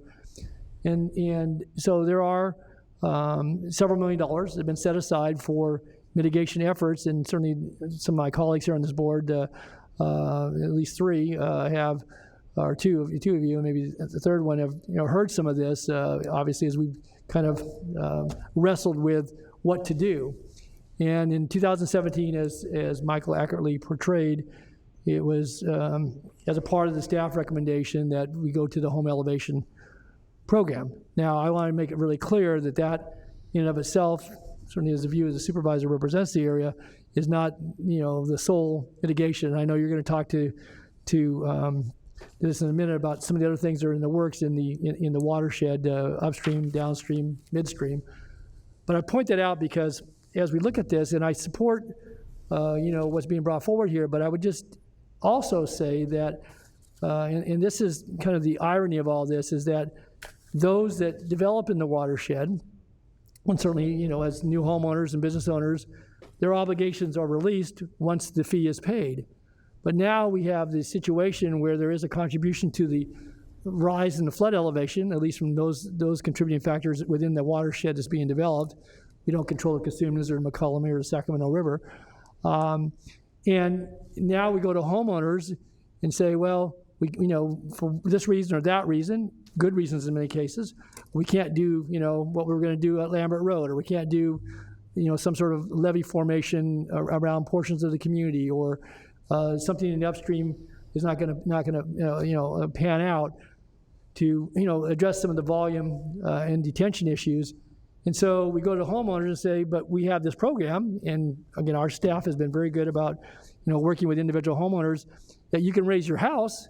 And again, recognize this is a rural setting, that you can raise your house, but it only covers the cost of raising your house. It doesn't cover the cost of, what happens to your barn or your outbuildings, or, the fact that, your access to your property, and we're talking about elevations here of 16, 18 feet in some cases, from grade, depending on what that grade is. And so you can have a lot of bumps out there with houses on it, or houses that are going to be fairly elevated in the air. But the point of all this being said is that what it does, though, is it puts the obligations on the homeowners. And so to Michael's points here, and then we say, well, you can go get an architect, and you can work with us, and then we're going to get into the grant cycle for FEMA, and depending upon how that calculates out, with the limits that we had in place, it just made it difficult in some cases because it doesn't factor out. And so then people that were interested in doing it, they say, the heck with the county, we're not going to do this. And so, but there's been no kind of universal addressing of the of the flood issue as it relates to the impacts that we, the county, and certainly other planning jurisdictions have permitted. And what conversation I've had with staff, and part of it's embodied here, is that if in fact, this is a strategy that we know certainly can protect some of the property, obviously the home, the dwelling unit, and so forth, we ought to make it as easy as possible for folks to get there. And that's not just about writing a check, but as Michael's explained, with architects and going through and do preliminary planning and waiting for funding cycles and so forth. This can be years-long process, years-long, and multiples. And I guess what I want to ask about here, Michael, is that part of the conversation, and I think that when we have these mitigation dollars, and we're saying that the one strategy we know that we from a staff perspective, certainly this board, again, even with some split votes on some actions, has said, though, that this is the strategy we're going to employ here as we have in other areas of the county. I would suggest that, and I guess I'm going to ask you the question first, why we wouldn't cover the entire share. This is not stormwater utility. They're monies that are held in trust, but beyond cutting some of the red tape and helping with the architect and some of the permitting costs, even with the, why do you have to be low income? If we really truly want to incentivize this, it's not going to be no cost, because people are going to be displaced from their homes, as we're well aware. When you're having your house lifted 18 feet in the air, you're going to be out of your house for a few months. All that doesn't get accommodated for, no matter how good we do on our end of it. And so I guess my question to you is, why wouldn't we, for again, maybe only $12,500, but why wouldn't we cover the entire 25%? We're not talking about stormwater utility, we're not talking about FEMA monies, and say that in this area where we've only had how many house raising, a half a dozen? Yeah. So again, and if we truly want to incentivize and encourage folks, it seems to me you make it as easy as possible and make it as costless as possible, because they're bearing the obligation to basically mitigate an involuntary process. And that's arguable, that mitigates arguable. Obviously there are people who would argue that point about whether that's really true mitigation. I get that, but so that's my question. Going back to when we did begin the program, it was laid out on the basis of mirroring the FEMA program, and that was right. Because that structure was well established. And we do have the opportunity to bring cases forward to the board to fund 100%. And to your point, we can actually take a look at that, do some analysis, and bring that back. I think that's totally appropriate to say how would this reflect on the budget, and then looking forward, how would we continue making some assumptions on how many you'd have every year. How would we continue to keep that moving forward? Because it's not an infinite source of money. And the other thing, just by way of information that we are going to run up against, because SAFCA has contributed to the flood insurance. We do buy flood insurance for folks qualify down in that area. But with the rates going up under the FEMA program and National Flood Insurance Program, that's becoming more and more costly. And I think part of it, the strategy here, is to try to get enough folks to consider elevating, to then help moderate some of those costs, both to the homeowner, but certainly the county or public share that's been a part of the commitment that we've followed through on for about 20 years now with that flood insurance coverage down there, which again is not unappreciated, but it's a recognition of some of the impacts, and so recognize there's not an infinite source of money here, but if the idea is to try to again encourage folks to elevate, and to try to do with as minimal costs, recognize there's some personal costs that are going to be associated with this, and to avoid the flood impacts on their own property, at least in their homes, it would seem to me that would be a smart way to go. And I don't know if you could bring something back to us. I don't know what analysis you've done in the basin, if you did all the houses that need to be raised. I know we have the map here that shows with the dots, different elevations, different situations, different vintages of homes and so forth. But I guess that would be a question I pose to you, because again, I appreciate some of what you offer here today. We talked about this for a while. You've raised a few homes, but if we really want to get serious about this, Sure. I think we need to try to tear those barriers down, and one of them is financial. So No, and I'd absolutely prepared would be able to have us come back and with probably more than just that, but no, there's probably a few but things I know you're included with I that wanted to would ask be, about this specifically, because again, as much as I've contested this at times, recognizing that this is a a viable aspect of trying to help people protect life and property. That again, I would just like to do what we can. And I think, let me interrupt you. I think that the timing is good because there is some very current discussion we've had on the flood, the ability for the FEMA insurance program to continue itself, because it is, I think we've all are aware how burdened it has become. So what are some alternative approaches to that? And I think that there'll be some different perspectives on how you can establish a similar program, but maybe less expensive. So I think that's also something that we would be able to speak to when we come back. Okay, good. That's all I have for right now. You've got some other parts of your presentation. I'll probably ask a couple questions around that. But and so this is the only aspect, at least, we're seeking any kind of action on. Excuse me, I just wanted to see if that was a motion. Yeah, I would move it at the appropriate time. Okay. Yeah, all right, I'll second at the appropriate time. Good. Okay, thanks. All righty. I might put a couple other things in the motion, so you want to hold your second for a second. Thanks. So now this graphic, the red boundary is the Beachstone Lake mitigation area, just in terms of county elevation programs that are funded by the Beachstone Lake area. It's the homes that are in this red boundary. I think there's maybe 114 structures, if I recall. And this is the south part of the county, the north part of the delta. Those are all habitable structures? Yes. Okay. Now, just sort of switching to mitigation of the Beachstone Lake area, just in other aspects, other opportunities.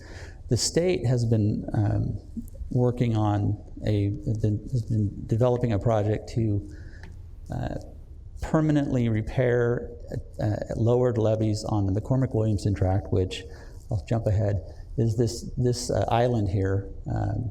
Now those two areas in red, those levees failed in the 2017 storm, and the state has a proposed habitat project on the island, but there's an opportunity for them to restore those levees to a lower level that would provide some beneficial impact to the 100-year floodplain in the Point Pleasant, Beachstone Lake area in general. That project is something that the state's leading on, but we've been in discussion with them. We've taken a look at some of the modeling they've done. It appears, in terms of a screening level analysis, that it could provide an impact of 0.3 of a foot benefit, lowering of the 100-year floodplain in the Beachstone Lake area in general. State DWR has done some outreach. They may have some more coming on. They are proposing to move this project to an environmental document this year, and if they can continue moving forward, construction in 2022. They're about 30% design right now. What we are looking at this is this an opportunity for us to contribute to help make sure, support the project moving forward. We can validate benefits to the Beachstone Lake community, and any proposal to do that, we would obviously bring that back with some more detail, just to explain how is this beneficial and which of the funds we would point to help support that. It's like to your earlier point on home elevation, that's not the only strategy that we're trying to take. This would be another action that, if beneficial, we would want to bring forward and recommend. But it wouldn't be intended to stand as this is the only thing that we would propose. If I could, Madam Chair, just Michael, we did, and some will recall this, in the 2017 flood year, that as an outgrowth, because they were talking about how they're going to repair the levee in a more immediate time frame, we actually put up $400,000 of county Beachstone Lake dollars to kind of as an assurance that they would, take into consideration maybe keeping that lower elevation for the levee as part of that. Now, they've never drawn on that money because we haven't had high water since then. But we have set aside that money, again, as a part of the funding 4 years ago, about this time 4 years ago, if I'm not mistaken, maybe 3.5 years ago. That's correct. Okay, so you would come back to us at a later date for discussions about this? We would meet, back up with the state, see where they are on their schedule, see what the opportunity as far as helping support that is, and then again with more specifics on how it would be beneficial to bring that to your board for consideration. Good. And again, there's that graphic. So this last slide here is really just speaks to the mitigation funds that are in place within the county to help mitigate impacts in the Beachstone Lake area. There's Fund 314A, which is a mitigation fund that was basically a set aside from specific developments in the south part of the county. They provided this money to the county, use this to address impacts. Then there's the Fund 315X, which is an impact fee that's collected on every project upstream in the Morrison Creek watershed. The intent is that is to address, to help support projects that will mitigate incremental increases from upstream development in the Beachstone Lake area. It's not there to eliminate the floodplain because there is an existing floodplain already, but it's to address that incremental impact. It can be used to support structural projects, maybe levees. There was a proposed project to, there were projects proposed previously that Supervisor Natoli alluded to, large-scale levee projects to help bolster flood protection around the community. They were deemed far too expensive, and that was presented to the board, explaining that even the impacts from that solution are unmitigable, just not reasonable to be able to fund. But the funds are still collected, and we've been authorized to use them now to help support the home elevation program. Again, as one of the means to at least provide some additional incremental benefit, and in this case on a project by project or a house by house basis, if you will. Excuse me, Michael. Yeah. Supervisor Cerna. Yeah. So I note the bullet points under the identified funds. Are they restricted in every case to capital projects, or could you, for instance, use some of the funding to augment or enhance flood fight activities? They're intended for projects. They're identified to support mitigation projects, not an interim or a temporary flood measure. And we've had discussions around that in the past. Again, 2017, the board authorized these funds to be used to support a Beachstone Lake-centric home elevation program because, again, it's outside of the stormwater utility. There was no local fund that would help support that program as the stormwater utility does. Then there are two funds, 105A and 105C. Those were developed through bonds associated with development that is now in the city of Elk Grove. The funds, again, those funds were identified to be used towards a structural project. I think originally the elevation of Lambert Road, and also considered was associated levee improvements. Again, those proposed projects were just deemed not feasible economically and just, I think, institutionally, for lack of a better word. So those funds are still under control of, the county still has control of those. They are in development that's now in the city, but we still have those. Should we identify a project that meets the criteria for the use of those funds, which would be to benefit the Beachstone Lake area, and I think it also has to have some associated benefit to those developments that are in the city, because that's where the money is generated. We've not been able to identify any particular project at this point, but we're exploring other options if there's possibly anything else we can do. Structural, it could be upstream, downstream. We haven't settled on one yet. I think we'll be able to maybe have a broader conversation about that when we come back, to follow up to this.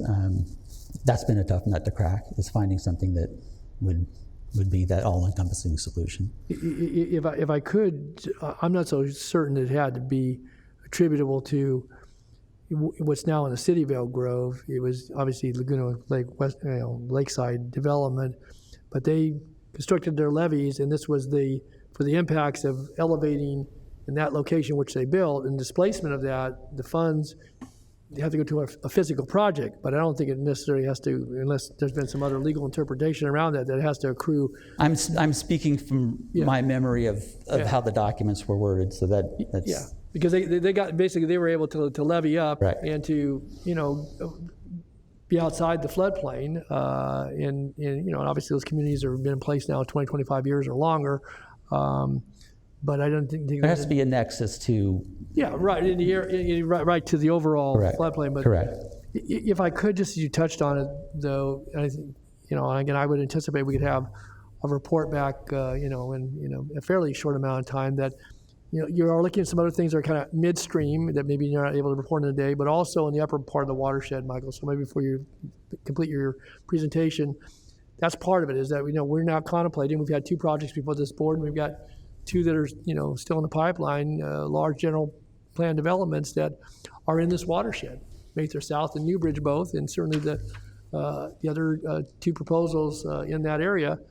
And they there are areas that are mined. They may have the ability to retain. There's discussion ongoing with DWR, but I would just, by point of reference, that is another way, even though it's in the upper reaches of the shed, is to hold some of that water over time to alleviate some if not all of those volume impacts from those developments. And right now, though, all they have to do is write the check, and then anything they do for water quality or for detention capacity for their own developments. And I think that's where the linkage needs to continue to be strong here, is that these monies and what we're continue to review in the unincorporated area for projects that will bring new homeowners and new businesses to this community over a period of decades, there still impacts that water.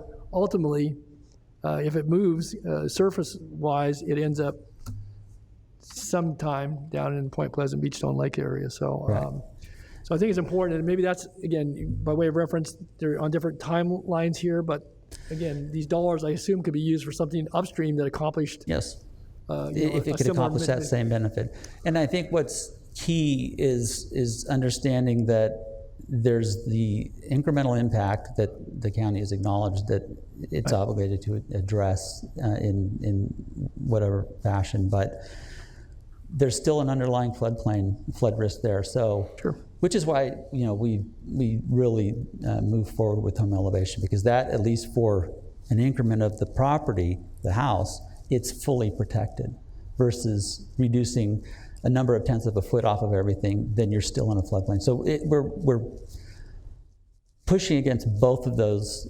approaches, and trying to keep them working together, and not get just lost or focused on just one. Well, we've reduced that increment, we're good, because we understand there's still a community down there, regardless of that incremental impact. So we do. I don't say they're competing, but I think they're moving together. Okay. I don't have any other slides in the presentation. If there's any questions, then maybe somebody on the line. It seems like if we're going to incentivize them, this is a great time to do it while interest rates are so low. Yeah. I do not see anyone else in the queue, Michael. Okay. Thank you. So we have a motion by Supervisor Natoli. Yeah, as a part of that motion, I'd like to request a report back, and I don't know if the 90 days would be before we get too much into the summer. We've got some things that are in the works that I think, again, we'll go to address some of the, and we've had some correspondence over time. Some has been shared with the board. Attorney Wald Hoppy has followed this very intently and been before this board on many occasions, but others that are very interested there. And I think it's been a while since we've been to the board on this topic. I know for a while it's probably getting pretty worn out with the board, but it's a serious issue and one that I appreciate certainly colleagues allowing to spend some time on this afternoon. But I guess I would ask that if we maybe 90 days. Yeah, I'd suggest the end of May. Okay, all right, that'd be fine. That'd be part of the motion, and then to incorporate what we spoke to earlier, that we would look to fund the entire, the homeowner share. And if we can bring that individually sooner, sure, so be it. That's fine. That'd be a part of the motion then. Second. Did you get that change flow for Yeah, the so, motion? so we have a report back by the end of May, and then we're continuing what portion to what day? That's. Nothing's continued. continuing. It was I'm just, sorry. he just requested a report back. Oh, by okay, the end of by May. the end of May. Yeah, right. And then we're authorizing the recommendations in the staff report, but we, with the important modification that we have him bring back, fully funding the 25% share. And we have a second by Supervisor Cerna. All right. Please vote. Unanimous vote. All right, thank you. Thank you, Michael.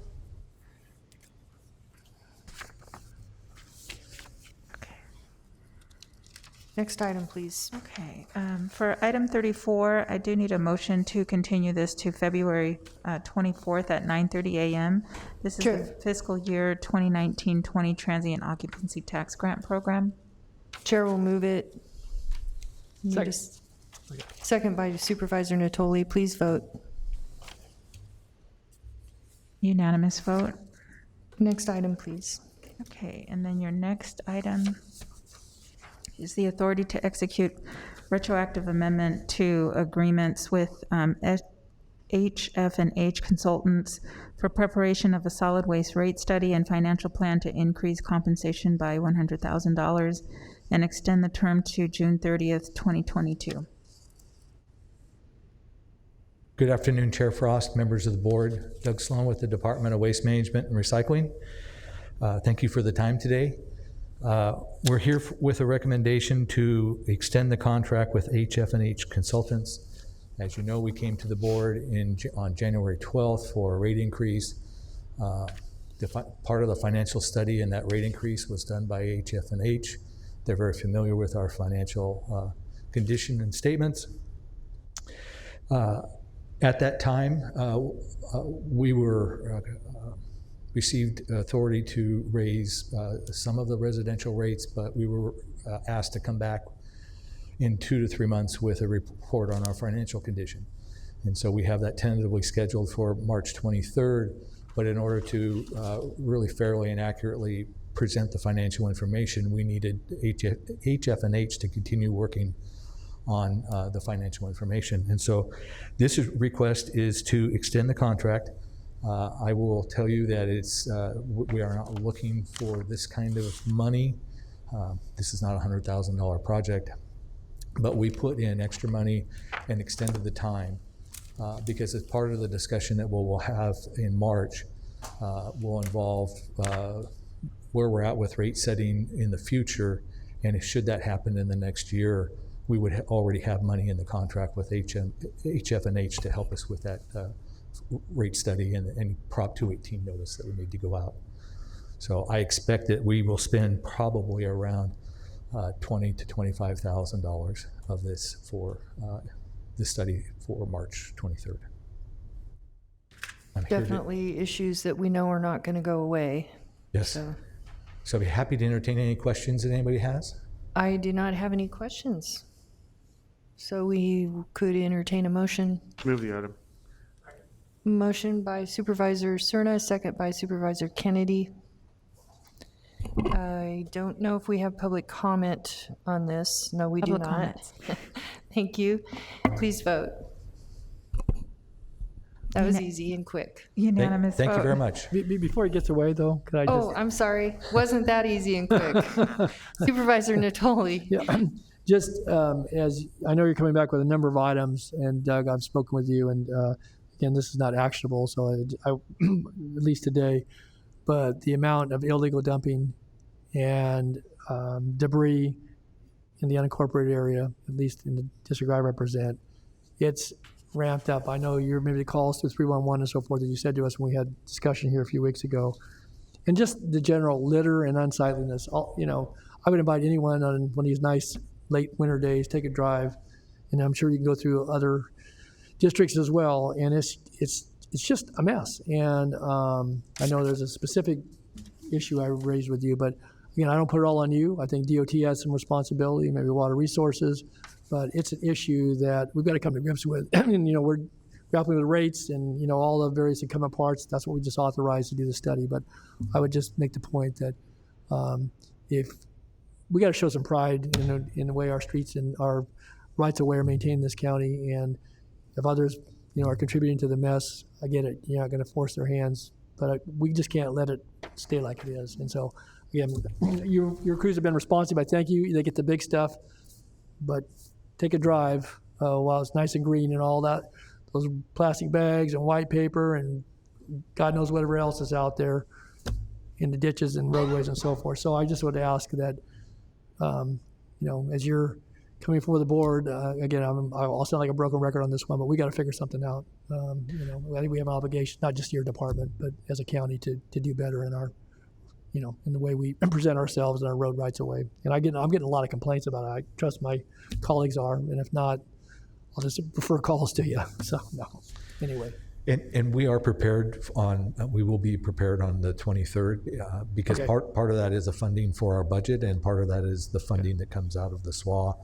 And one of the items we have for you would be the introduction of folding the commercial franchise system into county code so that we can continue the franchise system and what that budget looks like.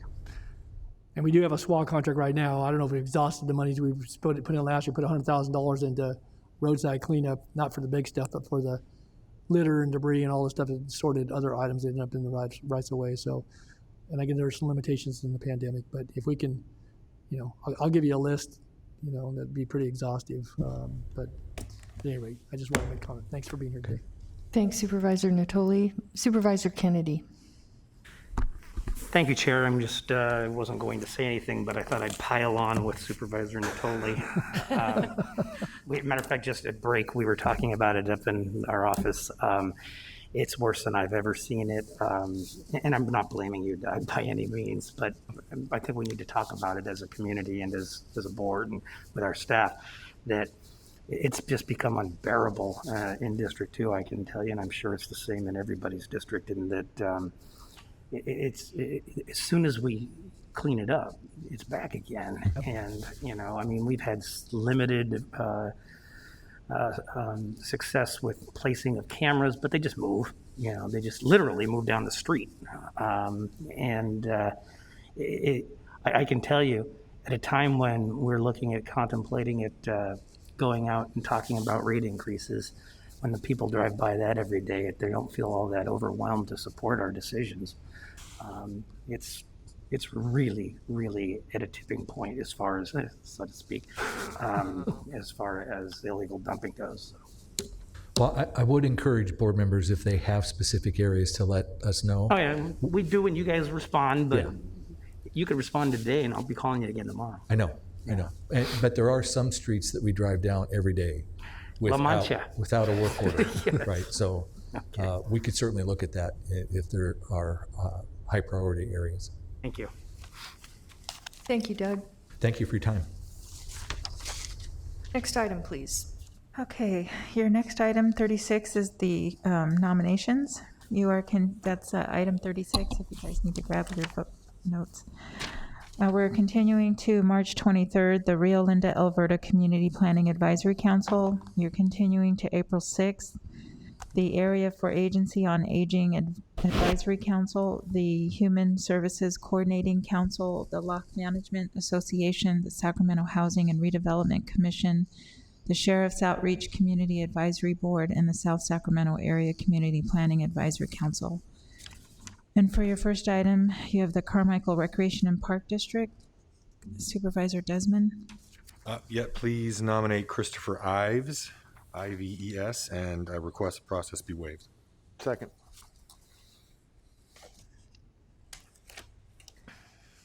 Unanimous vote. And then we have the Delta Citizens Municipal Advisory Council, Supervisor Natoli. I'll continue this for a month, please. Okay.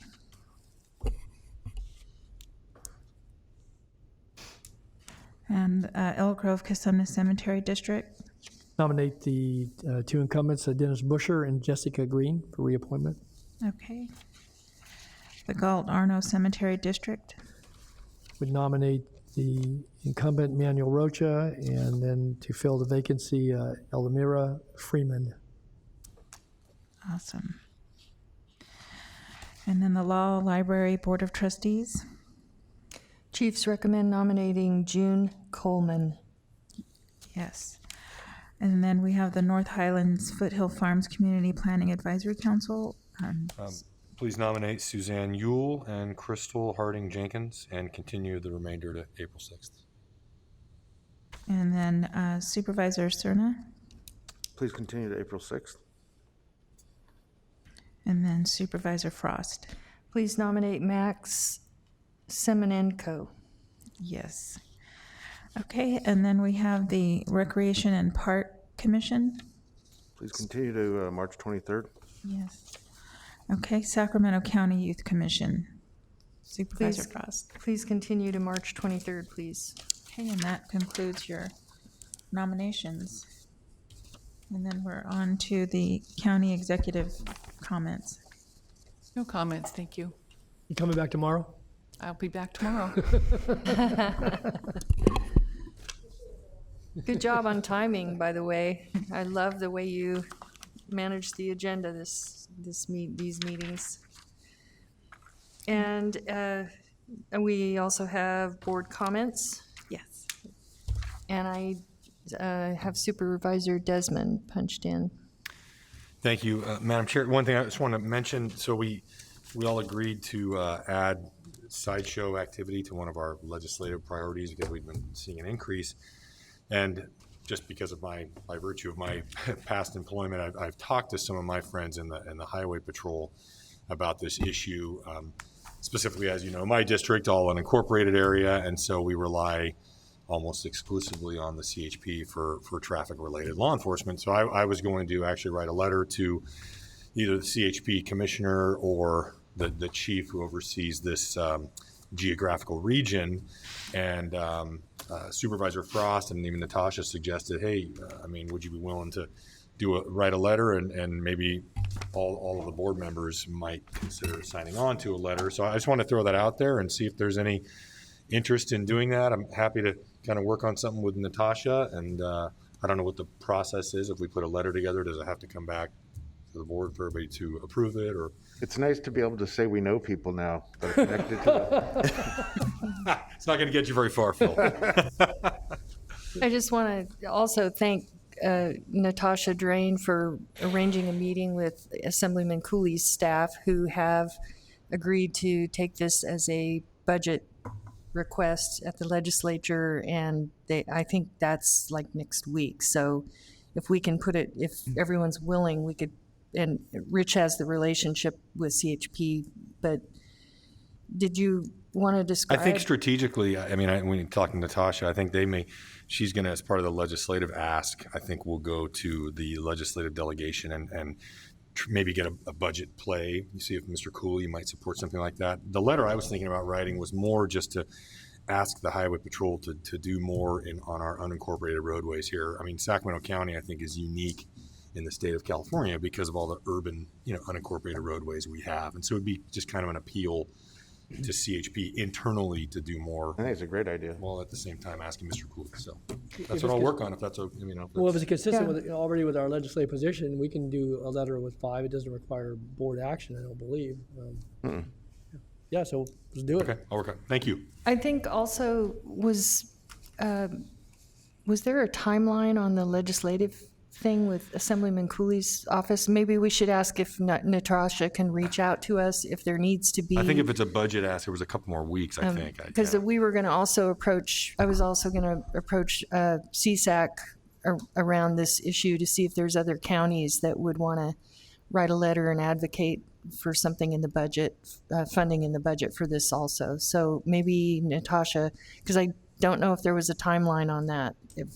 I'm not 100% sure, but I know Natasha is, and I'll make sure that she reaches out to you so that we stay within the appropriate timelines. Thanks. Thanks, Rich. And Rich didn't go into detail, but we did. I learned a lot in the meeting from Rich because he was talking about the challenges with these sideshows and how it's difficult to enforce, and just charging a higher enforcement fee, higher fines doesn't really get the job done. It's really more a matter of how do we tackle it. And he talked about strike forces and ways that you can actually follow where they're going and actually figure out who was there. So thank you, Rich. I learned a lot from that meeting. I usually don't have much to contribute, but that is No, one you area. do. You're good. You impound their car and you keep it, that gets the message. That was in the discussion too about longer impoundments also. So we're going to keep working on this.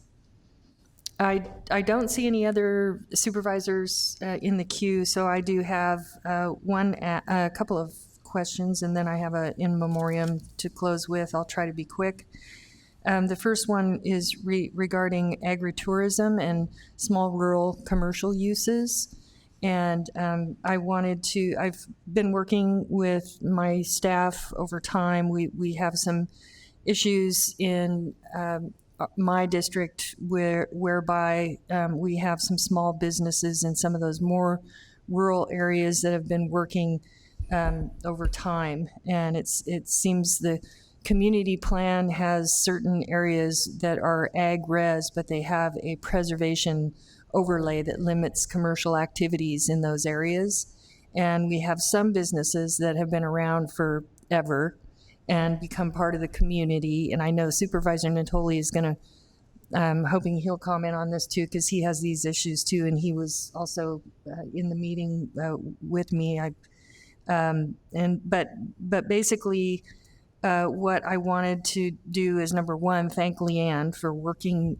She's not here, but she's been working over time on this to try to help us figure out some solutions for some of these small businesses that are challenged in this way. And they think that there, might be, we discussed some possible solutions for an amendment to the community plan that would create some opportunities for some small event, conference center, sit-down restaurants, small wineries, B&Bs, basically potentially create rural tourism destinations around the county in some of these areas where those opportunities do not exist now. And I'm very supportive of this. I think it's good for those little rural, it's that little ambiance in a rural community that can create some economic development and actually help with economic recovery. And I'm hoping Supervisor Natoli will say a couple words. I think he wanted to also about this. Well, just very quickly, again, Leanne's been very helpful, and I think kind of outlining the issue. I've had a couple in my district. We already allow for ag tourism in a limited fashion in the code, and I think the idea would be to put it out today to talk about initiating some sort of a code amendment, which would come back to this board. We're not taking any action today, but just to offer that there are some situations, again, it would have to be properly vetted, obviously going through our community planning advisory councils and through the environmental review portion of the planning process. But I think there's some opportunity to recognize, some of the things that Supervisor Frost alluded to in existing communities and maybe some other potential, but also recognize the rural and residential nature and not compromise that either. So, but I think Leanne certainly could outline that for us. So I think if we could have some discussion about how to initiate that in the future, that would be helpful. And let the full board get a chance to get an idea of what we're talking about here. So.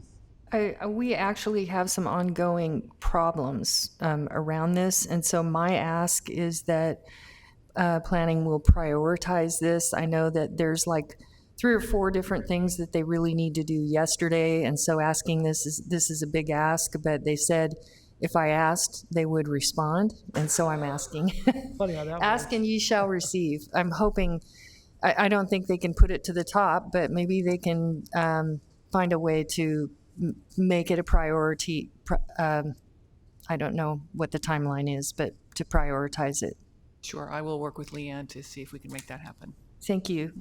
The other item that I have is regarding the climate action plan. I have received some calls from some of the, I'm going to say the business community, individuals who are working with, providing, selling products that relate to homes, you know, and with the climate action plan and the plan to move all electric in the next 10 years, there's concern around how does that look, and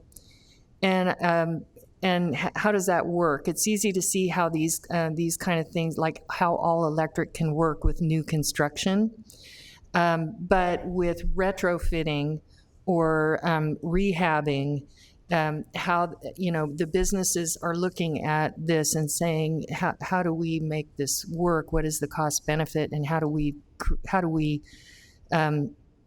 sell that? How do we make money on this? Basically, is the bottom line. An example is, if we go back to heat pumps, which I remember in the 70s, we had heat pumps. For those of us that are older, and we graduated from the heat pumps.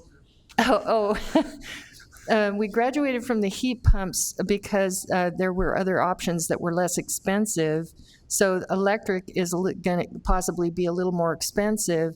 And what is the cost? The cost of the heat pumps could potentially be a lot more expensive, is what they're describing. And so they're trying to understand where they fit in this market. Okay, so where I'm going with this is, what I would like to ask is that while we're having that conversation, so we make sure we're writing a policy that's a good policy that can be accomplished, let's make sure we include the supply chains, the manufacturers, the distribution, wholesalers, contractors, retailers at the table in that conversation, so that they can kind of share where they're coming from and what their challenges might be, so that there might be some ways we can, some things we can do in our climate action plan that actually makes it more